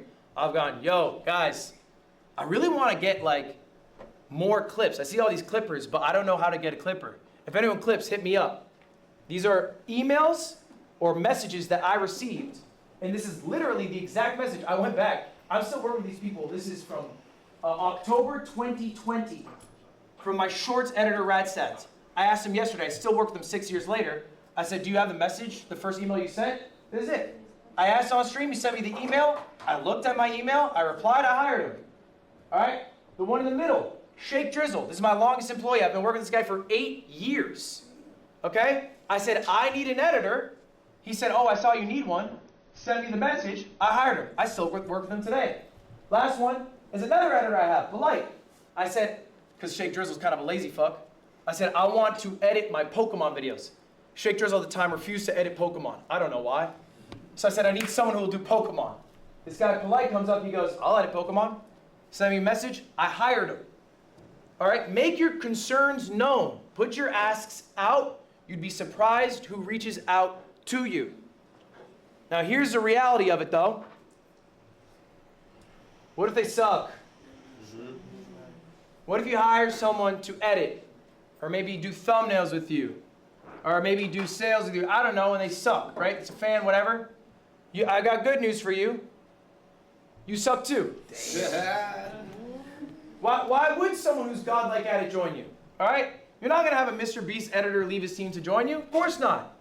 But there's something really beautiful and also powerful about both of you sucking and improving at something together. Okay? Give them the grace that you yourself want. Here's a fun quote for you from Epictetus. No great things come into suddenly, for not even a bunch of grapes can, or a fig. All right? Even a grape's got to wait. Even a grape's got to grow. Get the water, get the sunlight. All right, same with your editor. Give them that grace. But I promise you, there's a lot of dividends you can get by working with these people and growing with them together and trying to find your voice together. Okay? Last thing I want to talk about here, guys. Don't trust me. I am someone who succeeded. To do that, it took a lot of luck. But there's also something known as survivorship bias. I made it now. I can say, guys, just do this, this, this. And I go home into my $1 million mansion. I'm living a good-ass life. And you all bought what I said without maybe thinking critically yourself. Do I agree with him? Okay? I remember when I was a smaller creator, Mr. Beast invited me to his place to do a video with him. So I went. And this is Mr. fucking Beast. He's got like 100 million subs. So I'm like, what do I gotta do, Jimmy? How do I make it like you? And Mr. Beast, he goes, oh, just make banger videos. Yeah, you should just make banger videos. Every video you should make should be an absolute banger. And I go home and I go, all right, team, all we're doing from now on is banger videos. A month later, I'm like, fuck banger videos. I like the workflow I have. I like the life that I lead. I don't want to put all this effort and high production into one YouTube video. I want to have a chat that I talk to. I want to have this community I form. I want to make the videos about GeoGuessr because I like GeoGuessr. I don't give a fuck if it doesn't perform 50 million views. I'm happy with the mill. So you don't have to follow the playbook bar for bar as I'm saying it. All right? Trust yourselves, trust your instincts, think critically about what I'm saying. Some things I'm saying maybe you agree with, some things they don't. Don't trust me implicitly, take it all with a grain of salt. Guys, that is my lecture for you. Do you have any questions for me?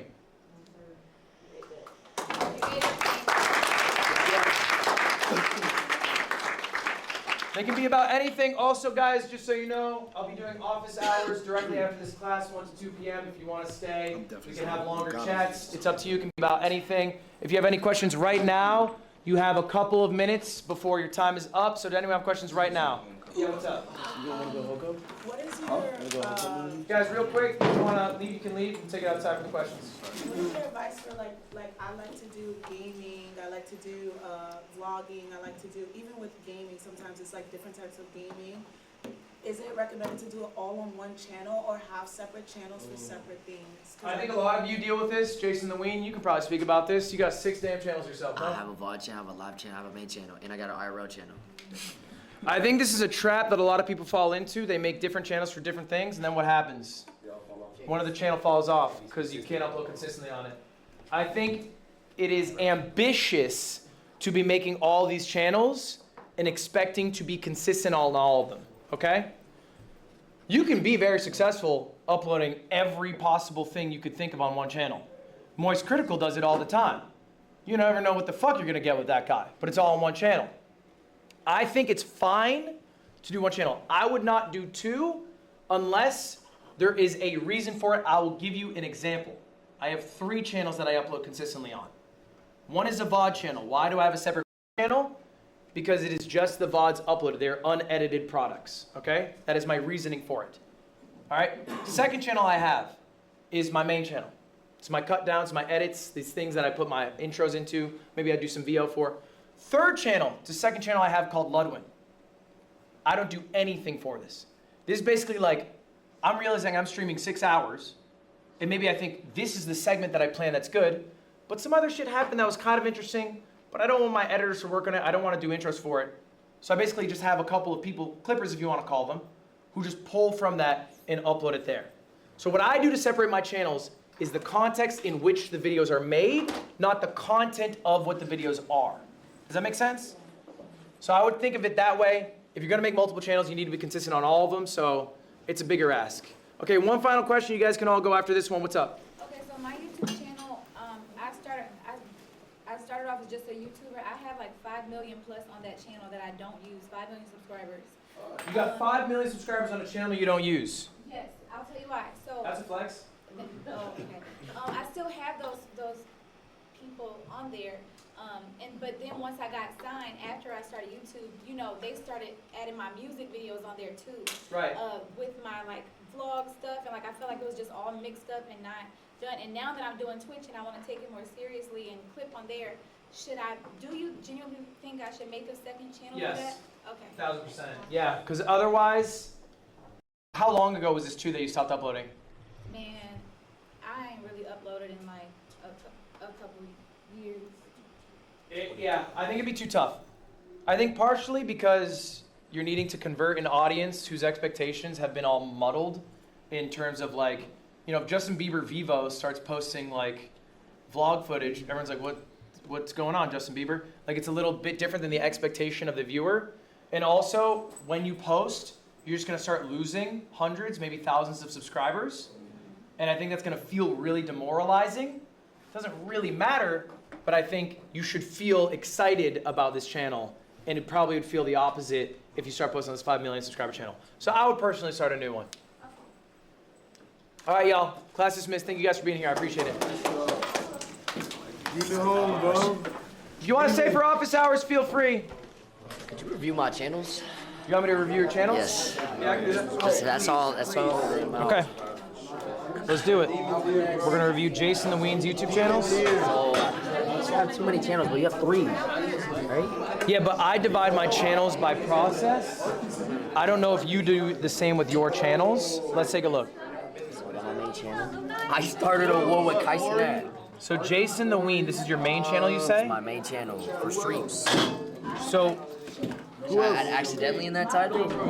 I mean, you can try it and see if it works. What are your other channels? It's Jason the Ween. You got Jason the Ween. My bad, my internet's some ass right now. I might have leaked some shit right there, low-key. Jason the Ween. Jason the Ween. Oh, like down here? I can't even read chat. No, click on. I'm pretty sure if you click on home and scroll down a little bit. Oh, okay, yeah.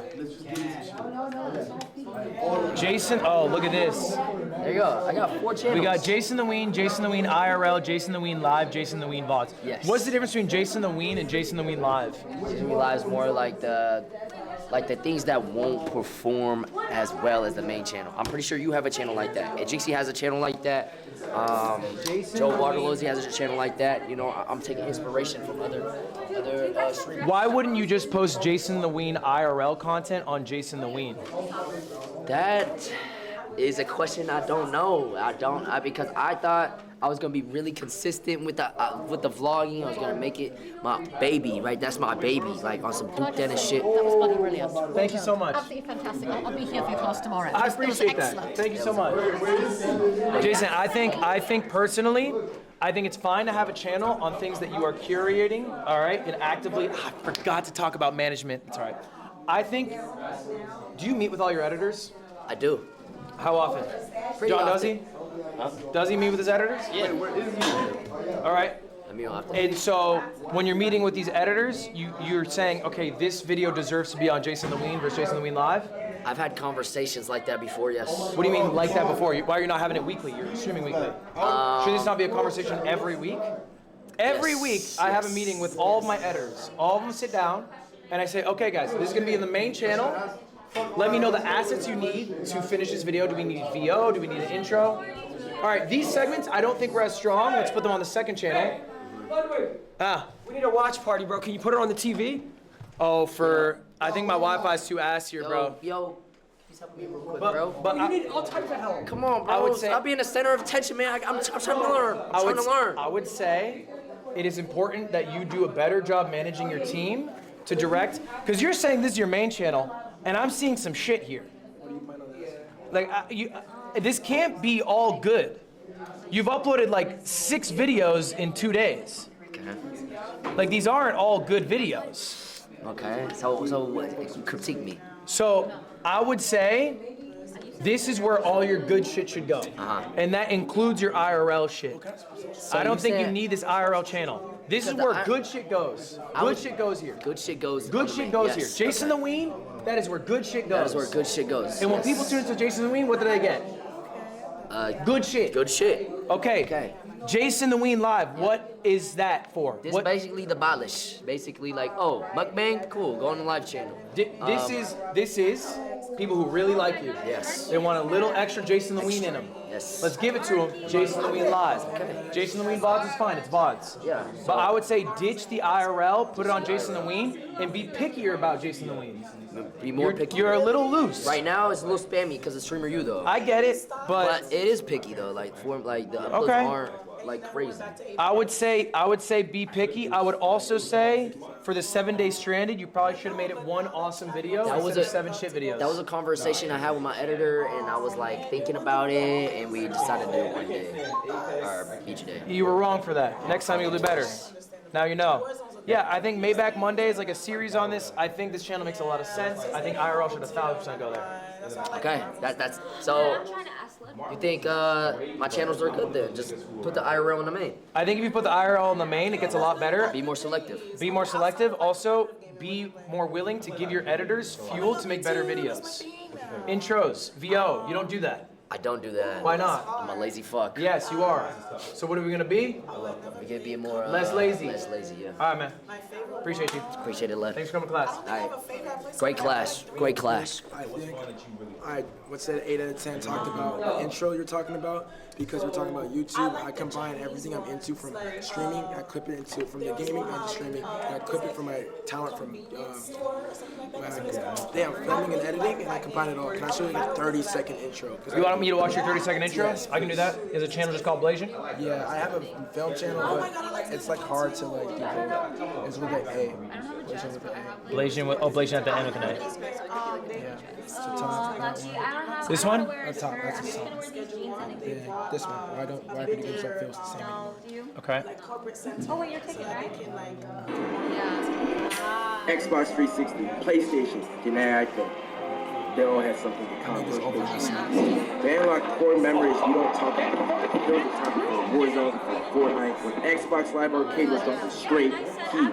Y'all don't even know. There's no microtransactions, no battle passes. Back when life looked like this, we had games like Happy Wars, Castle Crashers, Trials HD. But then there's just one game, and then me and my friends losing my in that 5 seconds later. Just one game that ended old friendships. Then that game was called Doritos Crash Course. Okay. I mean, I actually don't think it's a bad intro. I think it's maybe a bad. Makes sense. I think I have it too, but I'm undiagnosed. It's tough to say because to critique a smaller video, there's always a chance this video would like absolutely bang, and it just hasn't like caught on. So that is possible. The only thing I would say, and I appreciate the artism of that intro. I think it's not the strongest hook. Like I'm imagining, because who would make a video like this? Why video games don't feel the same anymore? It would be like Nakey Jakey, and he'd be playing some like AAA slop and showing how video games suck now. Showing, and I don't think you showed how video games suck now. Right? You're saying this, and I'm listening to you, and I'm thinking to myself, I don't know if I agree with you. Like, when I'm thinking about, like, I agree with the title, but then you're saying Castle Crashers. I'm like, I don't know if I agree that Castle Crashers is, like, better than Elden Ring. Like, so I think you have to get straight to this point you're making of, like, this is the shit now. Like, this is where things are maybe kind of beautiful. And like more show in it. I don't think the baseball field works here. I think you want to be showing the games. Yeah, okay. So I think I appreciate the artistry of it. I don't think it illustrates the point enough. No, yeah, I kept changing the title so many times. Yes. I think it was like something about free games. But yeah, no, that definitely makes more sense now. Yeah, there's like the visuals. There's nothing about games at all. Yeah. And so I would say that. Okay. And also, you snuck a joke in there. Wait, downstairs. I think it's unnecessary. Okay. I'm not funny in the first 30 seconds of my video. Okay. That'll be funny. Yeah. All right. Maybe there's like a little joke occasionally. I don't know. Usually not though. I keep it pretty clean or pretty subtle. So it's very like palatable and like flatter. I'm not saying you can't make a joke in the intro. Maybe just something to think about. Thank you. Thank you so much, man. All right, man. Appreciate you. Thank you for coming to class today. I remember niggas used to hit the Luddy, bro. I did used to hit the Luddy, bro. I used to hit that shit tough. I love your lecture. I enjoyed it. I'm gonna try and do better. All right. I'm trying to Appreciate do better. that. Thank you. I look forward to it. Hi, Mr. Lud. Hello. How's it going? First of all, amazing class. Learned so much. Thank you. I think I just want to ask you about. Well, I think my primary focus on YouTube is the fact that I do like music, singing content. I have like another channel where I kind of posted VODs. I had an editor, but then he quit on me, so I completely forgot about that account. So as for my like singing account right now, I just post like reels because whenever I post like long form content, it gets copyrighted or shadow banned or whatever the hell. So I was in my mind, I was like, okay, I'm gonna grow from reels first, or shorts or whatever, and then from then on, maybe I'll like try harder with long form. Yeah. Yeah, so I'm just like, what's And your is that stance on working? that? I think so, yeah. What's your YouTube channel? It is Caternado, CAT. R-N-A-D-O. I think I looked at your YouTube channel yesterday. I remember this. You do only post shorts, right? Yeah, but I've had like Where an editor for Just Streamer You, and they've been posting on my Is main it this? account. Is this Yeah, it? yeah, they've been posting like Streamer You clips on my singing account. Like that's my. Wait, here's the deal, bro. I can't even find your channel looking up your name. Oh. Jason the Ween comes up. Is this my internet? You're all the way down here. Is this you? No, that was my VOD channel, but I don't post on it anymore. Oh. I looked up your that- name. that one. Yeah. That's crazy. Yeah. That's bad. Wait, how do I That's fix bad that? for us. How do I fix that? How do you improve your SEO on YouTube? It might be something to do with the channel name. I'm not sure. Maybe just posting more. So this is, yes, I did see this, and it's a singing channel, but you posted clips here, and the clips are doing well. So what's the game plan?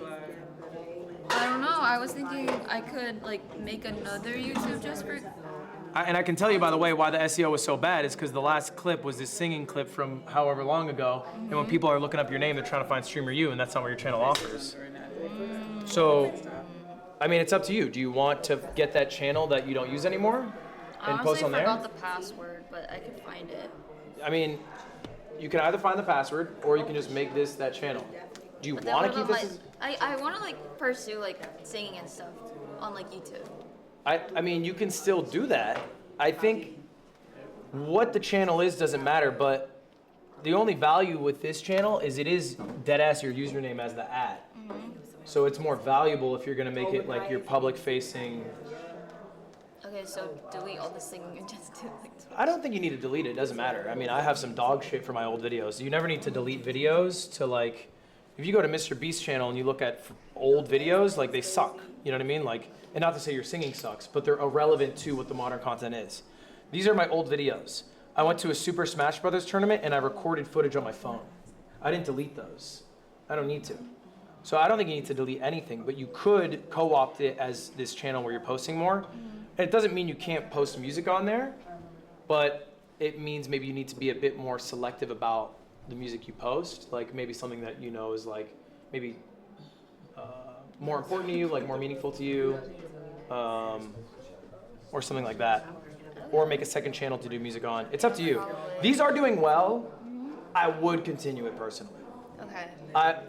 Personally, like you have 2 clips that have 100K, I would post, 10 more shorts like this weekend and try to get some growth off that.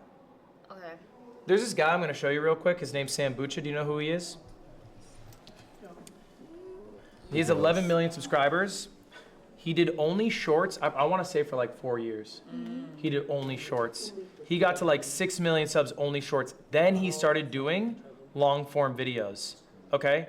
And his long form started to like pop off, like genuinely do super well because he was able to grow his channel through shorts. So it is possible to grow from shorts and then switch to long form later on. That's a super viable strategy. It does take a bit of time. It's not as easy as people make it out to be, but you absolutely can do it. Okay, awesome. Thank you so much. All right. Thank you. Thank you. Thank you for coming to class. I appreciate it. Of course. Yes, me. What's up? Hi, I'm Shaka Shooter, and I have a couple questions. So one, the name Shooter and my name. So do you think that is brand friendly? Do you think I started off as a Call of Duty gamer, a Call of Duty streamer, and I feel like that name in itself limits me, and I kind of want to create 2 channels off of that sometimes. To Shooter, how do you spell it? Is it like Shooter? It's like dead ass like. Shooter. And so times like that, I think I should have like a second channel just for more non-gaming content. Yeah, it's tough. Yeah. I think I think it's important not to adapt your identity too much to cater to, you know, like brand friendliness. Like I think there's value in like this authenticity, but like if you're not super attached to it, it might be worth it. Cause like we're in America, bro. There's school shootings often, and there's like a crazy school shooting, which there's probably inevitably gonna be, cause there's like no legislation to stop it. Then it's like, yeah, you know, Doritos probably doesn't want to hop in on the shooter YouTuber the day after. Like that probably makes them feel some type of way. So, but it's not my call to make. It's a very personal call, and I think it comes down to, you know, how important this name is to you. Right. The name is important, but I go by Chakra. And so that I feel like I could just create a second channel and drop the shooter part and just kind of go off of that. 1000%, yeah. Okay. So that was my first question. My second question is when it comes to like niching and trending kind of like trending niches. Like at first we've seen like a lot of the vloggers and now we don't see as many vloggers, and then we've seen a lot of mukbangs and now we don't see. Do you think it's important to kind of, you kind of answered it already, but how do you feel about, like, I want to do like lifestyle kind of vlogging content. Do you think it's important to kind of see where the niche is going, understand if it's dying or not, and kind of stray away from that, or just go with your heart and kind of just go with what you want to do? You ever play Super Smash Bros? Oh, yeah. Okay, the first game or niche community that I was a part of was Super Smash Brothers Melee. Okay. The GameCube one. Yeah. It's a pretty small community, all things considered, but I really liked it. Right? And so I think that helped me grow initially in it. I made a bunch of content about it.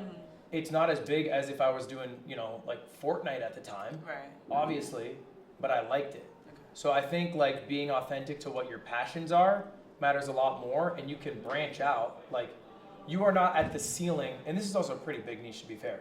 You're not the ceiling of vlog. Like the ceiling of vlogging is still massive. There's still huge vloggers, you know? So I think it's super possible. I wouldn't ever recommend chasing a trend unless it's something that you also like personally thought was cool. Okay. Like don't do mukbangs because people are doing mukbangs.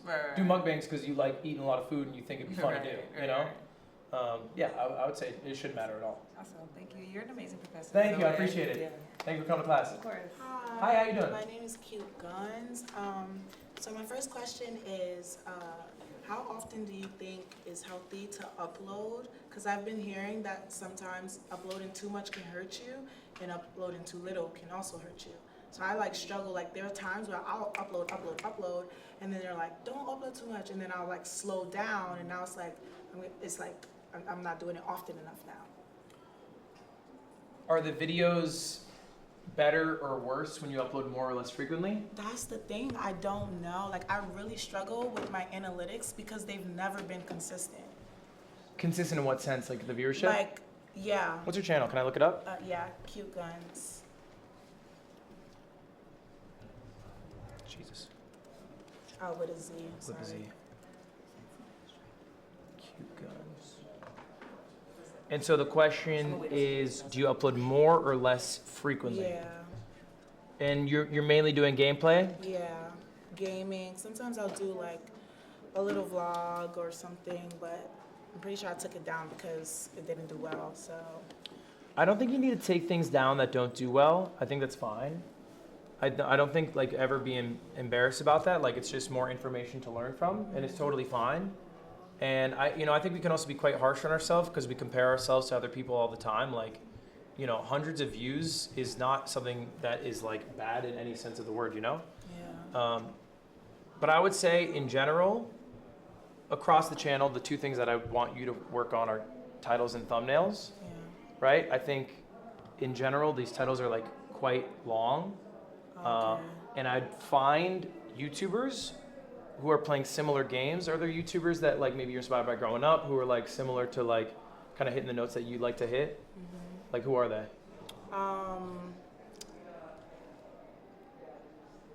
Vanilla Mace. Okay. I like her, like, cause she does gaming, IRL vlogging. Yeah. She does it all, and You it know it all. works for her. Who else? Did you like watch Markiplier growing up or like Corey Kenshin? You know, Corey. I just got into Corey. I wasn't really into YouTube growing up a lot, so I'm just now like watching different YouTubers and stuff. So I'm kind of new to the whole YouTube scene. 100%. Yeah, I think these are all like I think Vanilla's great. I think Corey's great, but like there's a difference in her titles and your titles, you know? Yeah, I see it now. There's a difference in her thumbnails and your thumbnails. And like, I don't think Vanilla is necessarily at the top of the thumbnail title game either. I think she just has like a really infectious personality. Yeah. And like, sometimes, you know, going to like legacy people, like people who've been doing it for so long is great because like, they've really been studying this for a while, you know? And so I would say that's step one. Step two, I guess to go back to your question, do you upload more or less frequently? I think the quality of the video is what matters most. It doesn't matter how much you upload. It really doesn't. Okay. Like, there's this YouTuber, Michael Reeves. He's a friend of mine. He uploads maybe twice a year. Wow. Like literally twice a year. And Maybe. then let's look at his videos. Okay, 5.2 mil, 8.5 mil. That's 2 videos, by the way, in 2 years. Quick question, how do you make a revenue out of 2 years? 9.7 mil. How do you make revenue? What do you mean? Like out of twice uploading a year.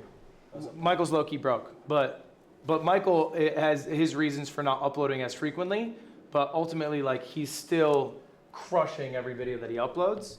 And then there are people who upload like an unfathomable amount. Like XQC has his editors uploading like 4 times a day sometimes. Do you know? And like they all do like pretty well, and that's fine. It's just like sort of a difference in style on the channel. But I think when you're doing gameplay, it's okay to post like daily. It'd be fine.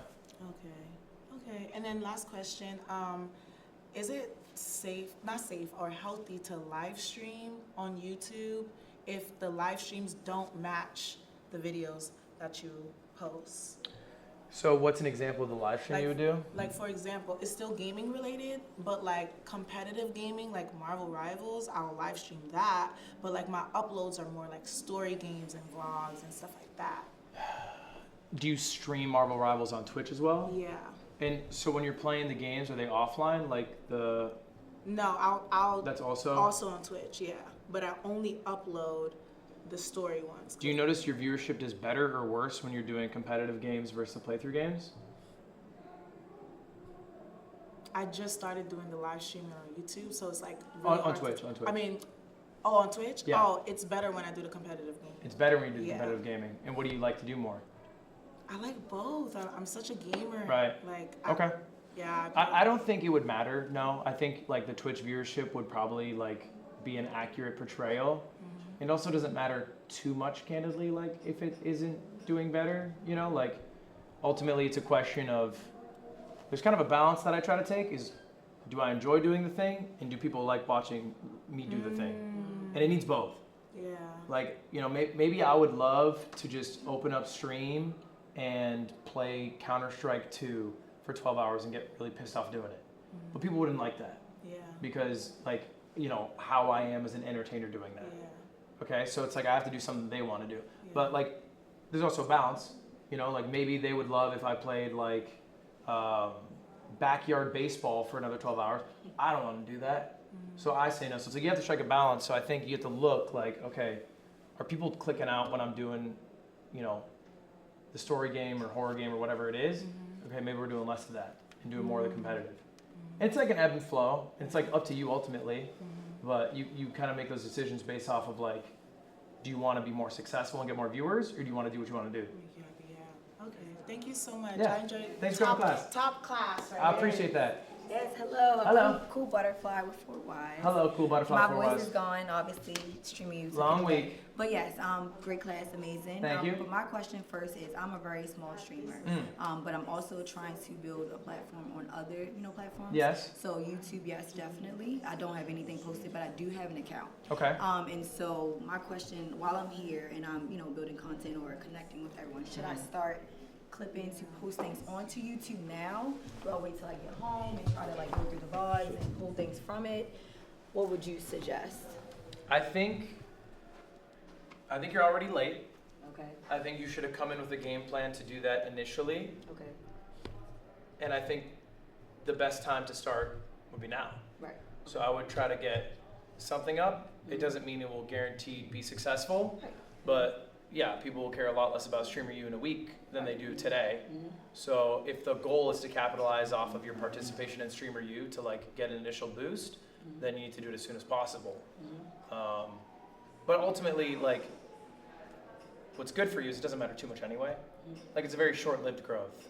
And in a year, the growth that anyone experiences here, either from followers or subscribers on YouTube, is going to be mostly moot. Like, it won't really matter. I would just get started on YouTube to start getting better at the process. Okay. Because you're going to suck at it. Yeah.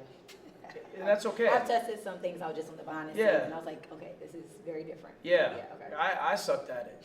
And it takes a while. And so it's like, feel comfortable learning and just getting better at it. Yeah.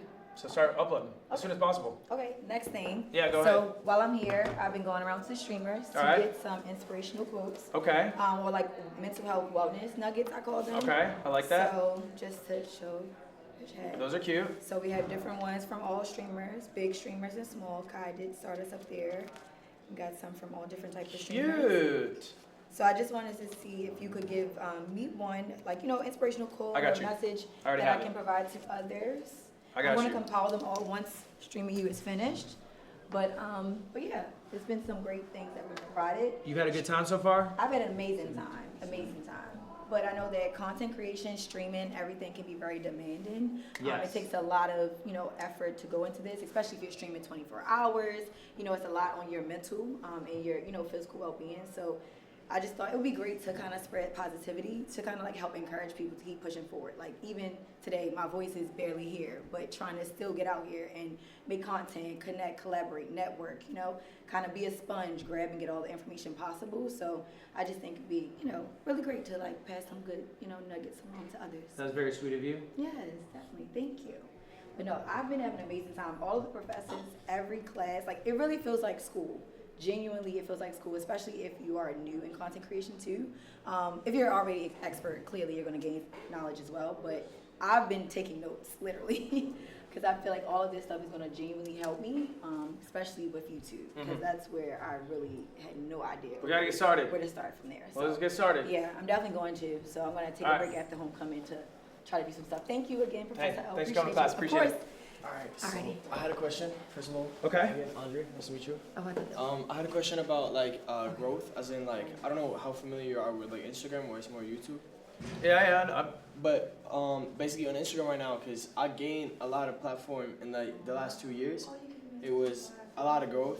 So it went up a bunch, but then since I started doing fashion content in a matter of a month, it was already at 100K.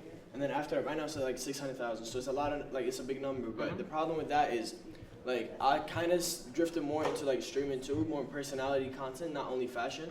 Because I feel like if you do only fashion, it's there's a certain limit you can reach. Sure. Personality is all over. Okay. So the problem with that was right now it's a growth. There's a lot of people in fashion that just follow me for the outfits, but might now unfollow. And then I gain the streamer, a lot of streamers, so the growth stays the same. Let's say I lose, I don't know, I lost a lot of followers, but gain it all back, and it's just the same number. Sure. It's just a community drift. How could I keep growing and not staying on the same number? I feel like you need to stop caring about the number. Do you want to be more personality driven, or do you want to be a fashion creator? No, I feel like it's I like all the fashion stuff, but I genuinely say there's no fun at all for me to record fashion videos. So you want to be able to also... Yeah, I think it's just stuff like this is just, yeah. So the people are expecting fashion. 100%. And they're unfollowing because you're not giving fashion. But then I'm gaining. No, I'm giving it I'm still doing it. Right, but you're also giving stuff they don't care for, so they unfollow. Yes. When they see a clip of Twitch, they're probably gonna. Why does it matter that they unfollow? I just want to have growth. But you are having growth, no? You're saying you're gaining followers. No, but it's saying, I'm gaining but losing, so the number is the same. Yeah, but viewers don't owe you anything. They don't. They came because you were offering fashion content. Yeah. Then you hit them with some shit that they weren't there for, so they left. 100%. This is good that they're leaving. Yeah. You want them to leave because you want the people who are on your page to care about what you post on the page. Okay. Are people following you for your personality content? Right now? Yeah, are you getting follows from that? From Twitch clips, yeah. There's a lot. At first I got a lot of hate when I hopped over to streaming, but then I noticed the clips really started doing well. It was even without clips, there's a bunch of clips with other creators, but the most viral clips is just me. So it's it's really, I see growth, and then there's people coming into my chat and genuinely just know me for streaming. So now they didn't even know I was like doing fashion. Do the clips do well when you do personality? It's good numbers. Yeah, some it's it's a lot. Yeah. Okay, can I tell you something? What? Stop caring about the number. Okay. This is your ego. Yeah. You feel bad because you're looking at the analytics and you're losing followers. 100%. Who gives a shit, bro? It's a number. Yeah, you're right. Are you doing the thing that you like doing? Yeah. Are you getting some success doing it? Yeah. Then keep doing the thing. Okay, so you think there's gonna be a certain point where I start like gaining? Probably. Yeah. Who cares though? Okay. It's also like I'm thinking also like the brand deals and like that's fashion is where the money's at for me. Mm-hmm. You know, there's a lot of brand deals.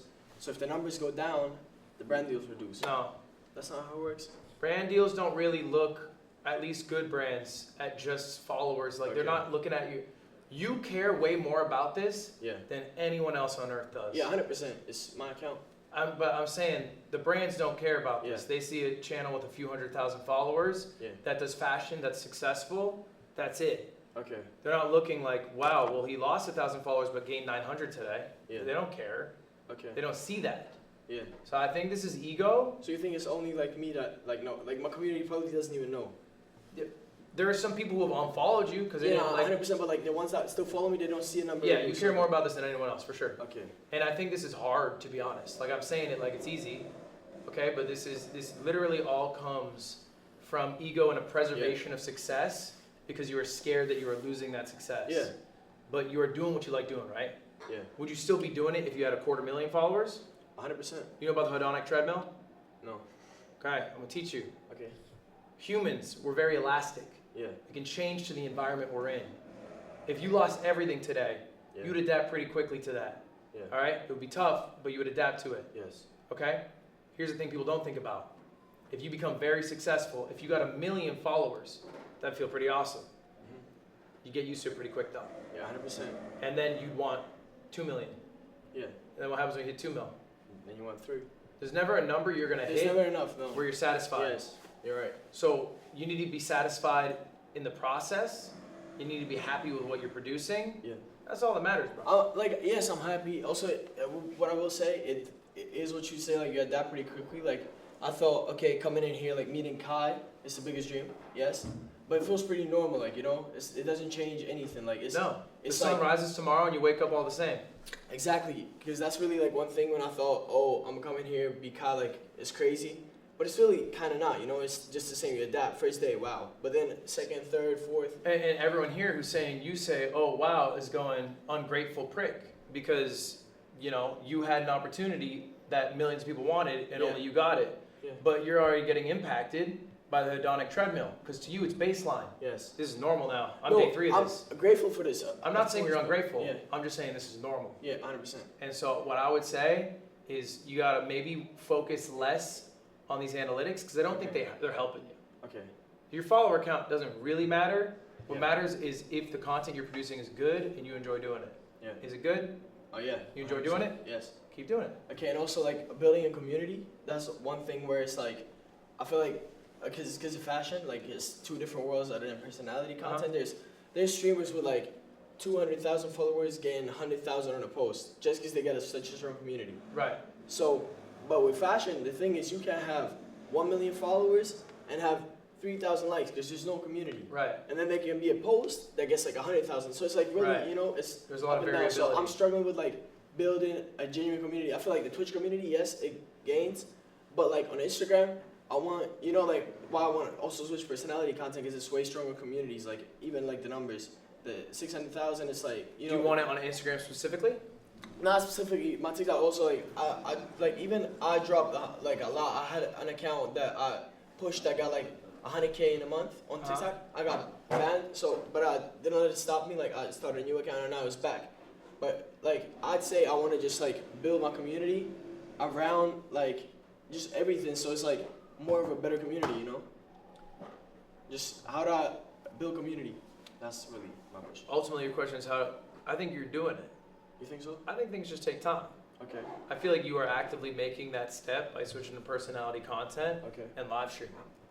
So I think you're more frustrated by things you saw in the fashion industry I think you've already made the changes because of what you were frustrated by. Yeah. Maybe you didn't enjoy it. Maybe it's just lack of community. Whatever. You're doing it. Yeah. We're in the process. We're watching it happen live. Yeah, you're right. In a year, nothing I say matters. All that matters is that you stay consistent at it. Yeah. Stay at it. Okay, thank you. All right, man. Appreciate you. Appreciate it. Thank you so much. Y'all heard the chat? That's what we were saying. Class over. Dude, we're at 2%. Woo! Battery swap, chat. That was crazy. Chat, we'll be right back. One moment. We're gonna battery swap. Hello. Hello, yearbook photo. Yes.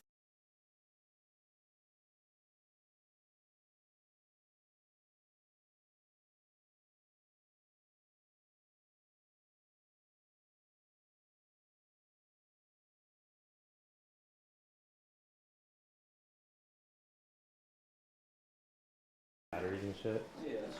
Then we can bring them back. Okay. Yeah. Should we back? There might be one that was alive because I got scared and didn't know if it was gonna be alive or dead. I think that's it. This is trash. Here you go. Hello. Are you busy? I'm doing office hours right now. Yeah, I've heard. My chat really wanted me to come back and just reconnect real quick. Okay. So I just You mind stopped if I- by. Oh, sorry. Were you? No, busy? no, you're good. You're good. Yes, I just wanted to stop by and say hello and thank you for the lesson. Also, I couldn't even turn in the homework because the app doesn't work. But The app is some ass. I'll be honest. the app is some ass. Yeah. No, for real. But I did take a lot of it into consideration. I saw you also reacted to my video or to Yeah. the YouTube. I was So on me, crushed. Yeah, it was really cool. And then a lot of your community have also like went into my chat and gave me a lot of reassurance this whole time. The only thing I'm not taking yet is a break, but it is SU. I think So, that's fine at SU. Yeah, it's only acceptable at SU, but they keep saying, listen to him, take that break, go to sleep. I think every single 10 minutes I get a go to sleep. Have you slept yet? No. Okay, maybe they're a little cute. Yeah. Okay. Well, it's 2 hours of sleep every day, but I am getting a lot of clips and a lot of work done. Okay. But I mean, afterwards, I am gonna take a full 1 day break and then Wow, get back one on whole it. day. 1 whole day. No phone. I'm gonna do it. Sarcasm. Yeah. 1 day's not that much. What? Yeah, it is. No electronics at all. I mean, it's just not much in comparison to sleeping 2 hours for 5 days straight or 4 days straight or whatever it is. I think a good 16-hour rest could get You bounce it. back? Yeah, no, I bounce back really easily. Okay. 3 degrees, man. So things are going well so far. Things are going very, very. I'm glad to very hear it. well. Yeah, it's a really good time at SU. I'm trying to make the most out of it. Heck yeah. It feels like a crazy timer. What do you do next? Hoko, I have to. Oh, it's like an hour or something, no? Yeah, well, Hoko already started. It ends in like an hour and a half, but I still Okay. have to go back, get ready, try to get in some lunch, and then go to Hoko, and then right after is the fashion show that I'm also going to be doing. Oh my gosh. Yeah, so I'm running around. Good luck today. So yeah, I just wanted to stop by and say what's up, reconnect, because my chat really wanted me to. Okay. And I also wanted to. Hi, chat. Cool. All right. Cool. Enjoy your fashion Awesome. show / Hoko. Thank you. Have a good rest of your day. Picture time. All right, where are we going? We're going downstairs. Okay, let's do it. Chat, we missed picture day yesterday because I was doing the Valorant tournament and it's for the yearbook. And we're 1 of 3 or something? Yeah. It's like me, Lizzo, and Sketch or some shit. Yeah. So, anyway, super kind. Okay. They offered for us to get our yearbook photo done today. I think it's gonna be slightly different than the other pictures because they had a whole set. So they're trying to recreate it, but it's very nice of them. While you do this, I'm gonna switch lenses too. Okay. Do you? Want to do it right now? Yeah, while you're setting up, it should only be like a second. I'm Chat, just lens swap. setting 1 second. Lens swap. Wait, let Better get it out first. Prepare it. Right here. I got you. It's not. You gotta take the back off. Okay, give me the back. You ready? Okay, pass me the lens when you're done. 3, 2.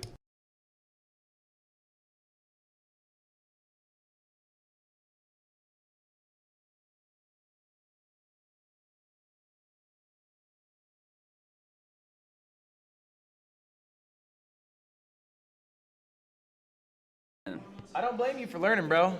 I feel blamed. Is the backpack still red? Is it on? I think it's still off, actually. Oh, we're back. We're back. Damn, that took a while to boot back up. The camera's on quick. We're back, baby girl. Chat, what up, y'all? Chat, how was class today? It was a little different than the last two classes. It was very YouTube focused. But I think that's good because, man, some of them are bad. But I forgot something. I forgot to talk about active team management. Yeah. But I think I'll talk about it tomorrow. That's fine. Because tomorrow's about being a person, not just a streamer. And so that's part of being a person. Yes. Just chilling? It's just for reference. Okay, okay. Just for us to keep track of everybody. That's my phone.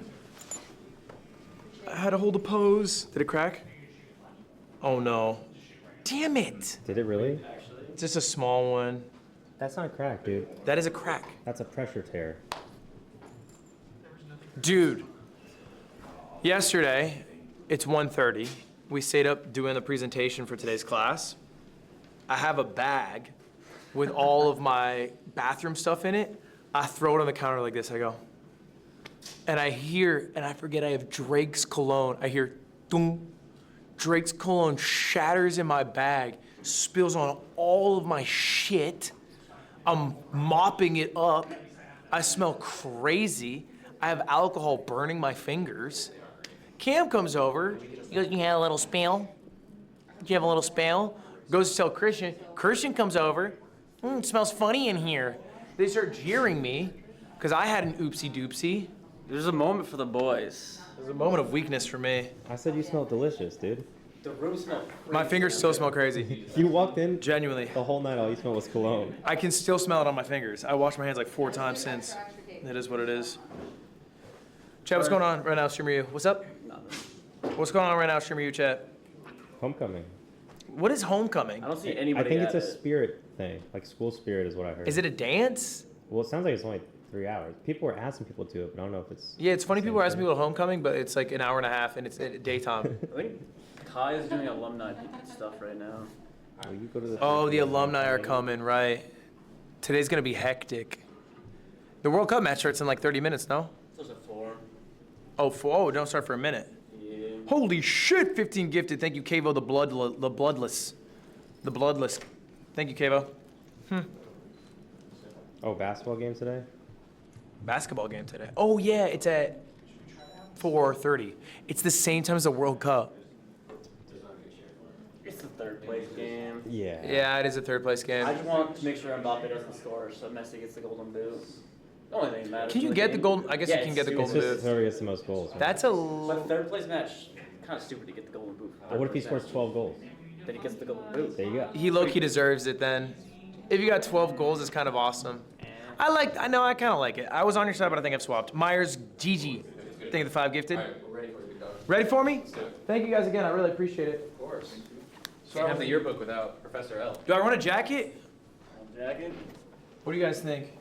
It's a little oversized, Jacket's a good look. but it does have the Streamer U memorabilia. Oh, did you show the references? That's super official. We don't have it. We're good. Sure. The sleeves are a little long, so I gotta tuck them in. Don't make fun of me, y'all. Mitch, come here. Like you made fun of my pants? We're gonna do one like serious, like pointing like this and like turn Okay. and smile, and then we're gonna do like some like crazy shit, whatever you want. Okay, okay. Pose one. Okay. Here, we're gonna have you sit. Chad, we thinking jacket? We're sitting on that? Yep. My Red Bull fridge? Improvise. There we go. Yep, just like that. That angle. And then we want some animated, good. So this one's the serious one, no? Yeah, we'll start with the serious. Okay. And maybe I even go top button. Is top button too much? Now we keep it chill. Professor L keeps it chill. Here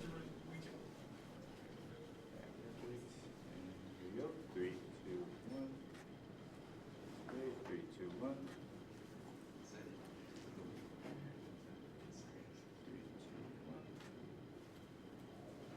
Cool, and then let's do some more like animated ones. 3, 2, 1.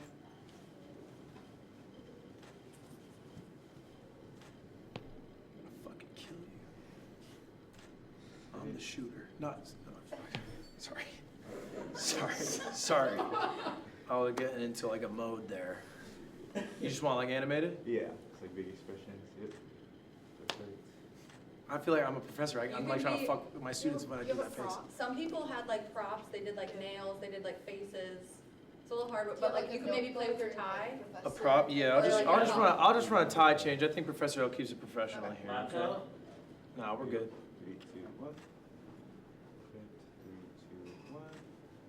I could have brought the references. Just do it with the money. Couple more here. 3, 2, 1. Yeah, tomorrow. They're literally in my truck. And I've heard close, so. Good. Yeah. All right. Thank you guys. Thank y'all. Thank you. Appreciate it. Thank you again. See you in the yearbook. I'm happy to see it. Do we all get a yearbook? Yes, sir. Oh, hell yes. Dude, I still have my yearbook from junior year and senior year. And middle school. Do you have the middle school one?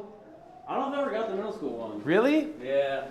Actually, I think I got it in 8th grade. That one had such a sick cover. I have my yearbooks too, but you guys aren't in those ones.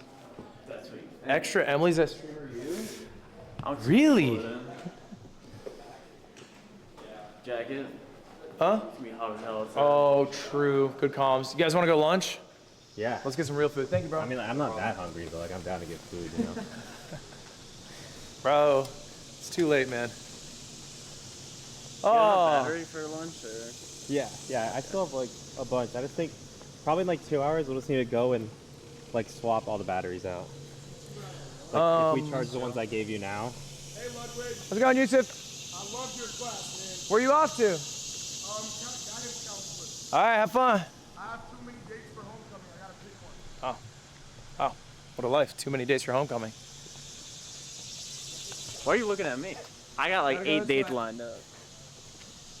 Because you guys just have opposite problems right now. Jay, it's a full day today. I think we'll go to lunch. Can I ask you for advice about my YouTube? You want to ask advice about your I YouTube? have a group channel with a couple of the guys here at SU. Technically, it's office hours still. Okay. Oh, it is office hours between Yeah. 1 and 2. Yeah, you it's got called me. Code. We just started. We're at 86K subs, 3 videos in, but we can't upload enough because our editors take too long. Our editors take too long. No, like actually. You guys didn't hire enough editors to manage the workload. Oh. Right? Why is this your editor's fault? Oh. I feel like the expectation you have on the editors maybe exceeds what their capabilities are. Do you talk to these editors? Yeah, but the problem was our editor that just ghosted us and then responded like a week and a half later and was like, oh, my bad, I got hella busy. And then sent the video. So we were just sitting on our dicks and waiting. So I think then, and I meant to talk about this in class, so I'm glad you brought it up. You're bad at managing your team. Because that's not appropriate for someone to ghost like that. Yeah. So what'd you do? We fired him, but now we don't have an editor. Okay. So we're trying to find a new one. Okay. Yeah. And I think you need to make it clear that their main focus should be this channel. Okay. How much you pay that editor? $1,000 a video. Okay. Yeah. I think, can you, $1,000 a video, and how many videos are they supposed to do? One a week. So they're supposed to do one a week? Yeah. That's a lot. Is it a lot? Let me see the video for a moment. You know fucking YouTube Premium? No, I'm broke. Fuck you mean you're broke? I'm poor. How many subs you got?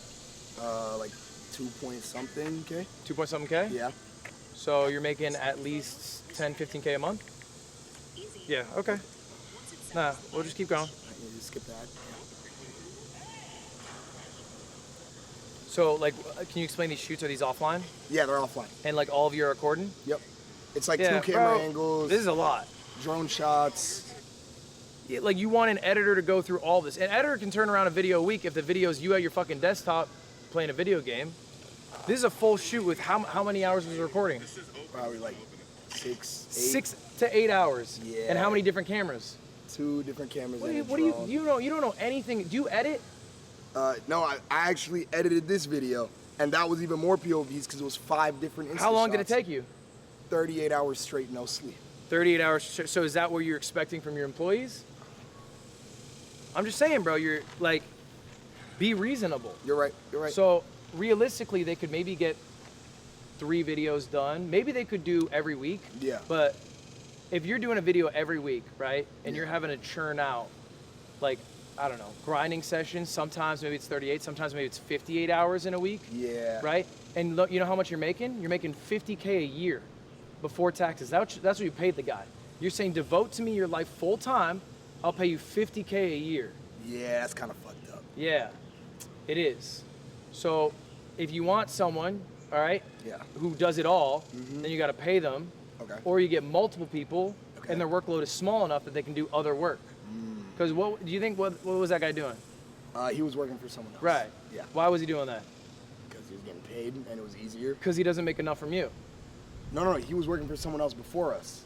Yeah, because he doesn't make enough probably from either. So he has to take multiple jobs. Yeah, you're right. So I'm just saying, if someone's really good, was he really good? No, he's really good. Yeah, so you fucked up. Because you lost someone really good. It's not easy to find a good editor. You're not wrong. You could have just poached him for more money. You could have had an awesome editor. He would have devoted to you all his time, his life. He would have crushed it. You fucked up. I'm a crumb. So now you have to find another editor. Yeah. Okay? You have to trial to see if they're good. Yeah. You have to give them a reasonable workload. Yeah. And then if they're good, you hold on to them and you pay them what they're worth. Okay. That's the plan, man. I'm a fucking idiot. You know what my editors make? How much? Hundreds of thousands. Well, hundreds All of them. with an S? All of them. Oh. All of them. But Ludwig, I don't have hundreds of thousands to give my editors. I know, but I give a % of what the video makes as well. But then it's a group channel, so it's 5 of us. So we all only get 20% already. Group channels are not really going to get you a lot of bread. I know, on it's not for the revenue money. Anyway. It's not for the money. So then what are you but mad about? You're right. I'm an idiot. All right, man. Thank you. Be easy. Thank you. $1,000 is fucked. $1,000. It's not bad, but like 4 videos a week. That has 50K a year, 52K, I guess. 52K video every single week. 48. No, it's 52 weeks in a year, Cam. What? I thought it was 12 months in a year, 4 times 10, 2 months, it's 48 sometimes. Yeah. Think of, okay, 1,000 a week. A month has 4 weeks. It doesn't. 10 months is 40,000. February- There's 2 extra months until 12. February has 48,000. February is 4 weeks. Cam, sometimes months have 30 days or 31 days. And so there's 5 weeks in some months. So think about it.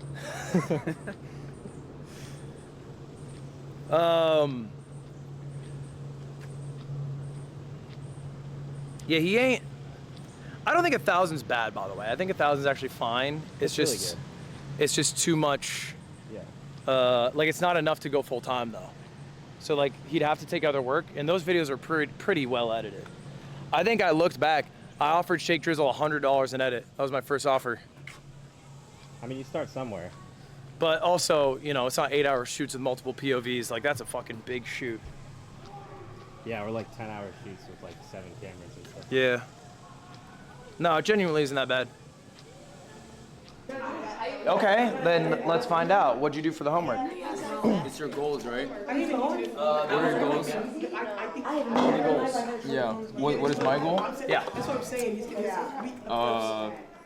To understand the streaming world. To understand it. Yeah. Why? Because I'm new to streaming, and I really want to. Do you want to understand it to be successful at it? Yes. Okay. Why do you want to be a streamer? Because, first of all, I hate editing. Okay. So you don't want to be a YouTuber?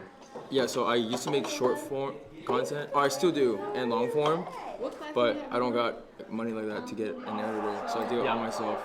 And me, because I'm a martial artist, I feel like streaming is unique, because I don't think there's a martial arts streamer out there. I can't get this thing. Probably not on Twitch at least.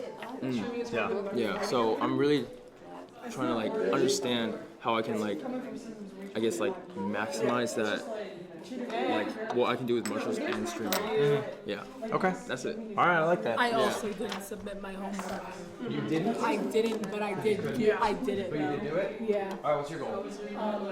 You said break down 3, right? Yeah. Just So, give me one. Just give me one for yourself for the rest of the year. The one for the rest of the year is really like do YouTube, like make good ideas. Do you have a YouTube channel right now? I do, yeah. How often are we uploading? Not enough. Not enough. Not enough because I'm not passionate about the thing that I'm creating right now. Because I'm doing gaming content and I don't like it. I want to do IRL stuff. So you want to wait for something you were passionate about to upload? I think it's fair. Yeah, pretty much. How long are you waiting? One day? No, I try to do it every day, but then I get in my time and I'm like, oh, that's not a good idea. Who cares if it's not a good idea? I just always like, it's bad because I think I'm like a perfectionist almost. So it's like, if I don't think it's going to do well, it's hard for me to post for some reason. Yeah, but like, I think being a perfectionist means you're just scared to fail in this sense. And like, you're just gonna suck at it. And that's okay. Yeah. Suck at it. Because like, you get better. Yeah. It's like the first time you play a piano, you can't be like, oh, I don't want to touch a key, I'm a perfectionist. Yeah. This has to sound like the Claire de Lune. Like exactly. So Yeah. that's like definitely my goal for the rest of the just year is like push myself and like, yeah, who cares if I suck? Just like get after it. Just suck. Yeah. And you'll get better. That's good. What? Oh yeah. Yeah, he did steal from me. How long have you been doing martial arts? Since I was 2. Yeah. Dang. So it's like family? Like they got you into it? I coach as well. Okay. I'm actually on the USA Wushu team. That's pretty high. Yeah. The art of wushu. Wushu, yes. You compete? Yeah. And like, is it based off like subjective judging or like? It's like gymnastics. Okay. It's basically gymnastics. Where's like the meets? Like where are the competitions held? Everywhere. Like okay. I'm going to Argentina in September for nationals. What countries are like good at it? So China. Presumably. But like following China. Hello. Hello. Where can I sit? Brazil. Brazil's good. Are we good? European countries are good. America? How we doing? I rep America. So. You hold it down? Yeah, I'm holding it down. Hey, hold it down for us, bro. Appreciate that. Hey, you snap too? No. My roommate from college is from the Bay. I'm from New Hampshire, we don't dap. Salutations! And then we walk away like this. Oh, yes. You're back! I'm back. Yesterday was so brilliant. You bet I'm back for today. You came back. I'm flattered. Yeah. What's up, y'all? How are you doing today? Oh my, terrible. Tired? No, I had something in my eye. Oh, okay. Were you at the party last night? I sure was. Was it fun? It was so fun. Like last year. Did you go? You didn't go? No, I stayed. I was doing my slides. Oh. Do you do a different slide every day? Yeah. Oh, And I make them every night. but on Twitter I saw that you had TAs that do your slides. Your eyes don't This even look fucking guy. All he does is like net. So I got. Hey. Thank you for coming to class today. Yeah? How you doing? Not good, I bet. Nah, it's so-so. Feeling bad? A little. Well, I'm glad you came because I did want to find you today. If you want to stay after class, we can chat a bit. Yeah, sure. We'll go through the lesson and we'll talk after, all right? Sounds good, Thank you for coming, I appreciate it. Good afternoon, good morning. Good afternoon. Hey, can I say thank you? Yes, sir. Jay-Shaw, you know something? I signed homework to 120 people. You were in class 4, right? So I signed this homework Thursday. You didn't have me till today. You're the only one who did it. You're the only one who submitted it. Oh. In this class. You're the only one who submitted it. Really? Yeah, you submitted it on the website. That was the 3 goals. the idea, right? Yeah. The idea? Did you Yeah. like it? Yeah. We're gonna do it with Lacey. Yeah. 20v1. I think it's great. I had another idea, but I don't wanna say it in front of the class because it's a really good idea. Can I tell you after class? Yeah, we can talk after class. Cool. All right, man. Have a seat. Glad you're here. I won't leave you hanging. All right. Submitted. And I know there's some issues with the website.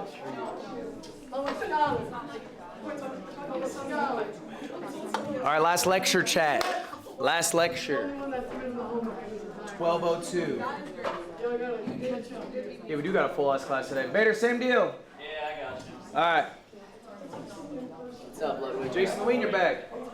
I'm here every day. You know why? Because I'm learning this class. I think you've been in my class the most of any student. You've been here 3 times now. Yes, because genuinely I learn in your class. The only class I learn in. What's the thing that's been the most valuable to you, you think? You're successful as a creator, so what do you need to learn?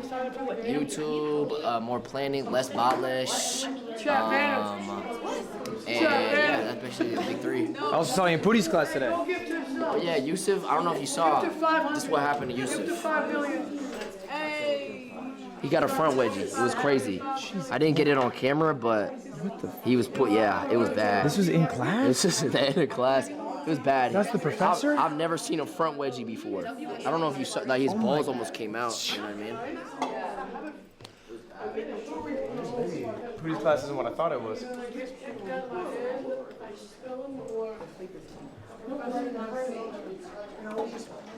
Just a little teacher trick. Check it out.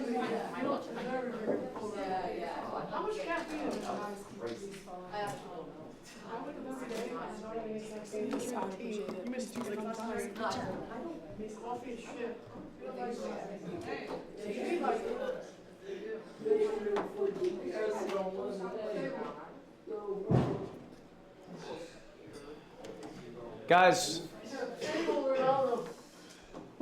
this will be my last class as Streamer U. I'm glad you all came here today. Thank you all for being here. I have a question on the board. It's a bit of a joke question. I'm sure you've seen it pop up on Twitter time to time. Is streaming harder than a 9 to 5? We're not talking about this too seriously. It's more of a clickbait title for this class. Shout out YouTube. But what are your thoughts? Any thoughts on this? Anyone have an opinion here? I would say that, like, being a successful streamer and all the things that come with streaming, like if you're actually doing it, is definitely harder because, like, the percentage of people that can actually be like a big streamer, like you can hit live and that is just the easiest thing in the world to do, and that's way easier than a 9 to 5. But like being like a top streamer is definitely way harder because of how much more slim the percentage is. Mm-hmm. Yeah, I think that's fair. I think there's a lot more reward for the work you put in, right? Like you can work as hard as you want on a 9 to 5, you get whatever they told you you'd get at the start of the year, and so most people don't try to work as hard as they can, right? Because there's no incentive there. Streaming, if you do really well, you can make a crazy amount. With streaming though, however, all right, there are some downsides. Hello everybody, I'm Professor L. Today we're gonna be talking about what happens next. You guys have made it through Streamer U, and I have to say to you all, congratulations!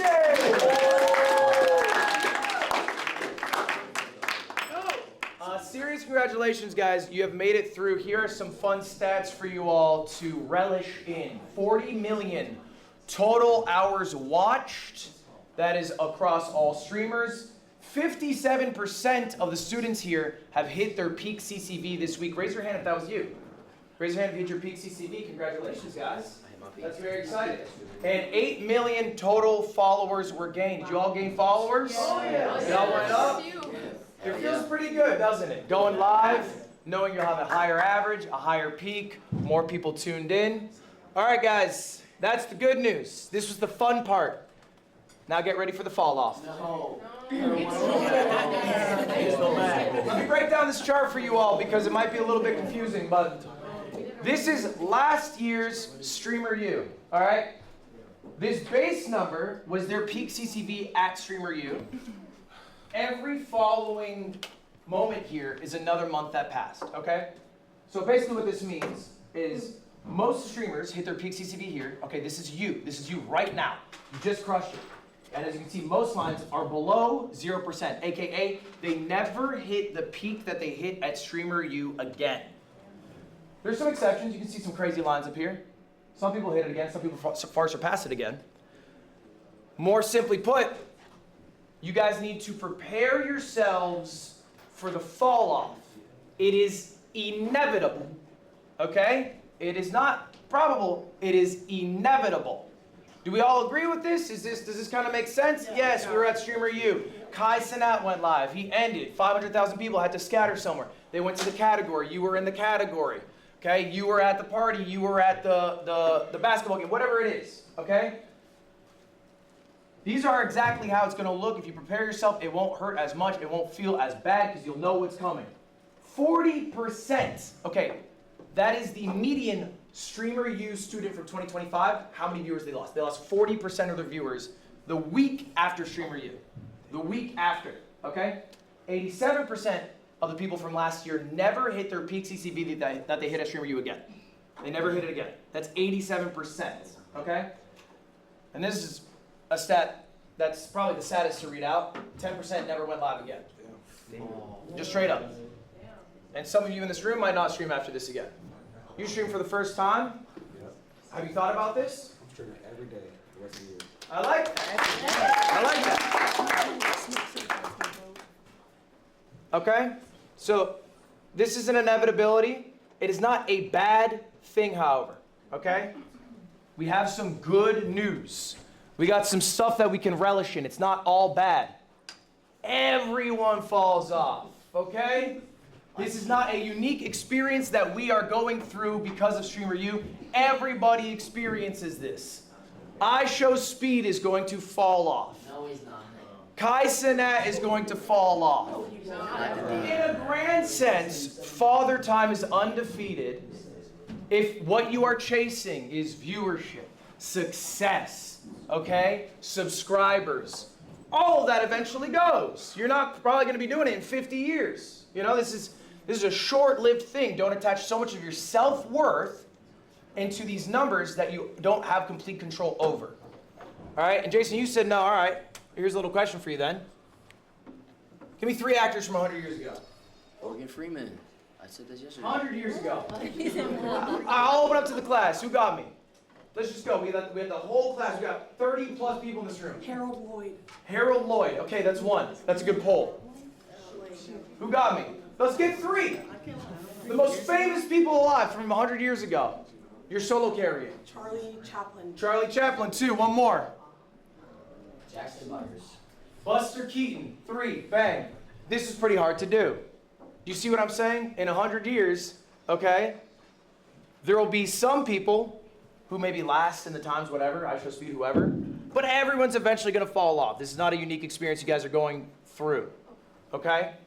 But there are things we can do to prevent that. That's what my class has been about. It's been about setting up goals for yourself to hold yourself accountable, setting up schedules to have more consistency. I have one more homework assignment. I want you guys to do this right now. It's going to be the most valuable thing that you can leave StreamerU with. Okay? That is a friend. Now you guys have already made a lot of friends. You already have a lot of contacts. You're probably already falling into some groups.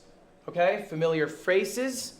Let's find some unfamiliar ones today. My homework assignment for you is to get contact information with somebody new you have not spoken to or not spoken to a lot. Do that right now. Right now, it's 40 people. Go ahead. Find somebody new. You want my number?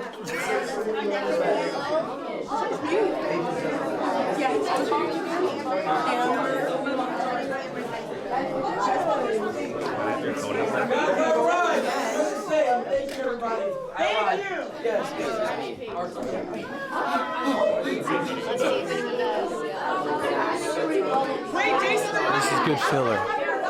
I feel like I shouldn't walk around just in case. Yeah, go ahead. Go ahead. Okay.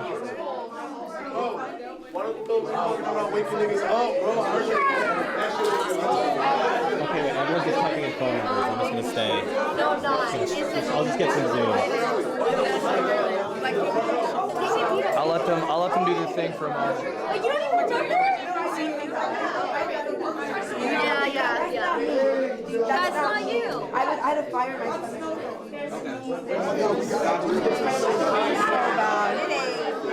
I got you. I got you. Chad, don't leak it. Don't leak it.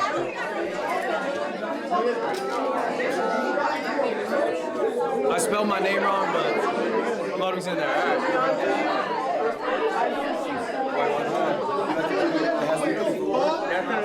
That's inevitable for me. Yes. Like I just think like I don't want to sound cocky or like a narcissist, but I've only gone up. Like there's been waves. J-Shock, it's inevitable. Yeah, it is. It's inevitable. But like, So don't fear it. I think that It doesn't matter. people don't fall off. The audience just doesn't stay on.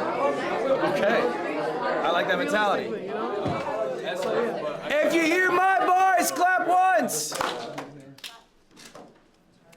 Have a seat. If you hear my voice, clap twice. All right, take your seats, all. Take your seats, everybody. All right, that's fun. That was a lot of conversations happening. I apologize. There might not be enough chairs. Cameraman, if possible, if you could stand so some students could have a seat. I apologize, cameraman. No disrespect. We just have a very full class today. Respect all my cameramen. All right, guys. Just to reiterate it, I think one of the most valuable things you can leave here is the relationships that you made here, okay? And I want to, for a moment, talk about collabs. I want to talk about collaborating, what I view as the most important parts of a successful collaboration. Before we jump to it, I'm curious your guys' thoughts. What do you think, let's see some hands, the most important thing to get out of a collab is? What is the most important thing? I don't have a guess. What do we got? Snow cone. To like build a strong connection with each other. Build a stronger connection. Okay, that's interesting. What do you got? I would say like learning something that you haven't learned before. Learning something you haven't learned before. Okay. Who else got something? What do we got? I think meeting someone that you would want to continue to make content with. Okay, like strengthening relationships, similar to the first one. I think having like a different, like if you collab with somebody that's not under your umbrella, it's like different eyes on you. So like trying to get people from a different umbrella and sort of cross-pollinate audiences. Okay. I was gonna say something like exposure, because like if you collab with someone who's like in another niche, you know you like cross niche. That makes sense. Fuck all that. Most important thing. Guys, the absolute most important thing you can do in a collab, have fun. Okay? That is literally the number one most valuable thing you can ever do in a collab is have fun. Why? Because if everyone's having a good time, you'll want to do it again. That is literally the most important thing. Okay? It is ultimately a relationship. It's an interpersonal relationship. Is there a third tertiary thing going on? Okay, viewership success, yada, yada, yada. Sure. But if you're not having fun with somebody, even if the viewership's great, are you going to want to keep doing it? Okay? If your interaction with the streamer is, let's just say a hypothetical, you're at a university and they throw sauce on you and they have 150,000 viewers, and so your viewership goes up because everyone wants to see what happens after the sauce is on your body. Is that someone you want to hang out with again? Do you want more sauce on you? Probably not. So maybe you'll want to avoid Rakai. But the other, and this is literally a list. I'm going 1, 2, 3 in my view, okay? When I run events, I run major events with 40, 50 plus people. The number one thing that I focus on is everyone who went had a good time, because if they had a good time, they'll come to another one. All right? A little secret for this one, if you have food, they have a lot better of a time. If it's in person, you guys get food, people get way happier when they're full. Second thing, make it easy. Okay? If you are setting up this collab idea, maybe you had the idea, make it as easy as possible. What you are going to do, where you are going to do it, when you are going to do it, how long it's going to be. Communicating all that efficiently is super valuable, okay? Maybe there's a creator here who's a bit larger, who you made a connection with, but you know they're busy. Make it as easy as possible for them to say yes to the collab. All right? And then third, and this is I think what you guys are poking on, to me this is the least important.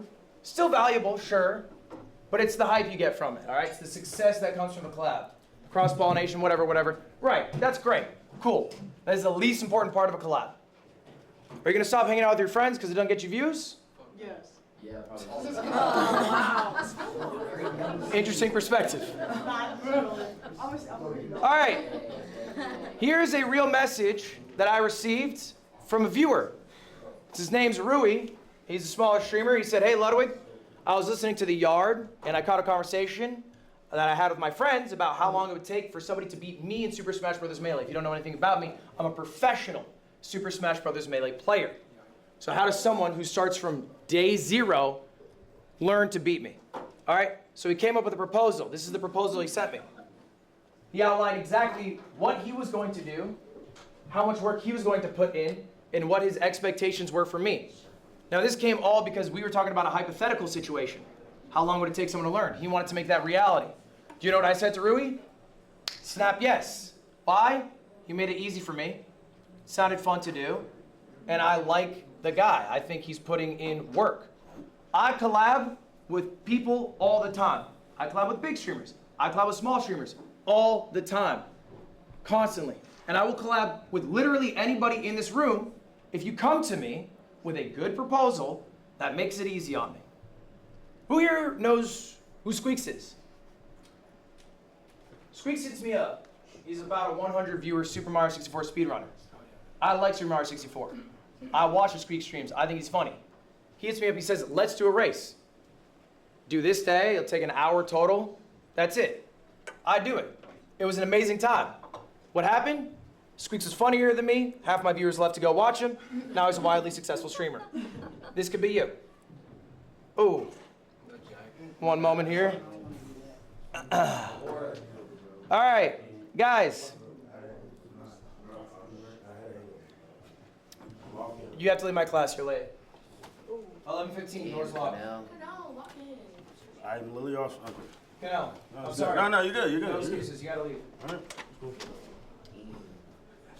All right, guys, this is gonna be very important in collabs, and I'm sure you've experienced this.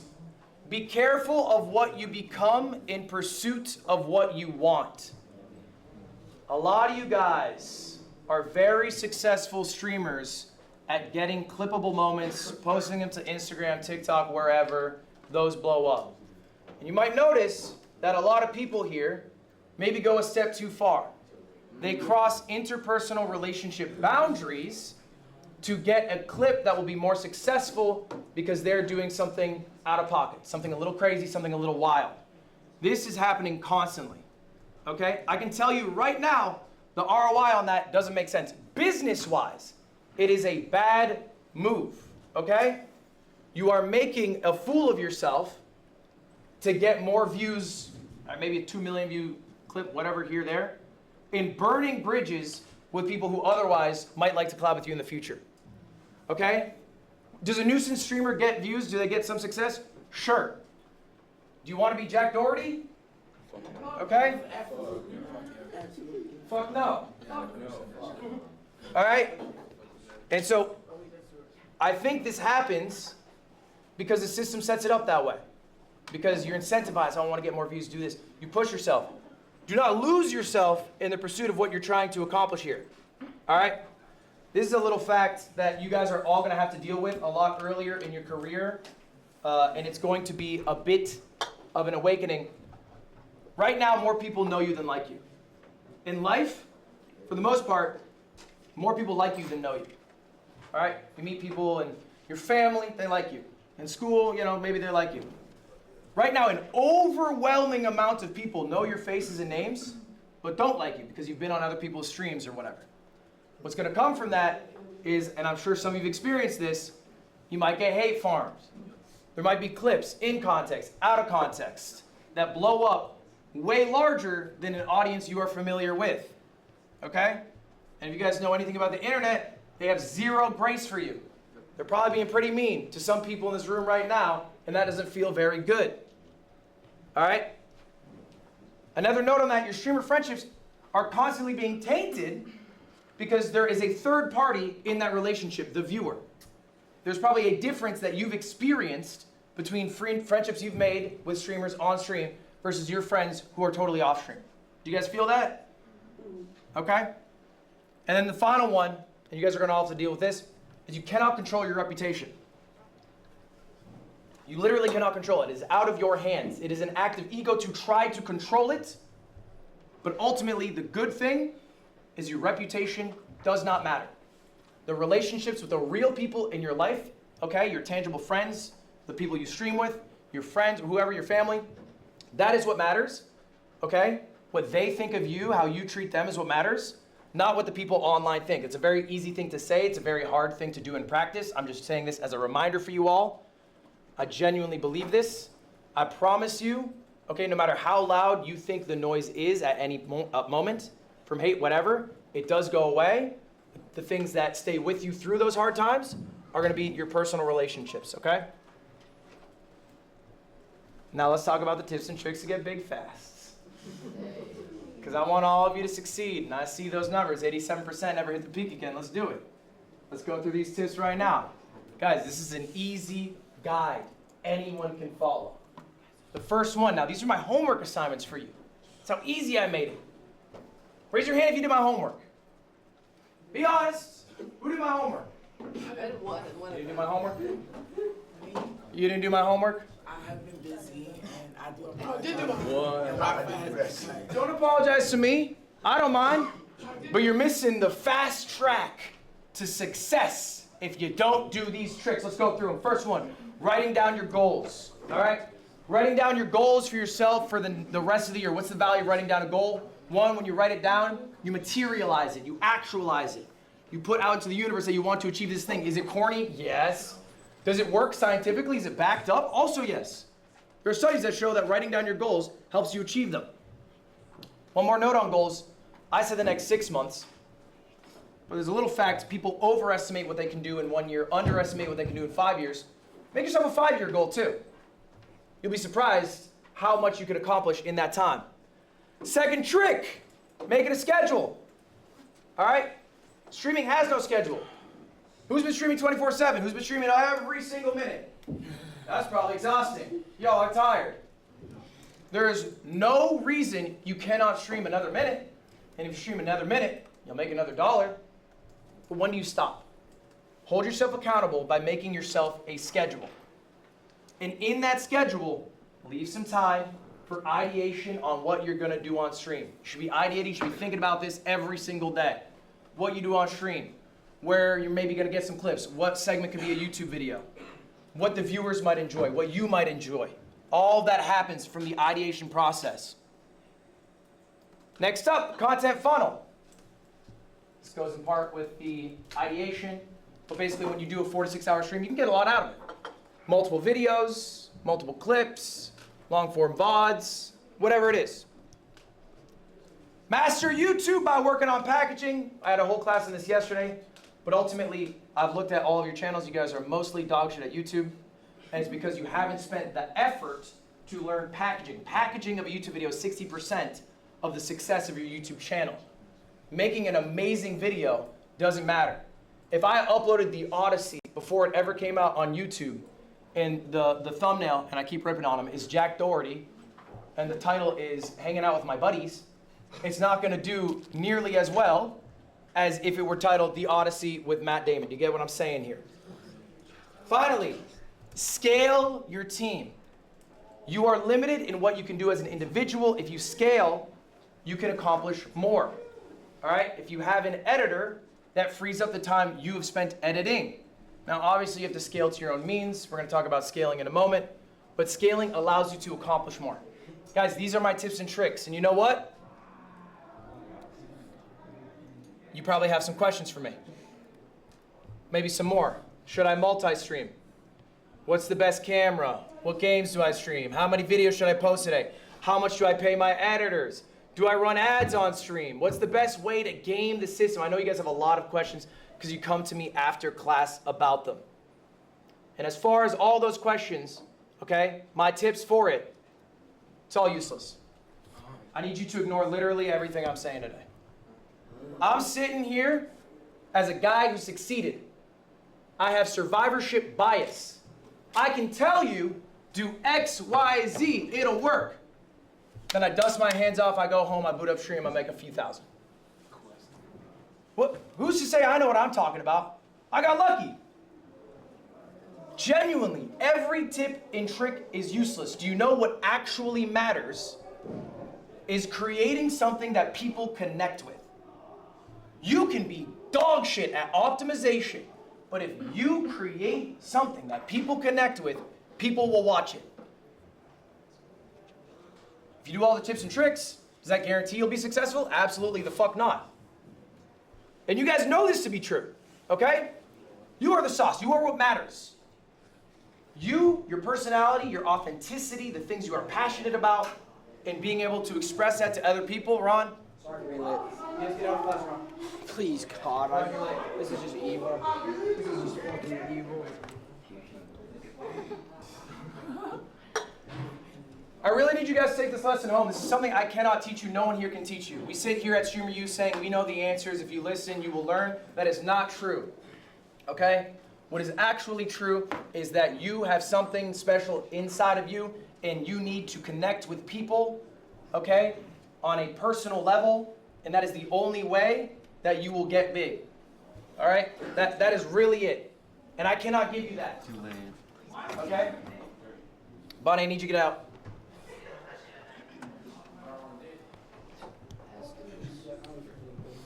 Do you guys agree with me on this point?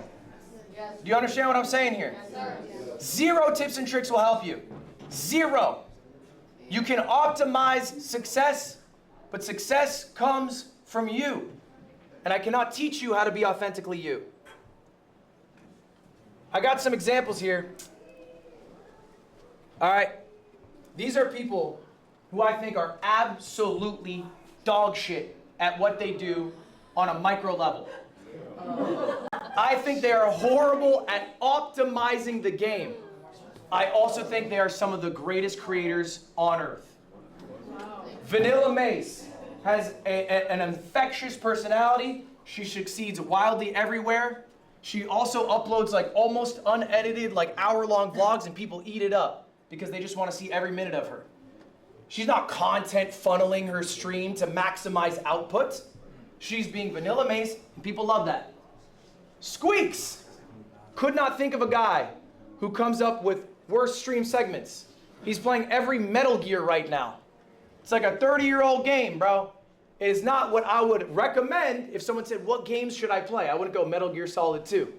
But he's doing it because he likes it. People like that. They like that they can be at work watching their boomer playing boomer games, and he's funny while doing it. All right? And Moist Critical, I'm sure you guys know this, doesn't make thumbnails. His titles are like talking about the Odyssey, and he Really? You're late. She's not a student. My job and my dorm. It's alright, that works. I'm not a streamer. Not a student. Charlie does not optimize his YouTube game. He's a wildly successful YouTuber. He's obviously a unicorn in that sense. But when he goes live or when he does his YouTube videos, he's not working on his packaging. He's not getting the tightest intro thumbnail title. Okay, I'm bringing these people up because they are anomalies, but they are proof that the most important thing is the personality you have, the authenticity you have, and how you're able to connect with people. Okay? Really, these people are who you should aspire to be, but you can't aspire to be them because then you're not being yourself. It's a little bit of a catch-22 here. All right? So here's about the only advice I can give you to succeed at being the best you. And it's to not lose yourself in the grind. I cannot tell you the amount of streamers who I talk to who are drone bots who all they can talk about are numbers, viewers, streams, bullshit. Bro, it makes you a rotted individual. People connect with you because the life experiences you've had up to this moment. If all you do from this moment on is stream every waking moment, then you lose what made you special in the first place. Live life. Enjoy life. Connect with people. Don't lose it because you're trying to hustle, be a creator, grind 24/7. All right? Now, number one, something a lot of people at this university could take a little lesson. I'm sure you guys have seen it. Respect goes to everyone. All right? I think Dean Sinat made a mistake. Respect belongs to cameramen. Right? I know he said cameramen shouldn't make content, but people are treating cameramen like absolute trash. Respect belongs to the people in the cafeteria who have to clean up everybody's shit because they're too busy with their stream to put away a tray. In a revolving cleaning belt.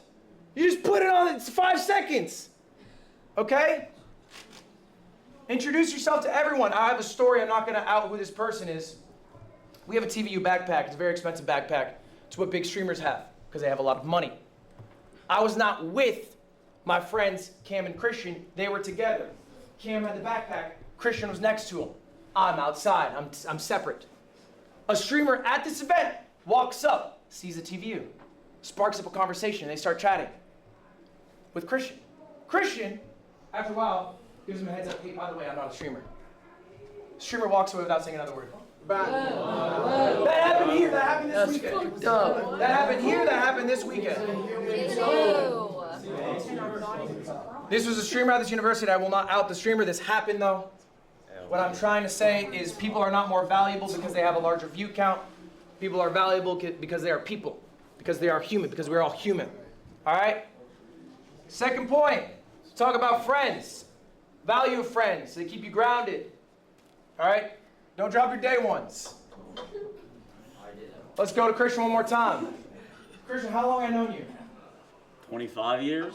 Damn. 6 years old, first grade, we're on a bus together. All right, that's my boy, I hang out with him every day. Again, this doesn't even need to be applauded. This is basic shit for normal people, but sometimes when you're streaming, you lose yourself. Big streamer group starts hanging out with you, you start hanging out with them. Okay, that's great, but hang out with people in real life, hang out with people offline. If you have streamer friends, that's fine. Take some time to hang out with them offline. All right? I'm not pointing at anyone. You pointed at me. I'm going general for the group. If you have friends who are streamers, you can hang out with them offline. That's just a general thing to the group. Hobbies. Not everything you have to do is work. Not everything you have to do is stream. Find some. For me, to go to Dodgers baseball games, and occasionally gambling a little more than I should. Not the best hobby, but it's what I got. Finally, enjoy what you're making.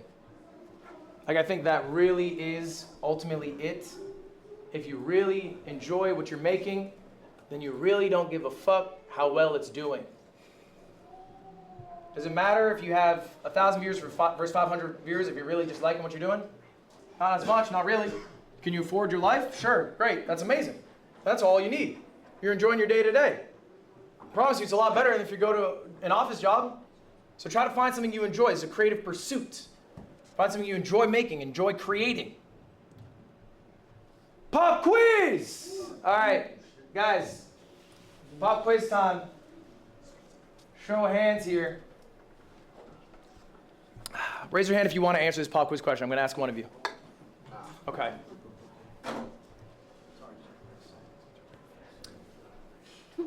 I don't know why. What is his name? Cameraman. Hands up! Hands up! Who's got it? Who's got it? A lot less hands this time, I'm noticing. All right. Why do we not know his name? Okay? You didn't tell us. No, You didn't tell us or you didn't ask? He did say it.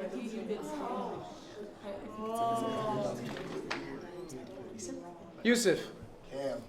There we go. He stole that for me. No, I didn't. This is Christian. I'm sure you don't know the names, and there's a lot of people here, so I don't blame you, of the cameramen here. This is just a reinforcement, guys. Everyone deserves your respect. Everyone deserves your time. I know there was a little bit with Kai about how we treat the cameramen, but seriously, they are people. They're just doing a job. All right, give them your love, give them your respect, the same you would any other person. Okay.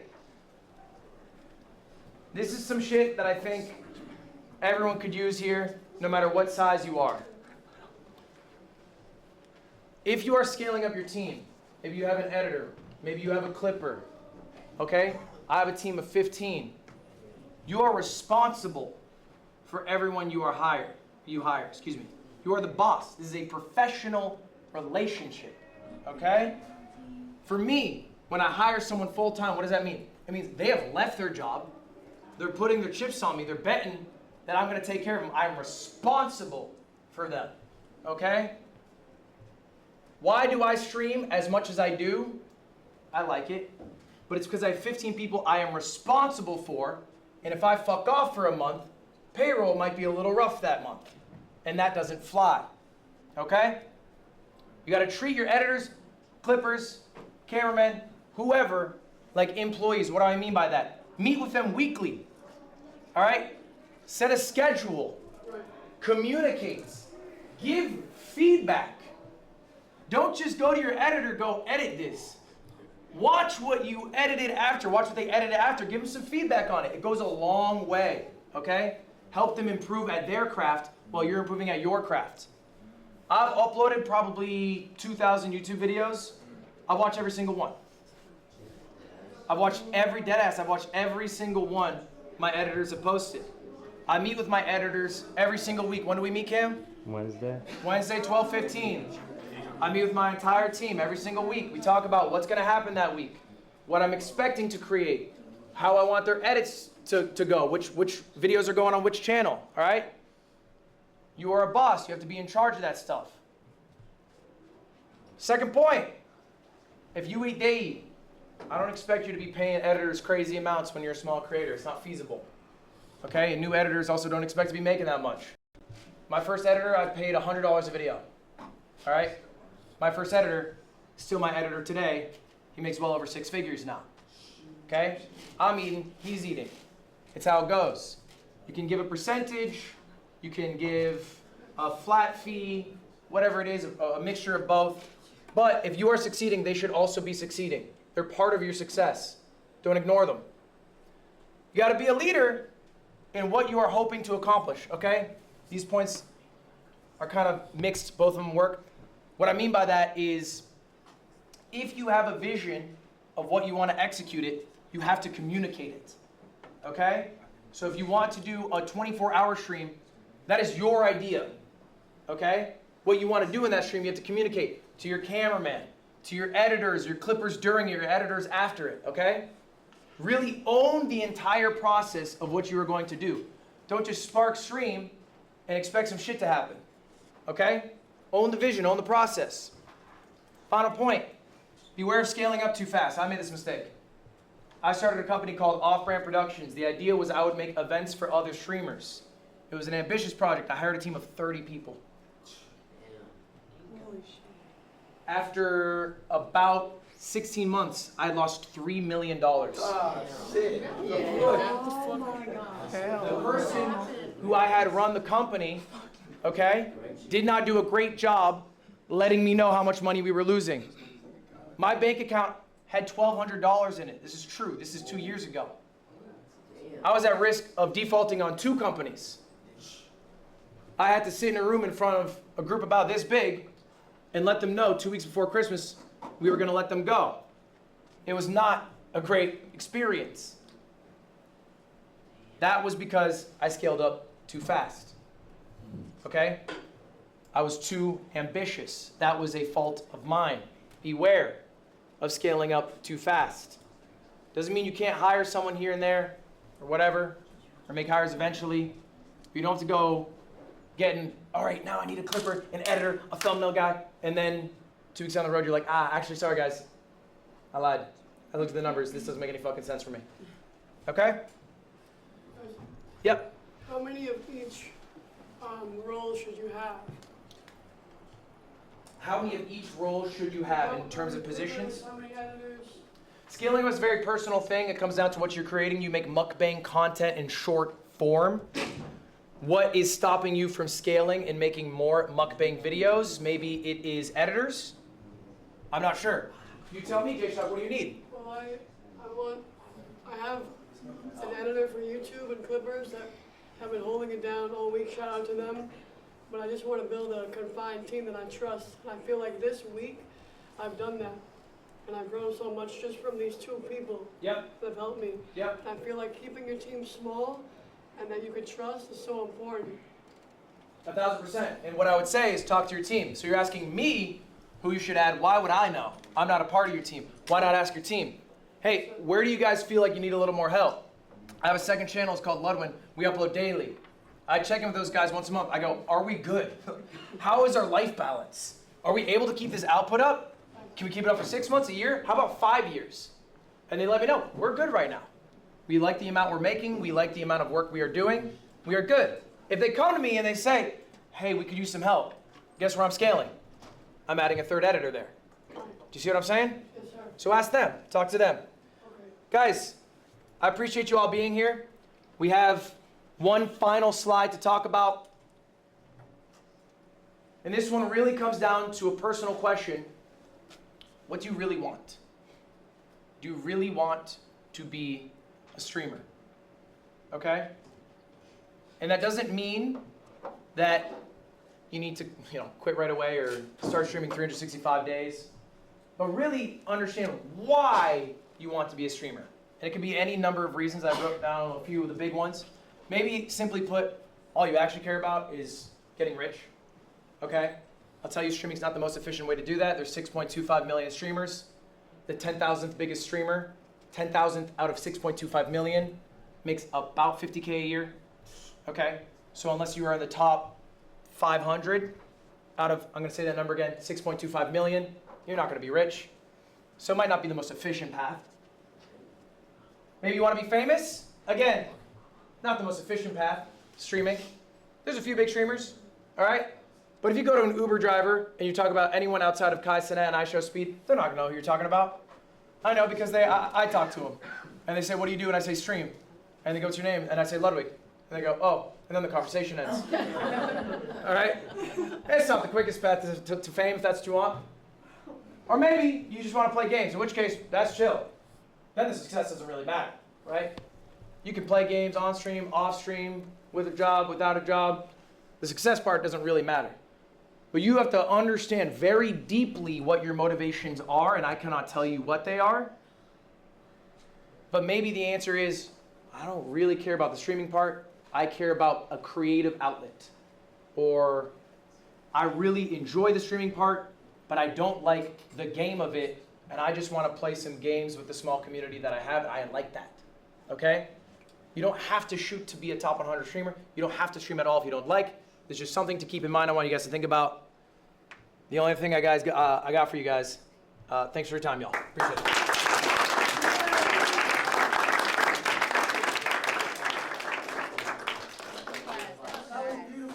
Guys, I have some extra time, so we can field some questions. You guys also are free to leave at this point. I do not mind if you walk out. I will be here until about 1:30. Does anyone have some questions right now? We'll take them group form. And I don't have everyone's. Guys, if you are gonna leave, just leave quietly, please. If you're gonna stay, we'll do the questions. I don't think I got everyone's socials. Want to swap socials, guys? We can do that after at 12:50. What do you got for me? So you talked about like communicating your vision. Do you think it's important to do solo work first so that you like can properly understand the steps that you're like expecting from other people? Or do you think it's more so trial and error and then circling back on things that you want to improve in the future? Wait, say that one more time for me. You want to communicate your vision. I don't understand that. So let's say I want to like host a small scale event or... Guys, real quick, if you're going to be in this room talking, please just leave the room. You guys can stream wherever. Hey. Thank you. Thank you. Like, if I'm bringing editors on, right? Yes. Do you think it's important that I first sit down and like edit myself for a while to understand like my vision, my pacing, my story, my angle, and then I pass that information on to someone else? If you do the craft of editing, if you do the craft of thumbnail making, you understand so much more what you're looking out of those crafts. I started as an editor. I knew the editing style that I liked. I can admit I was a dog shit editor. I'm not the most efficient one to do it. So I was happy to give up that process. But at least I had a framework of, okay, this is what it looks like. I made thumbnails for 5 years. I had an idea, I got better at it, of what I wanted my thumbnails to look like. I can fully admit I'm not the best at manipulating photos, so I had someone who could do it much better to try to match my style. You'll develop a style if you do this, which is a great thing, because if you don't develop a style, then you can't really give direction. Okay. Yeah. Thank you for bringing up my one bugbear at Stream University, which is the dining hall trade. Oh my gosh. Guys, everybody, it's so easy. You pick your tray up, you walk to the far left-hand corner when you're facing the cafeteria, you put it on the machine. It takes it away. That's it. It is a magical machine. And it's a true point. Thank you for that point. Anyone else got a question? What we got? So what do you think is like a healthy balance of like desktop and IRL? Because I like desktop the most, and I feel like I make my best content on desktop. But everyone's like, oh, like you have to IRL, you have to IRL. It's like I like IRL because it's good for like the connects and the collabs and like it's more clips and stuff. But it's like, what is like that healthy balance like? What do you think? It sounds like you want to do desktop, but people are telling you should do. Guys, that group in the back, you guys want to leave? I don't mind. I'm not saying this like in a hurtful way. If you want to leave, though, I just want to be able to answer these questions so everyone can hear. What's the best mixture of desktop and IRL? I think it sounds like you just want to do desktop. But I want to mostly do desktop. But I still like IRLing at times. Yeah. Like it's a very personal question. I can't answer for you specifically. I would do what you enjoy doing the most, okay? And if you don't mind doing IRL and it happens to perform better, I would do it once a week. There's no harm in that, right? If you hate doing it, stop doing it. But if you don't mind doing it, like if you're cool with IRL, yeah, sure, why not? Do it 1 or 2 times a week. I'm cool with that. That's fine. How can I come back from being hate farmed? How can you come back from being hate farmed? That's a good ass question. That's a good ass question. I think hate farming is a bit of an inevitability. I remember I used to watch competitive Super Smash Bros. And there was a commentator I really liked. His name was Bobby Scar. He had an infectious personality. He was great at his job. I thought, who can hate this guy? He's amazing. I saw hate threads about this guy. And I was like, what the fuck? Then I went to live streaming. I saw this creator. His name's Germa985. I'm like, this guy's amazing. He can do no wrong. I saw some hate threads about that guy. And then I realized, you're never going to be perfect. There's always going to be people who hate you. What is the best thing you can do after being hate farmed? It's be the best you, the you that you are proud of 5 years down the road, and ignore the noise. Do not try to rein in and control everyone's opinion about you. It doesn't matter. Does your family love you? Yes. Do your friends love you? Yes. Do you like what you do? Yes. Then fuck it. Okay? Yes. Yes. your reputation doesn't matter. It really doesn't. And I know that is a weird thing to say because you are a creator, you feel like it matters, okay? What actually matters is trying to make things that you are passionate about, being authentic, connecting with people. Do you have viewers? Yes.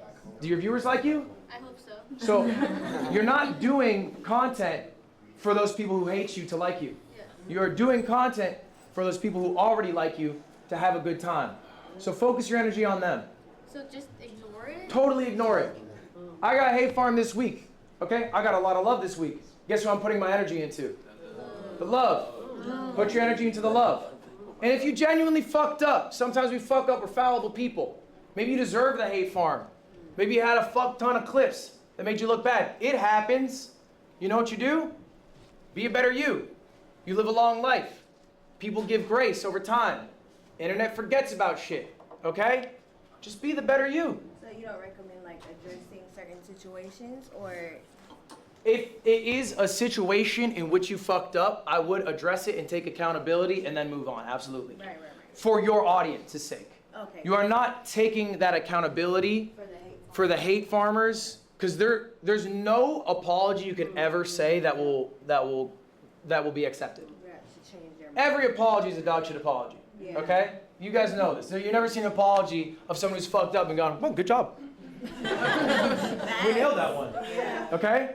So ultimately what matters is you regaining trust of someone who liked you, whose trust you broke. Okay? And that is your community. Okay? Maybe that's your friends, maybe it's whoever it is. That's what matters. So that's who you're directing your message towards. You're not directing it towards responding to points of haters. That doesn't matter. They do not matter. But it does matter to be accountable for your actions. I appreciate that question. It's a good question. What's your take on cancel culture and your peers being canceled? What is your take on cancel culture and your peers being canceled? It's a good question. It's a very nuanced question. I think, one, cancel culture doesn't exist in the traditional sense. As long as someone's willing to continue to make content, they're not truly canceled, right? Jack Doherty's still out there making shit. And I think a lot of people would wish he wasn't, but like, he just does it regardless. No one can stop him. And that's his right. Unless a platform deplatforms you, I think that's maybe like where a true cancellation comes in. As far as your peers, I think that is your responsibility to prioritize interpersonal relationships. And if you've done a good job doing that, then that shouldn't matter. Does that make sense? But ultimately, I do view friendships that I have with creators, okay, differently than friendships I have with people in the real world. Because there is this third-party thing. You know what I think about a lot? I have a fuck ton of viewers. People like collab with me. If I wake up tomorrow with 100 viewers, are they going to want to collab with me as much? Probably not. Just realistically, that is part of the game. So how legitimate is that friendship? Is it based off of who they view me as a person? Or is it based off of the success that I can bring? It's a mixture. And that, for me, is something I'm not willing to stomach. So I do not view them in the same sense that I view friends who love me regardless of my success, my wealth, my status, whatever. But ultimately, this sounds like an issue of interpersonal relationships, and you have to deal with those mostly offline.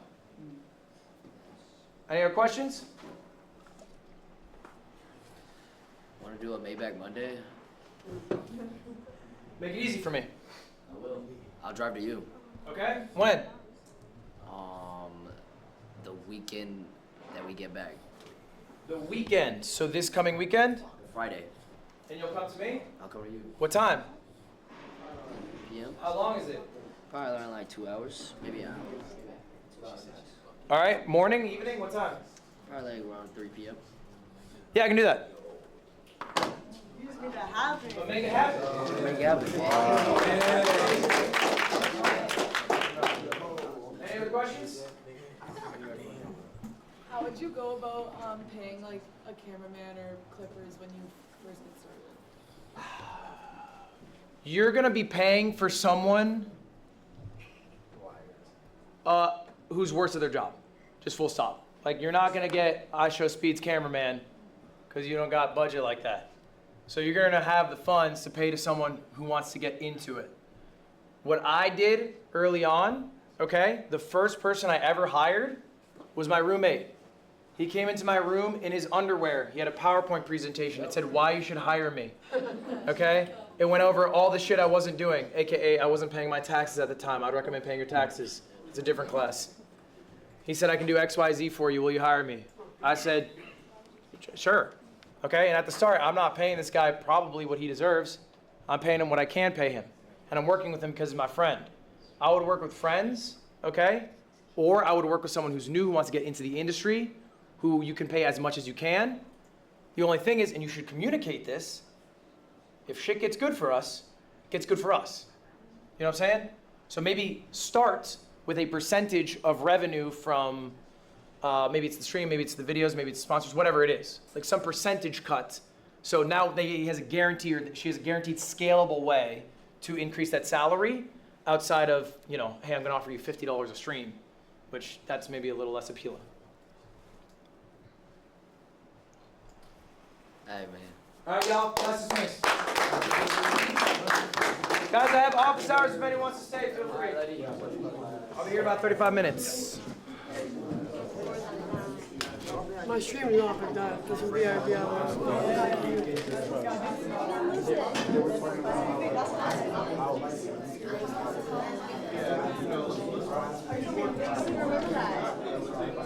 I mean, that sounds lit. It sounds hard to get the talent for it. Yeah, I mean, I know so many food influencers. That's the most hard thing. Bloody brilliant again. Well done. Thank you so much. Thank you, I appreciate it. You mentioned you put shows. Yes, I used to. In the company right now, I still do production for my personal events. Okay. But if you had some questions on it, I could help you. Absolutely. You got my number? Yes, sir. All right, appreciate it. Wait, What is up? we have a joint question. He has his own, but we have a joint one. We just want YouTube advice. Okay. That group channel I showed you, he's part of it as well. So this is code, right? Yes. Code. All right, let's look it up. Talking about code right now? Should I stand on that side? Here, I'm So what is the YouTube advice? This is a successful channel, I think. You think so? It's wildly successful, right? Well, like, hold up, let's look up Yusuf for a moment. Oh, no. Why are you saying, oh, no, This the is channel? not a successful channel. Yes. So you are a part of this channel. Yeah. And I would say, and if I look at your channel, is it going to be much better? I have two channels. I have my main channel and then my live channel where I put my like VODs. Is it doing better or worse than Code? Code is doing way better. So you guys have made something that is better than the sum of its parts. All right, and that's like what Sidemen have done. That's what like Beta Squad have done. Like their videos are doing better than if individually they were to post. Yeah. Do you know what you guys need to do? What? Post more. Yeah. Like on our personal channels. No, on this channel. more consistently, more often. On the group. Yeah. Okay. I mean, at this point, like collab channels are able to post weekly.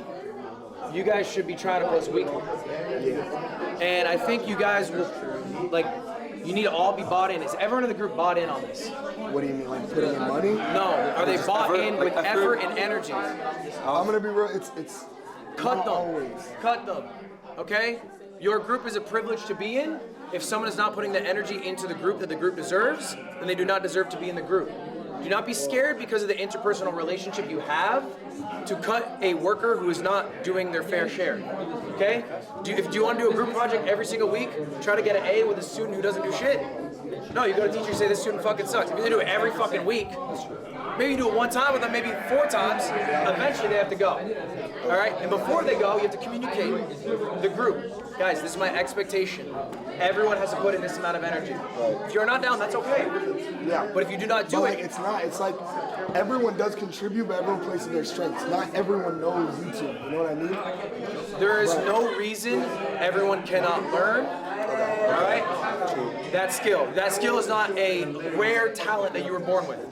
They just didn't put in the fucking time. They're lazy. All right? No excuse. Another bottleneck of our group is just an editor as well. Yeah, I talked to you. Yeah, I think as far as the editor problem goes, I think that editor, I don't know if you can try to hit him up. Get him back. Get them back. I think it's worth sacrificing percent maybe of your videos, even if it's like 10% plus a flat fee. It doesn't have to be a crazy price, 5% plus a flat fee. Of the channel revenue. Oh, in general. Just the channel revenue. Monthly, like when the wire. I do usually percent revenue of the 30 days, but if they're editing every video, I would just do a channel up. If they're doing every video, I'd do the channel large. But if you have multiple editors, what I do is the video they edited over 30 days. Something like, okay, Ludwig, I watched you make a chameleon video, the first one that got 3 million views.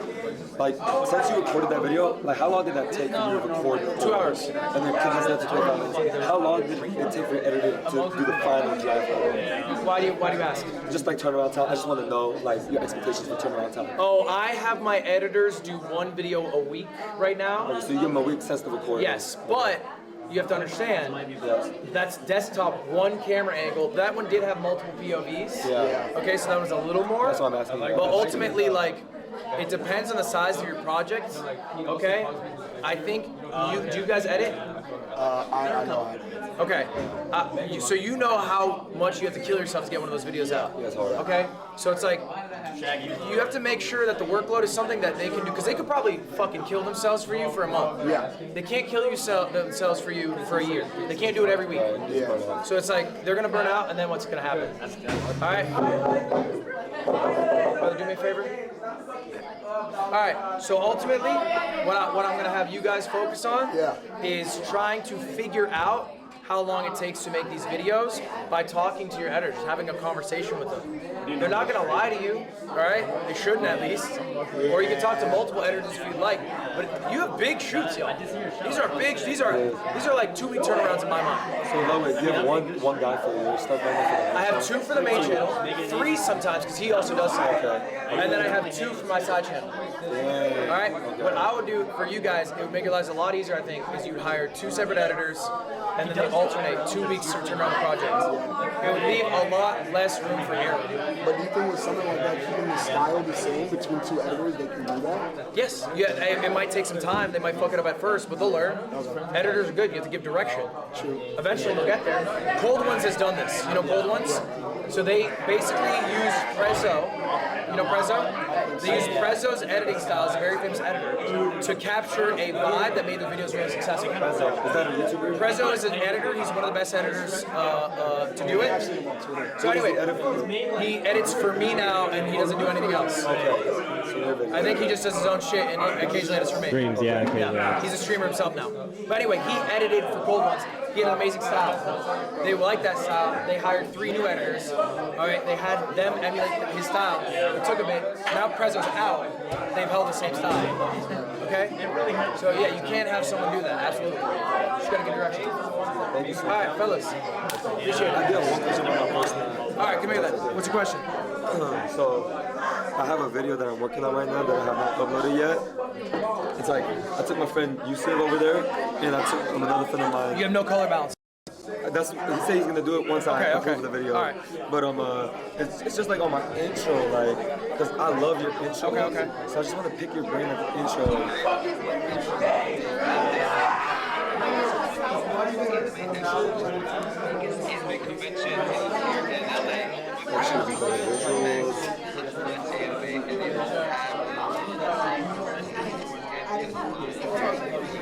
It's me getting them at the company, don't take them to Anime Expo if they don't watch anime.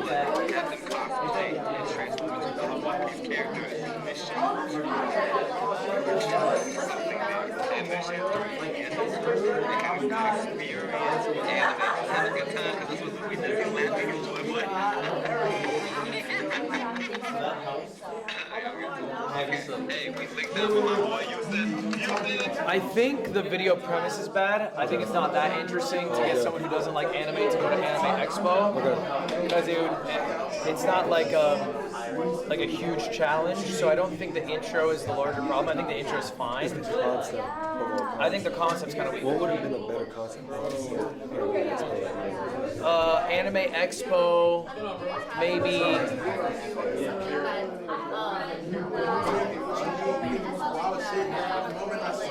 It's tough. I think for me, it'd be like going undercover at Anime Expo, like in a cosplay.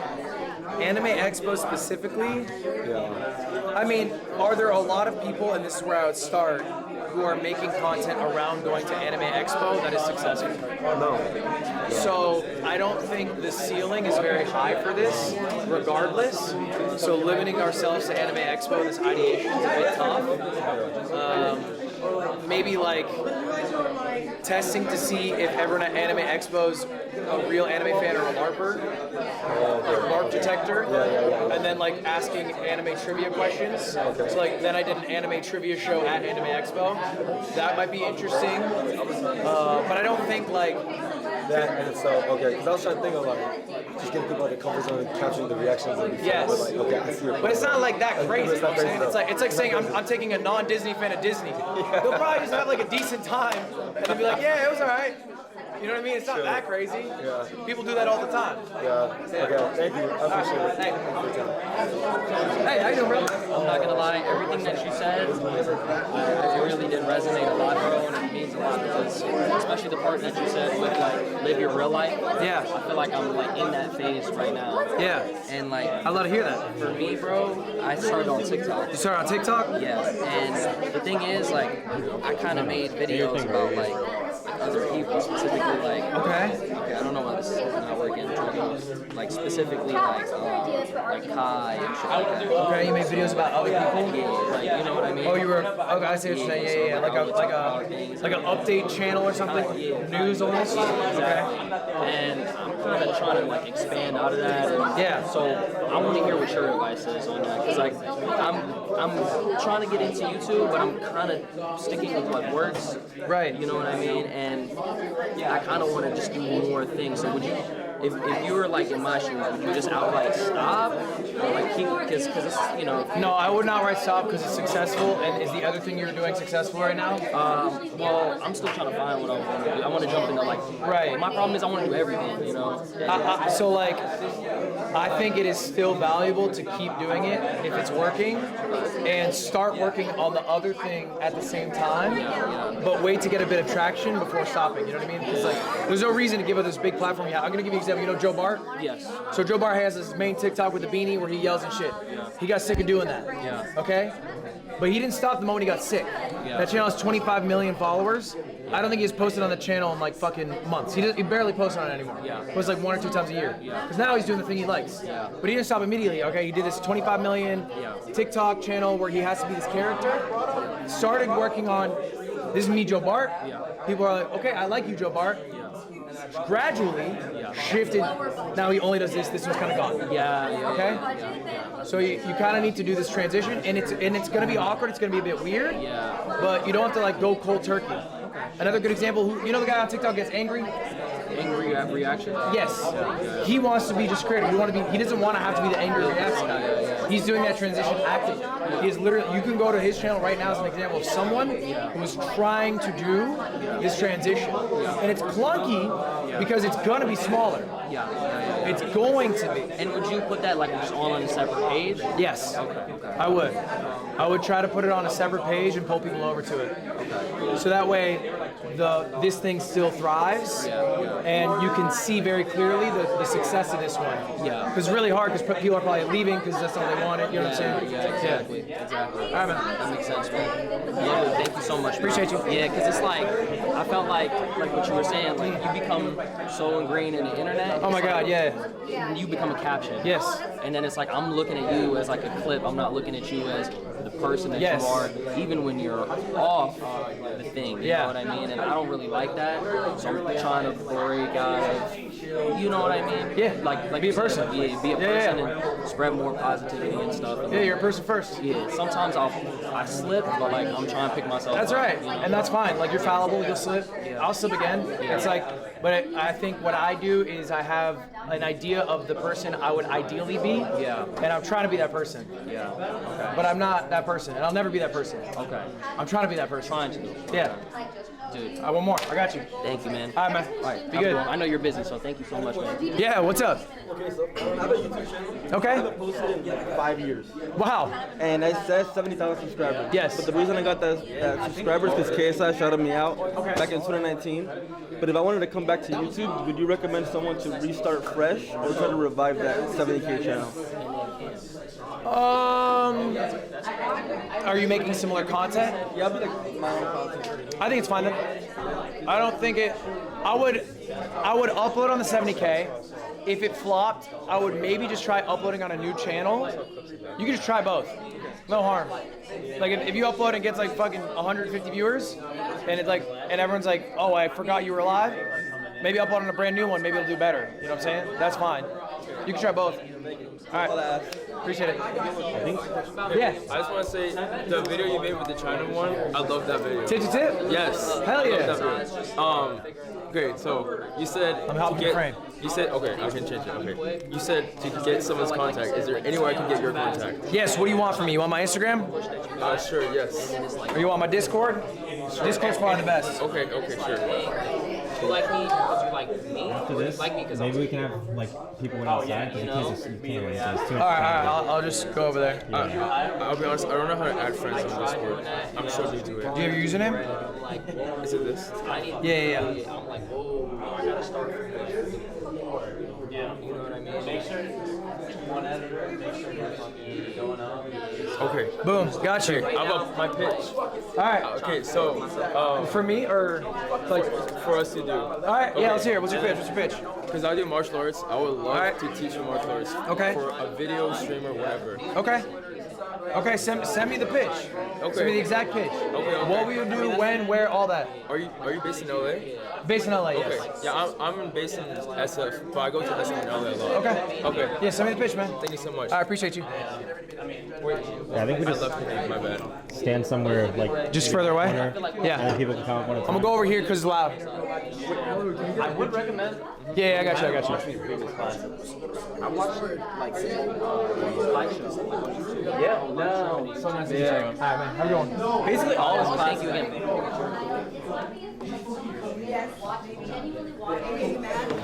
I'm sorry. All right, come around. Chad, was it too loud? My bad. Oh, it was good. It was just one after another, but I figured we'd get it eventually. Yeah. I'm gonna set this down really quick. Yeah, set it down. You can just chill. Okay. Have a sit. Join Professor L. Hello. Oh, wait, this is like a podcast or something. Okay. Okay. Cool. Okay, actually, I'll just put my camera up too, so it's not weird. You holding this. Okay.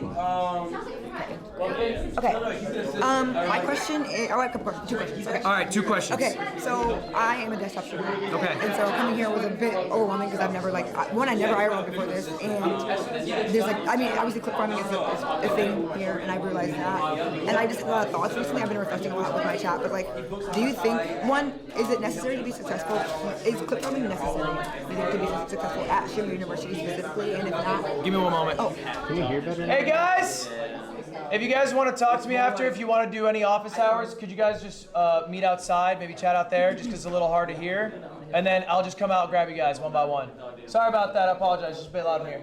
I can hold myself like All right. And if you guys don't want to say it's RF too, but I'll come out and I'll promise anyone who wants to stay for office hours, I'll talk to you as long as you want. All right. Sorry about that. Yeah. So.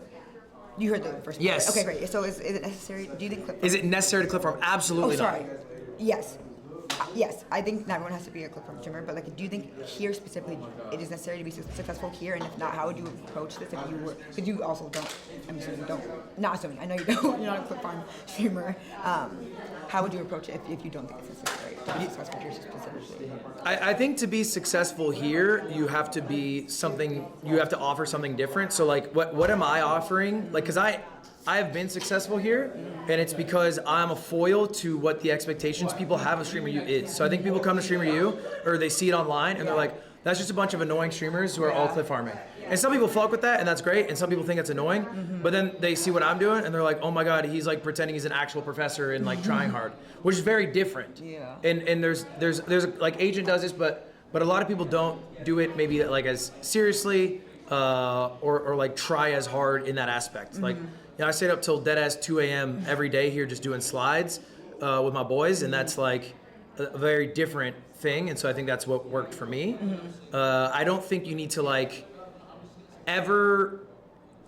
I think if you ever try to do something that feels unnatural for you, you're going to be worse at it than the people feels natural for. Yeah. I don't think Rakai's really questioning whether he's going to throw sauce on somebody for throwing water on him or whatever. Yeah. He's just doing it. Yeah. So it's I think if you are forcing yourself to do that, it kind of comes across that way, A, and then B, you're like, oh fuck, and then it's it's not you.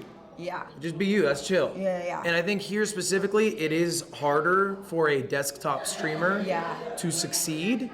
I think if I were like, if you're asking like if I was a small streamer doing this, Yeah, and I like I like IRL. I think I like the more like I'm more of a banter person. I think that's why I like even on desktop. I'm actually really extroverted by the Yes. year. I'm not. If there's a lot of extroverted people in a room, I don't want to be. Feel that. Don't need to be. I The feel that loudest 100%. person. Yes. So it's like I like banter and stuff like that, but I think it's hard to banter when the expectation is like clip farming level. I think if I were a small streamer here, what I would have done is I would have set up a 1v1 gaming desktop setup somewhere public, and I would have said I'm the best gamer in the world. Anyone can 1v1 me, and then I would have tried to like, you know, pick some like big IRL streamers as they walk by, and then they would have had like some fun content for their stream, and I would have tried to beat their ass, and like I would have put some gift. I would have done something like that, I think, and that would have been like a way to use desktop in a way that's accessible to collaborate with IRL people. Yeah. But it'd be something to that effect. And then my second question is, how do you? I mean, I also like networking here. Obviously networking is very very important. Yes. But do you think that like everyone being live affects the connection? Cause I feel like I've met with a lot of other smaller streamers too. Like obviously our chats are moving as fast. My chat's frozen right now, but like, how do you think that affects the ability to actually get a deeper connection with people? Yes. If a lot of people are clip farming. 1000%. Yeah. I think your connection with someone's always going to be shallower if it's a connection that happens on the stream versus off the stream. I guess how would you navigate? I think it would be, for me, probably trying to make a connection with someone who is like appreciative of that and is trying to like chill off stream, or like somebody who like I just had a good time on stream with, and then chat with them again off stream, if that makes sense. Okay. That makes sense. Yeah. It'd be something like that. Okay, cool. And then I didn't know you were accepting collabs. So, is there like a contact I could reach out to if I wanted to email Yes, you? I got you. Okay. Just throw in your Discord. Oh wow, perfect. Oh wow, okay. I think it's just I was. Oh wait, no. Okay, wait. Sorry, I have to Don't leak it. I think it's just I was touring. Don't leak it. I think. Oh. You might get some friend requests. Oh, I forgot. I'm not used to that. Sorry. You're good. That's just my name, right? Yeah. Okay, yeah, it's just. All right, yeah. can you ask the just turn yours on when you get out there. Mhm. I'll just hit it. You're not accepting friend requests. Oh, wait, I definitely am. I've added people because I got editors this week too. That's definitely it. I've added people. People have added me recently. Or can you put yours in maybe? Mine's gonna be the same deal. Oh shit. Okay. Okay. Here, I don't know how to do that, but IG's fine. okay. You wanna put that in? Yes. I'm just. Thank you so much. And then I can you appreciate it. bring in the next student? Yes. All right, I appreciate you even doing this. Yeah, of course. And your class is so good. I'm gonna watch all your other lectures because I heard that you're doing something different every day. Yes, So, every day. I'm excited. Thank you. Thank you. Oh my god, you follow Baseline Mac. I love Baseline Mac. You love Baseline Mac? Yeah, Baseline Mac rules. I love Baseline Mac. He's so chill. Oh, he's gonna be so. I didn't think he's gonna be geek that you just said that. You're like. I invited him to my event. Did you? Yeah. I collabed with him. Oh, okay. He's getting to my basketball event. Okay, great. Babe, are you bringing the next student for me? No, you're good. Come on in. Chad, what is up? Y'all see all right? Hello. Hello, Arky. Hey. Welcome. What's up? How we living? Good. I just had some questions. My first one was about my like group channel. So like I have a group called like OSCS. Yes, I've heard of this group. And yeah, we're like we do good on the streaming side because we all originally started as streamers in a bubble of other streamers, and then we branched out. So like we have our presence on Twitch. Like people will watch us. Like if we do something entertaining, I can get a lot of viewers. But like on YouTube or like that's where we struggle. That's probably one of our weakest platforms. Yeah, well, it's all of your weakest platforms. Yeah, it is. And there's no one in the group who can really lead. No one in the group's like big enough to like show face. Like Code has Ash Out with like 5 million total subscribers across all his channels, and he like leads their channel. And he can like, and then he understands because he's been doing it for like 6 years already. Yes. And on our channel, I'm the biggest, but it's a live channel with like 80K like subscribers. So I was just like wondering your insight on like how like I should move forward. But we're also very lazy. Like our channel, like we rarely upload. Like I think it's like once a month now. Like we were supposed to do every week, but it's like once a month, maybe twice a month. So it's just I was wondering your insight about like how we should go. And you could be like literally completely honest. Like I will be. I think OSCS is a bit of a sorry group in the sense that, like, I think most of what I've seen from OSCS is not capitalizing on the fact that you're all in a group together. And, like, I know you really well, and I know Yugi, and I know Sunny, and I don't even know all the members of your group. In my head, there's like 8. Yeah, there's 9. There's 9. 8 guys and then 1 girl, Sunny. You have a lot of people in the group, and I think, like, and I'm close to you, bro. Like, I watch your shit. Yeah. And I see OSCS in the title, and I'll watch your streams. I can't tell who's in the group. I can't tell. And I'm, like, pretty tapped in. Yeah. So I feel like there's a failure on group identity in that sense, as opposed to some other groups that are, like, maybe more cohesive in what they're doing. Like, you know, even ignoring YouTube for a moment, like, I think, like, Core does some pretty landmark live stream events where, you know, everyone's playing a part in, like, I guess maybe that's more like Facebook, like 4th of July last year, or, like, you know, things to that effect. I would say, and this is a question you have to answer, do you feel like of the 9 people, everyone is equally bought into this group and it's succeeding? Like bought in, like everyone like contributes like the same amount to the group. Energy, are they putting their energy in equally? No, it's Does like that- does probably that the feel energy is good? probably distributed like it's like 4 members, but like with a lot of the weight going on 3, maybe 2. Does that feel good? Some like I think recently I've been like getting like drained. I was like, yeah, like, I don't know if I could do this all the time. Like trying to like set it up, everything, and like help people. But there's other people who do it like a lot too. But I've been like checked out a little bit. Do you think it'll Like, be I stepped successful if you guys make a YouTube channel and you have to tell, or whoever puts this energy in has to tell 4 people what to do, where to go, what, like, when to do it? Yeah, that's the hardest and part. they're gonna do 0 effort themselves of setting that up. Like, are they gonna want to do that? Probably not. Honestly, and this is not the easy thing, I think you have to make some cuts to OSCS. I think we need OSCS, or not make cuts, but like set clear expectations of like, hey guys, we gotta be posting videos weekly, or we have to be doing like weekly or bi-weekly stream events, and like, we have 9 fucking members. Okay, if you have 9 members, that means you could be in charge of 1 video every 2 months. And that's it. You are in charge of 6 videos. No, yeah, you're in charge of 6 videos a year. Yeah. And that's all the work you have to do for the group. And when it's your week, okay, you have come up with a concept for this video, what we're gonna do, where we're gonna do it, who's shooting it, all that. Like, that's your responsibility. You could do that. All right? And if they fail to do that, they should be out. Yeah, like I've like spoke about that. Like we try to have meetings every week, but even meetings like we can't even. Are people not meetings showing every up? week. It's just like, let's say like, cause like a lot of members stream long hours, so like they'll be up 5 in the morning. Meeting is supposed to be at 10 in the morning the next day. People are oversleep, so it's like. But it's not like, it's not an option, right? Like, they shouldn't, and the only reason they sleep in, all right, is because they feel that there's no repercussions if they don't. Yeah. Or ultimately they're disrespecting the people who do show up. I guess it's really disrespectful. Yeah. If everyone says they're gonna be somewhere and they don't show up, they're disrespecting your time and your energy to what is supposed to be a group thing. And I wouldn't take that. I don't think you should be taking that. I don't think anyone else who's putting their energy in should be taking it. Bro, they're kind of vampires. And I don't know the group. But those people who are doing that, they're being vampires because they're sucking your energy without giving energy back. And you can still be friends with these people, but like, that's sometimes an issue of working with people you are friends with. Yeah. It is really hard to not work with them anymore and retain that friendship. Yeah. Okay, that's a big issue with it, but I would think this group needs someone.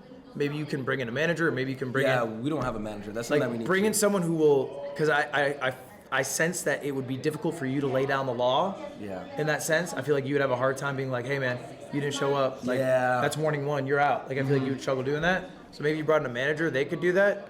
Like, dude, I'll do it for you. I don't mind. Cause like I'll also cut someone from your group. I don't give a shit. We have like the meetings where like, yo, like someone's not been doing anything in the group, or like people have been slacking. Like we'll all come together, we'll talk about, yo, like what's going on, this and this, and then people will be like, yeah, I know I've been slacking. I'm gonna do better. Like I apologize. Like I promise. But then like the days go by and then like we just do it again. It's just like You know, You gotta But then set up- It makes like a weird line. Like I don't know where to go sometimes. But also like sometimes it applies to me too. Like sometimes I'll get lazy on the Yes. group as well because I get tired of like having to like do stuff. I think ultimately, treat it like a workplace. And in a workplace, you have like a clear list of what you are meant to do, like your deliverables, what you're responsible for, your responsibilities. So that's step one. You have to make the responsibilities of every group member clear. Yeah. You're in charge of one video a week. You're in charge of one stream, whatever it is. I don't know.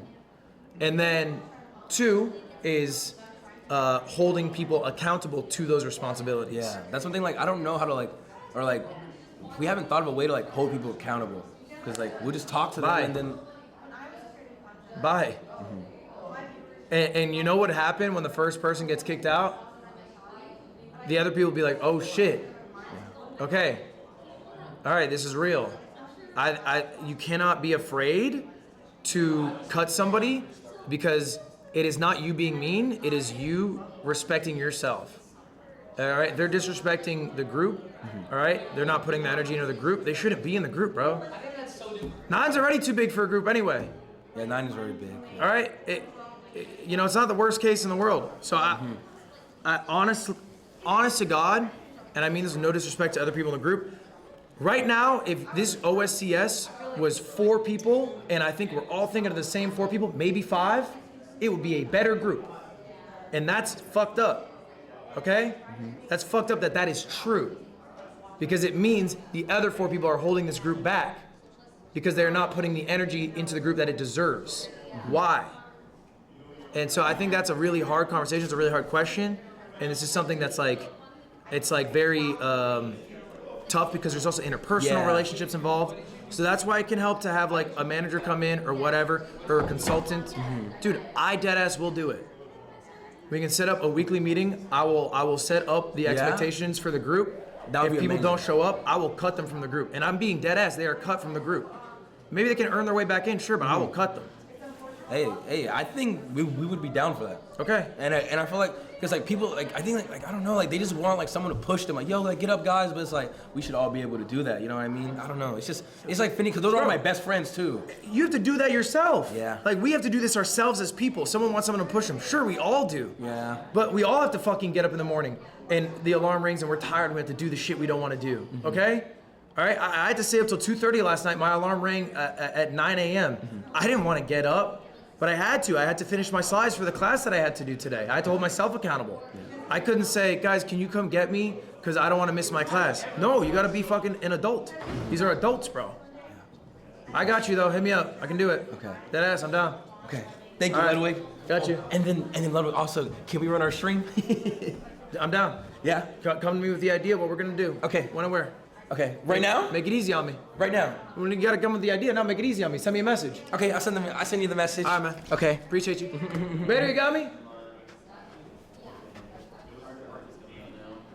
Groups are hard, bro. Everyone seems to have the same issues with groups. Wait, Ludwig, do I message you on Discord? Yeah, it works. Okay. Bader, can you pass me my water?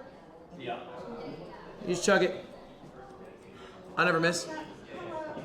Hello. Oh, is it? I think I left my mic in my dorm. I'm so stupid. Hi, Ludwig. How are you? Doing well. How are you doing? I'm doing great. I had actually a few questions to ask you because. So I've been streaming full time for 5 years. It's a lot of years. Yes. Congrats. And thank you.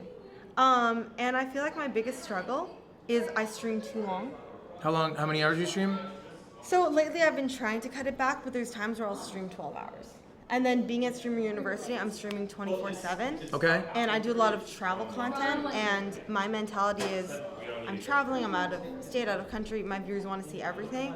So I feel like I always have to be online, and when I'm doing something offline, I feel guilty that like I'm not streaming it to my viewers. And I want to just ask your advice on what? On like what to do in terms Yeah, of like when is it I mean, a good point to cut? I know you Right. mentioned like when the segment ends, like that's when you cut it. But I try to just keep segment going, and then when I'm just mentally fried, after that point if I'm home, I'll switch to desktop, do React content. Yeah. And So you'll go IRL, you'll go home, you'll stay on desktop, and you'll stay live? yeah, like I'll sometimes start my streams like going to the gym, and then I'll go to the grocery store. And you'll stream all this? Yeah, I stream everything. I go to the grocery store, get my groceries, go home, cook my dinner, do whatever segment I have planned, then switch to desktop. And then at one point I was also doing sleep streams, but I cut that out because that was annoying. Yeah, I think you need to set healthy boundaries based off of what you are doing for yourself for long term. Because, I mean, yeah, you can stream every moment. Yeah. Yeah. Why not stream me waking up? Why not stream me going to the grocery store? Why not stream me getting coffee, going to the gym, coming back to do desktop, going out to eat, hanging out with my friend, going to bed, waking up again? Like, yeah, you can stream every second. You'll make more money doing it, and there will be some people watching it. But it's like, I think it's unhealthy. Also, even from the perspective of like the viewer, like I don't think necessarily like it is the healthiest viewer to have, the one who's really excited to get ready with you to go to bed and watch you sleep. Yeah, Do you I know what I learned mean? that, which is why I stopped doing that. So it's because- like, what is the viewers you are curating? Like you're making yourself into like Jim Carrey. Like you're doing your own. What's the damn movie? I don't watch movies. Jim Carrey, help me out, chat. This is your homework assignment then. Oh no. Chat. Truman Show. Truman Show, I've heard of it. Watch it. Okay. But My yes, dad's told me to watch that bunch, but you should listen to your dad. Go watch it. It's your homework. But yeah, I would say setting some healthy boundaries in terms of things that you are comfortable streaming and not comfortable streaming. You said everything's a segment, but like. but like, it's I know not. it's not, and Yes. that's something I've been trying to improve on. And like I said, lately I've been streaming less, and then using more time to put into turning my content to Reels, TikTok, Yes. YouTube. I just being it's offline more hard. is gonna make you like a more well-rounded person. Like, okay, do you ever watch stand-up comedians? Yes, sometimes. So, okay, you know how like a stand-up comedian, this happens, it's a phenomenon. They're really funny, and they share life experiences, and they pop off, and then they become really successful. And then their next stand-up special sucks, because now they're really successful, and most of what they do is just tour and do stand-up, and tour and do stand-up, and they're really fucking rich, and they're out of touch now. It's like, you're losing some of the humanity that I think people connect with, when it's like you spent every waking second just being a streamer and not like just a person. So it's like, I think it's fine to just like go on vacation and enjoy the vacation and come back, maybe with like funny anecdotes or stories or like an interesting perspective on the world or whatever, or maybe just record some shit on your phone and like just focus on doing like, like I would say challenge yourself. All right, and it doesn't mean you have to do content. Yeah. Like it seems like you're very work focused, and that's fine. But it's like, okay, go on vacation and only work on short form stuff offline. You know what I'm saying? Yeah, which I do like. Bro, that was almost like you did that like someone sneezes. What? Like how many times does that happen in your day where you're hearing that noise? You're at the gym, you're fucking curling, and you go bada bada bada bada. Like, you know what I mean? Like, bro, you're becoming a robot. No, well, they got. I am a robot. No, I know. It actually got better. And I'm sorry, I overshare, but it got so bad to the point where I literally was addicted to streaming, where I would not eat. It sounds like this. I believe I would that. not cook. I would eat, but I would not cook. Thank you for I would not eat or cook a meal unless I was live streaming it. And if I wasn't live streaming, I only had protein shakes. Do you live near your family? No. Do you live- Kind of. My brothers live in the same apartment complex. How often do you talk to your family?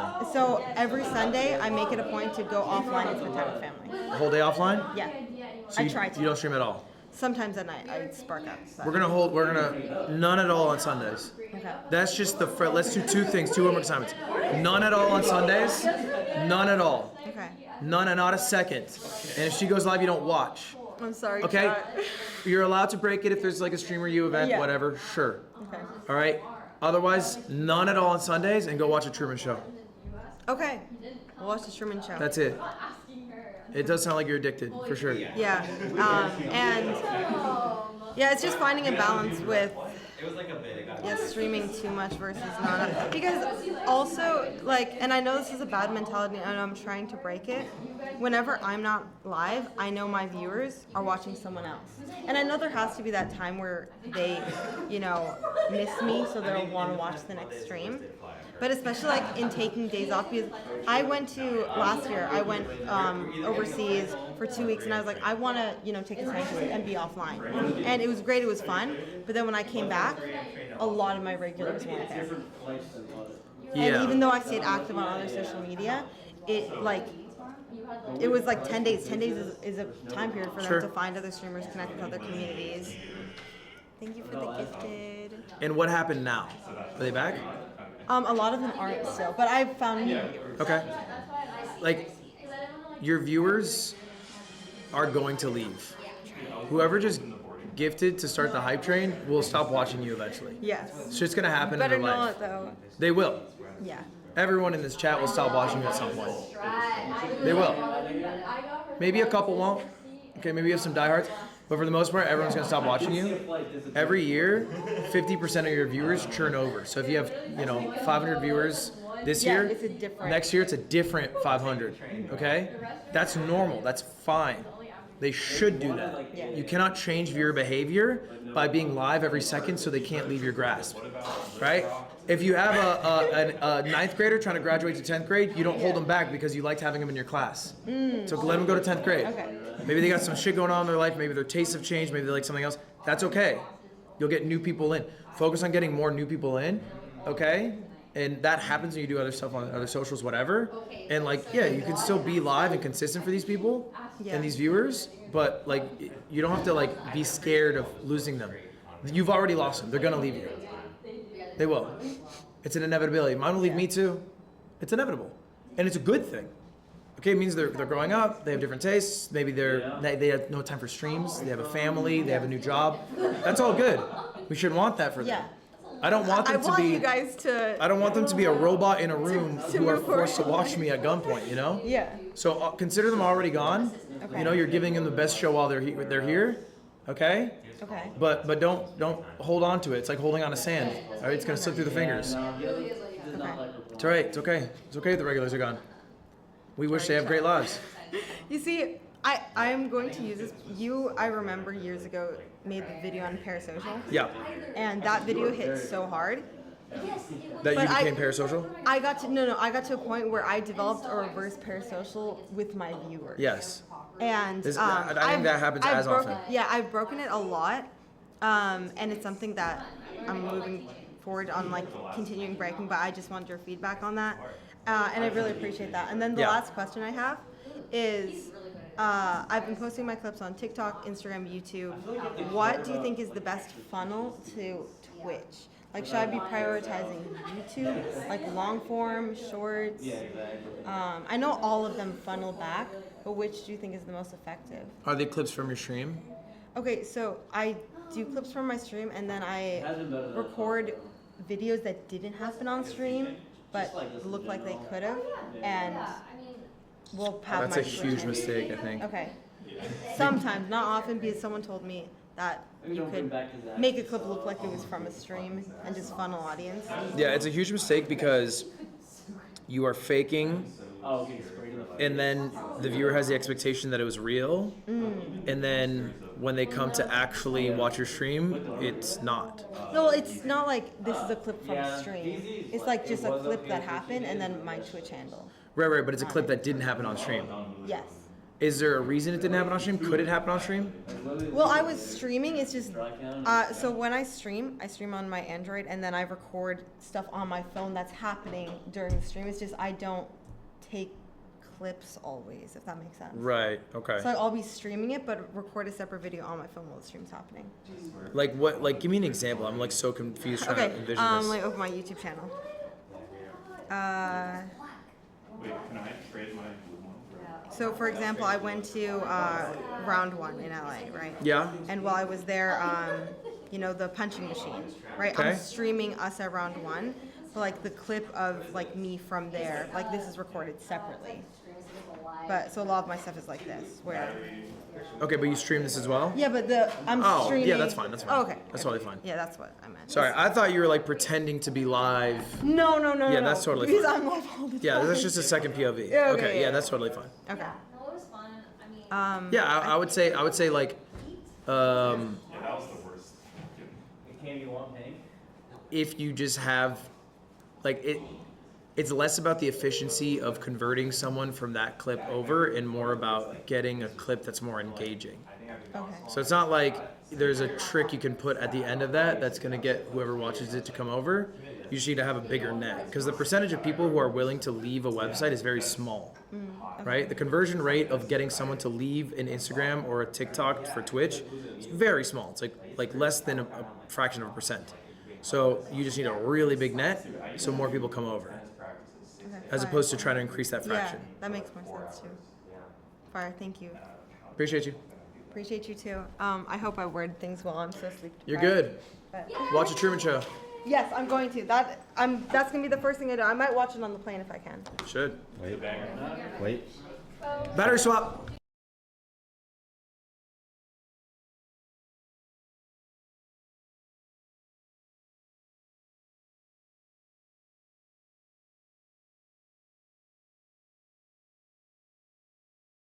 All right. BA, have a seat. We're gonna have a chat. Gotcha. Then we're gonna have our photo. Our photo. Or sorry, we're gonna have this photo. Then I'm gonna come over. Gotcha. Yeah, I just wanted a photo. Is that too much to ask for from you now that you're all big and bougie now? Big bougie guy. Here's cute. The blackboard? Yeah. Can we do the flash? Under professor hour, office hours? How do you feel? Good. job. Yeah. You did I think today's amazing. went well. Oh yeah, shit. Right here. Should I swap it with that one? Yeah. Cute. Nice. Can we do a couple looking here? I'm so sorry. Oh. Thumbnail. We're going to the cafeteria. Just getting thumbnail. Right away.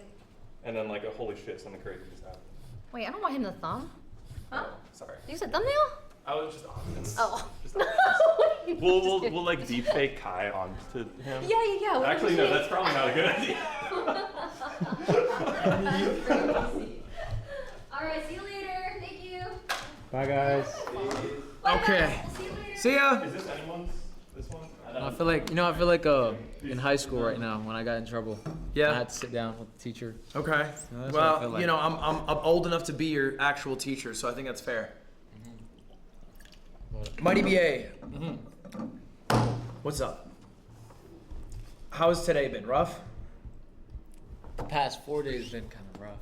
This whole event's been pretty rough, right? Really, it has. What has made it difficult? What has made it difficult?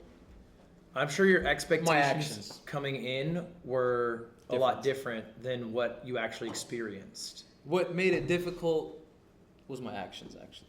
That's what made it difficult. So, how do you feel? Like, what are you going to take away? What's your plan now? What's my plan from here is to flip it and to not do the things that I did. So, okay, because we talked actually a good amount, I think this weekend. Like, we had, I think, breakfast together day one. And the first thing I noticed from you was at the orientation, and you jump up and you're like, get me on stage. And instantly I was like, okay, you are eager. Like, you're very excited, which is not a bad trait to have necessarily. And I think I kept seeing that, eagerness and excitement to put yourself in front of people in every situation. But you were doing that before you'd formed the relationship where someone was excited to have you be a part of their thing. So, the biggest thing that I realized was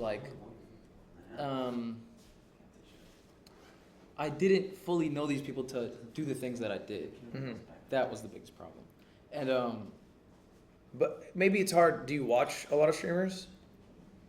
Yeah, I'd say you, I watch. Yeah. I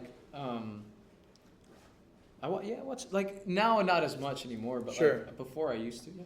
I mean, I think that can be also difficult is that I do this too. I have this friend Connor. He lives in Japan. I don't hang out with him very often because he lives so far away. I don't chat with him as often. But like I'll watch his shit, and then in my head it's like, oh, we had just hung out. Yes. Yeah. I'm a little more comfortable, and it goes both ways because it's mutual. Because he also watches my shit, so that's fine. But it can be a little weird here. Yes. Because Exactly. they don't know you. They're not as comfortable with you. And that's like the biggest thing I realized. That was like, it's like just burning bridges before it, like. Yes. That was the biggest issue. Honestly. Yes. And that's the thing I regret most. Yeah, and it's like, honestly, you can like successfully be that type of person. Like, there are people here who, like, similar to you, are like eager in doing shit beyond the interpersonal relationship they have, and they thrive off of it. Like Rakai is this to a T, Like, Rakai's throwing sauce on people he met 5 minutes before. Like, but the thing is, like, if I do it now, that's kind of crazy. You get what I'm saying? If you do it, it's insane. Yeah. Right? Well, there is a playbook as a creator where you can do that and sort of be this nuisance creator. The reason Rakai can do it is because he has such a good relationship with Kai, who runs this, that he gets more leash than everyone else. Because he's, with Kai. But you're coming here isolated. You don't have someone who's like, you're attached to in that same way. Exactly. And wait, about that video that you were talking about, did you watch that video? I did not watch that video. So, can I explain to you what that 100%, I'd love to hear it. So, firstly, that video I made when I was 16 or 17. Sure. Okay, so I know I'm not trying to take leeway. Sure. What I'm trying to say is, you're young. I was just trying to clickbait, and I didn't know anything about the internet. That was the first thing. What was the actual content of it? That she wasn't transgender, but you want to see? She made a joke at the end of the video saying, "Oh, what if I was trans?" And then I looked at the camera and ended the video, but she was never actually transgender. So, okay, she wasn't trans, but she just made a joke to Clip Farm. Okay. She was just making a joke to Clip Farm. Sure. And then you capitalized on that. And I tried to clickbait off of that. Sure. Yeah. And you were 16, 17 at the time. I think ultimately, like, honestly, that it's probably worse than if you just played with someone who's trans and like hung out with them, like, because like it's fine to play Fortnite with someone who's trans. It's just like the weird part. Did it make it seem like I was transphobic? I think it made it seem like it's a novelty to play with someone who's trans. This is such a unique thing. Clickbait this. This is as opposed to, oh, they're just a human that you're playing Fortnite with, right? It is not noteworthy to be trans and playing Fortnite, right? It is no different than someone who is, cis, straight, gay, whatever, playing Fortnite. It is an unnecessary detail to provide. So providing it makes it seem as if it is like shock value. Like it's weird. Yes. Yeah. Because otherwise, why would you put it? It'd be like saying, streaming with a gay person today. People would be like, well, what do you mean you're streaming with a gay person today? You're just. I was just like, I actually, genuinely though, like did not know what I was doing. And I totally believe that. And I give you grace because I understand that. The only reason I chewed you out is because you challenged me and I had done my homework and I wouldn't have brought it up otherwise if you had not spoken up in my class. Okay? And I do feel bad about saying you are a pathetic excuse for a creator. I think that was a pathetic excuse for a video, but it does not determine your whole, creator journey, which extends beyond that. So I think that's too much of a shot. But ultimately, I think you keep putting yourself in these situations where, like, the only appropriate response someone can take is to hate, like get their respect back. Like, not hate, like, because that's not, Mr. Keem did not hate on you, right? No, he didn't. He tried to take his respect back. I did not hate on you. I tried to take command of my classroom back, right? And I feel like that's the situation. That's like the appropriate response, right? But like I'm not gonna pick on you today because you're not doing shit to me today. Like you're just there. But anyway, shit sucks right now for you. It does. This week blows. It does. You came to Streamer U, you're supposed to be up here, and you're down fucking here. Where more people now not only know about you, they hate you than like you. Yes. You're not even able to be live right now. My phone died, but that was fine. Okay. Were you live earlier? I was. How was stream? Bro, it's just like everything from Twitter just comes to the Twitch chat. Yeah. And they come for 5 seconds to give you some shit and then they leave you and then they cut. Yeah. And it's like, it is what it is right now. I promise you, okay? And I know the noise is a lot. I have made mistakes. I have fucked up in ways that have been, you know, way louder, way more hate, way more people shitting on me, and not maybe comparatively to the people who liked me, and like, and I've fucked up in those moments. I think I'll give you the game plan for what you're gonna do next. But can I like actually say something? Cause yes, please go ahead. I feel like the clips honestly did make it seem like somebody I am not.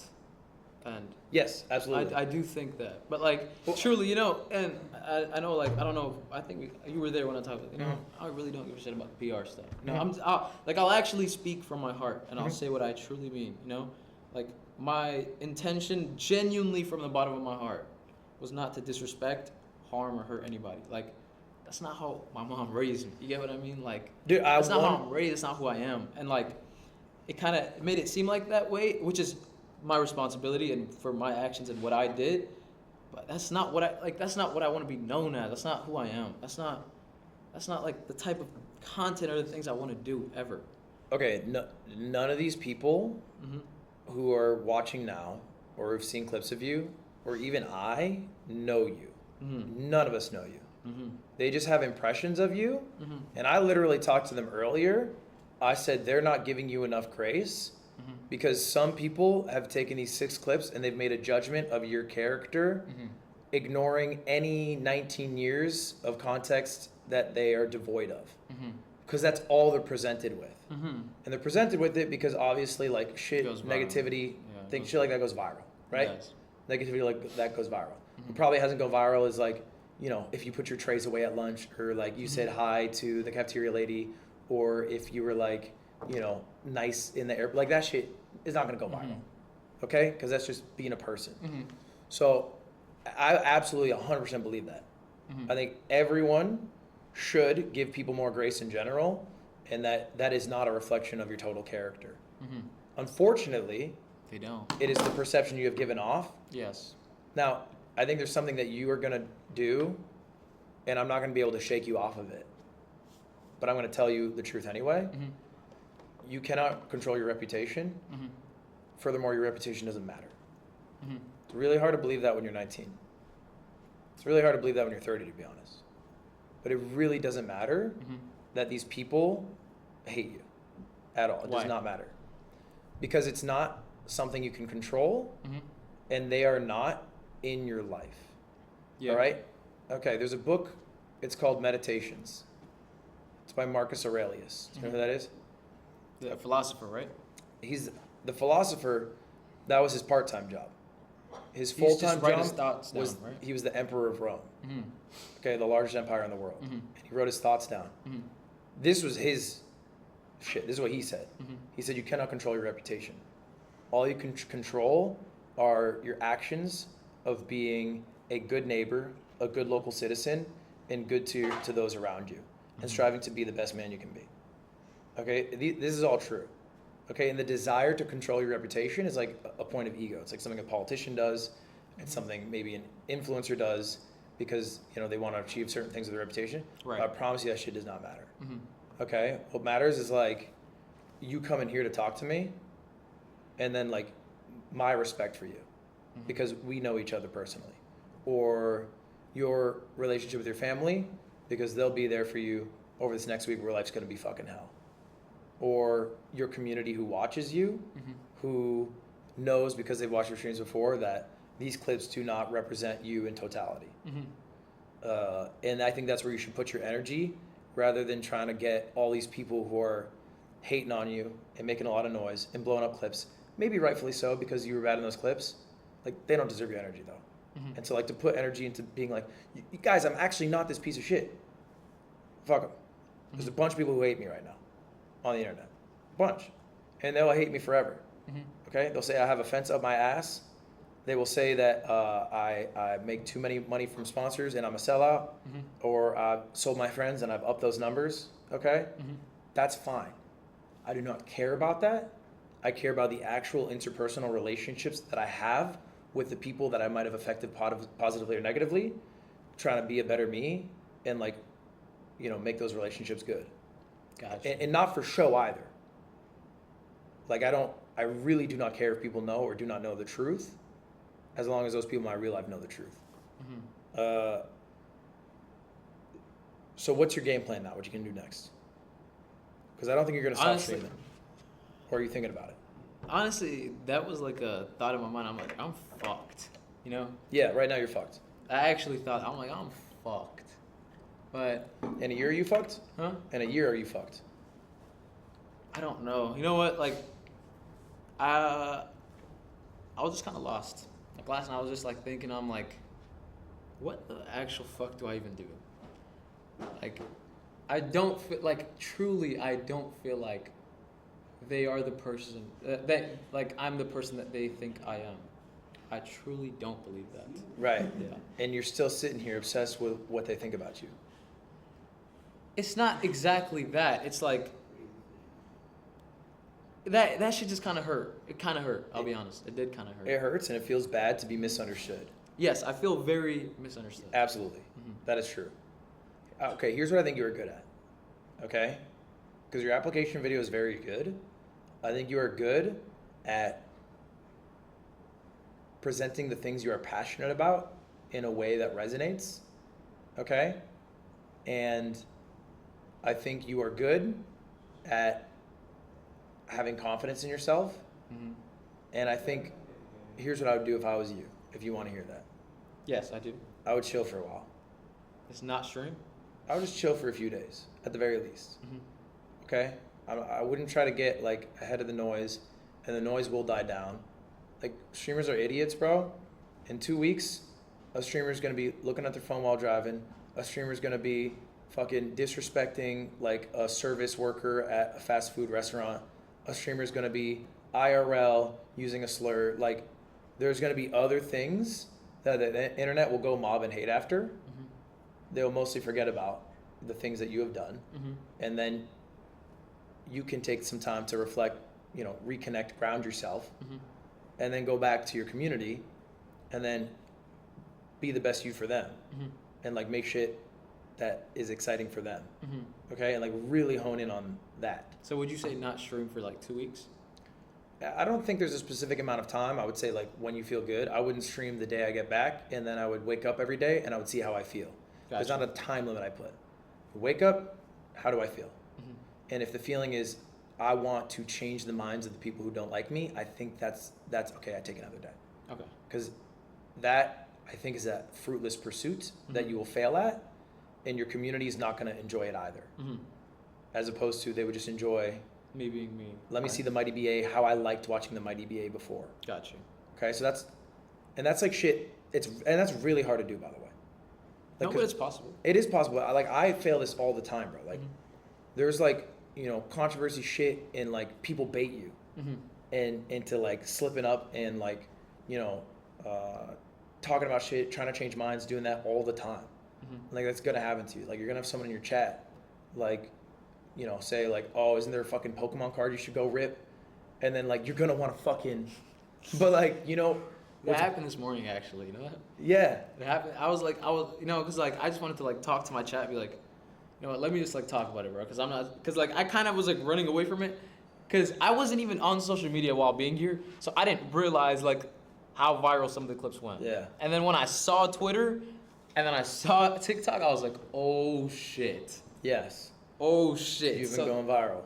Yeah. So then I was like, okay, I gotta go and talk. Like I gotta say something. And then I saw some chats like, oh, you know. I think it is really important and very difficult, but this way to keep in mind, it's like whenever you come back to content creation, it is like you being the best creator you can be for the people who like you and putting your energy into them. It's really hard to do, bro. Like there are people in my chat like fucking probably today who are like, shouldn't you be on like Hassan's leash? And if like I reply to that shit, then everyone else in chat's like, oh, brother, like, can we just fucking do something fun? Got you. It's like, I want to have fun today, bro.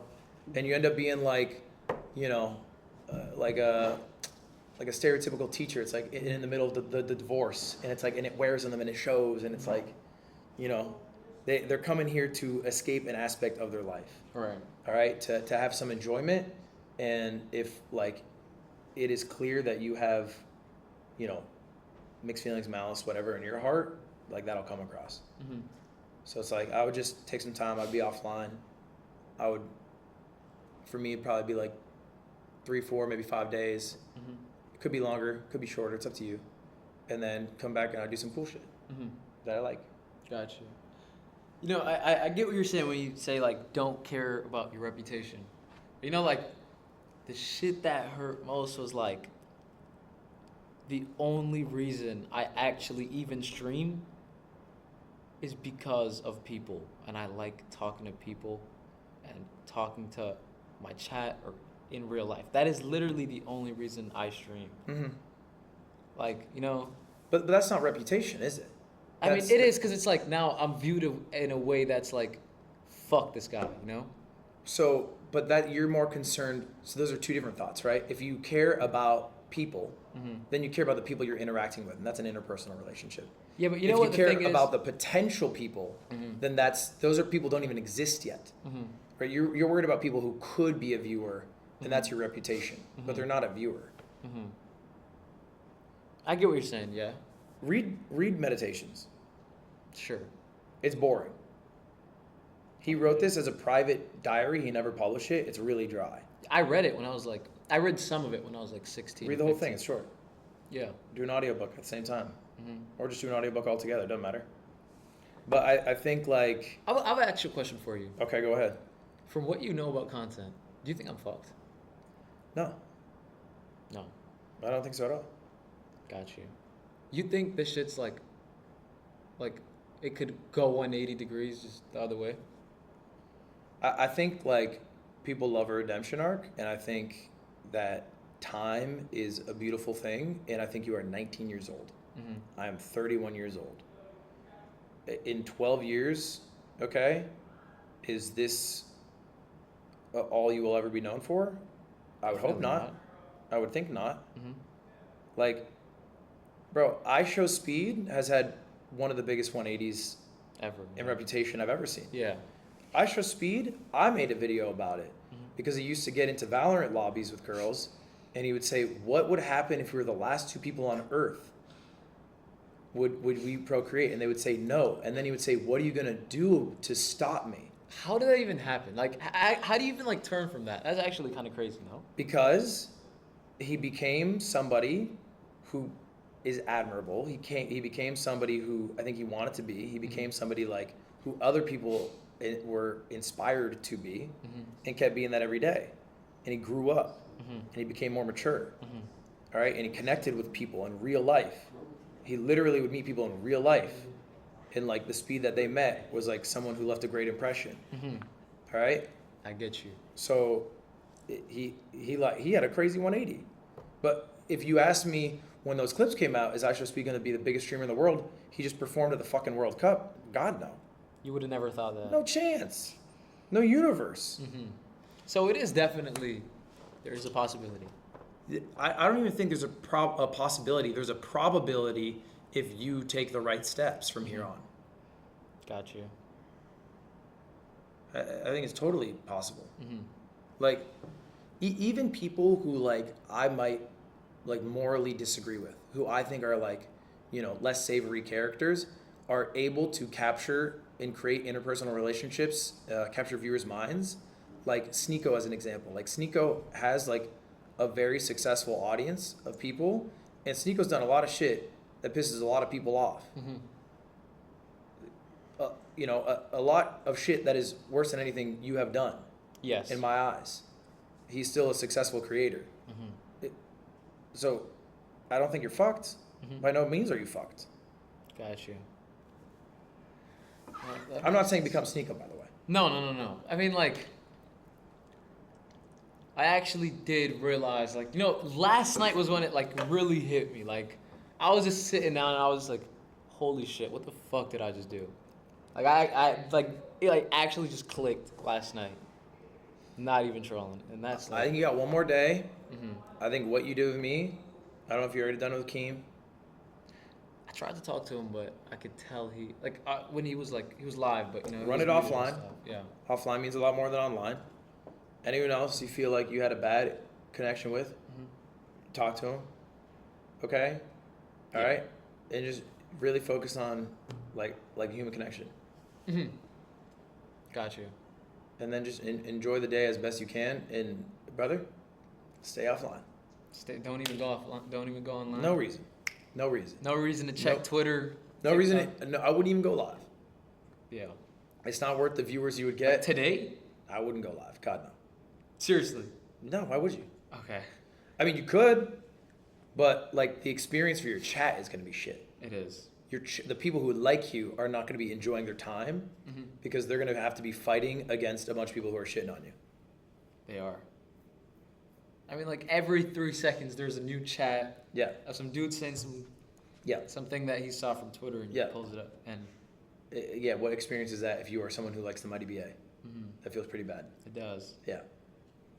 Definitely. So I wouldn't even go live if I were you, but you can, of course. No. I mean, I'm gonna take your advice for it. I'll be honest. All right, man. All right. I gotta watch the World Cup.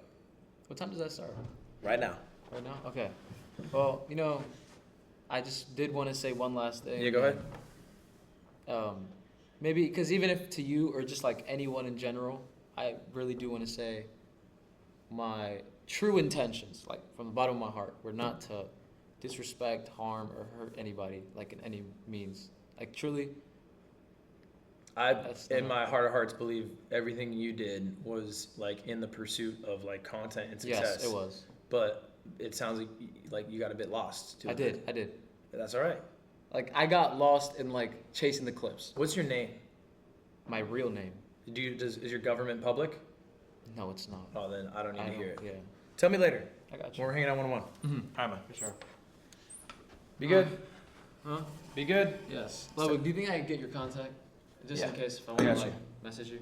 Got you. Put your Discord here. Okay.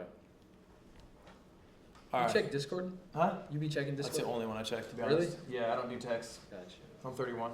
Got you. I sent it. I appreciate it. Thank you so much, truly. I added you, gotta add it back. Yeah. That little backstreet if you want.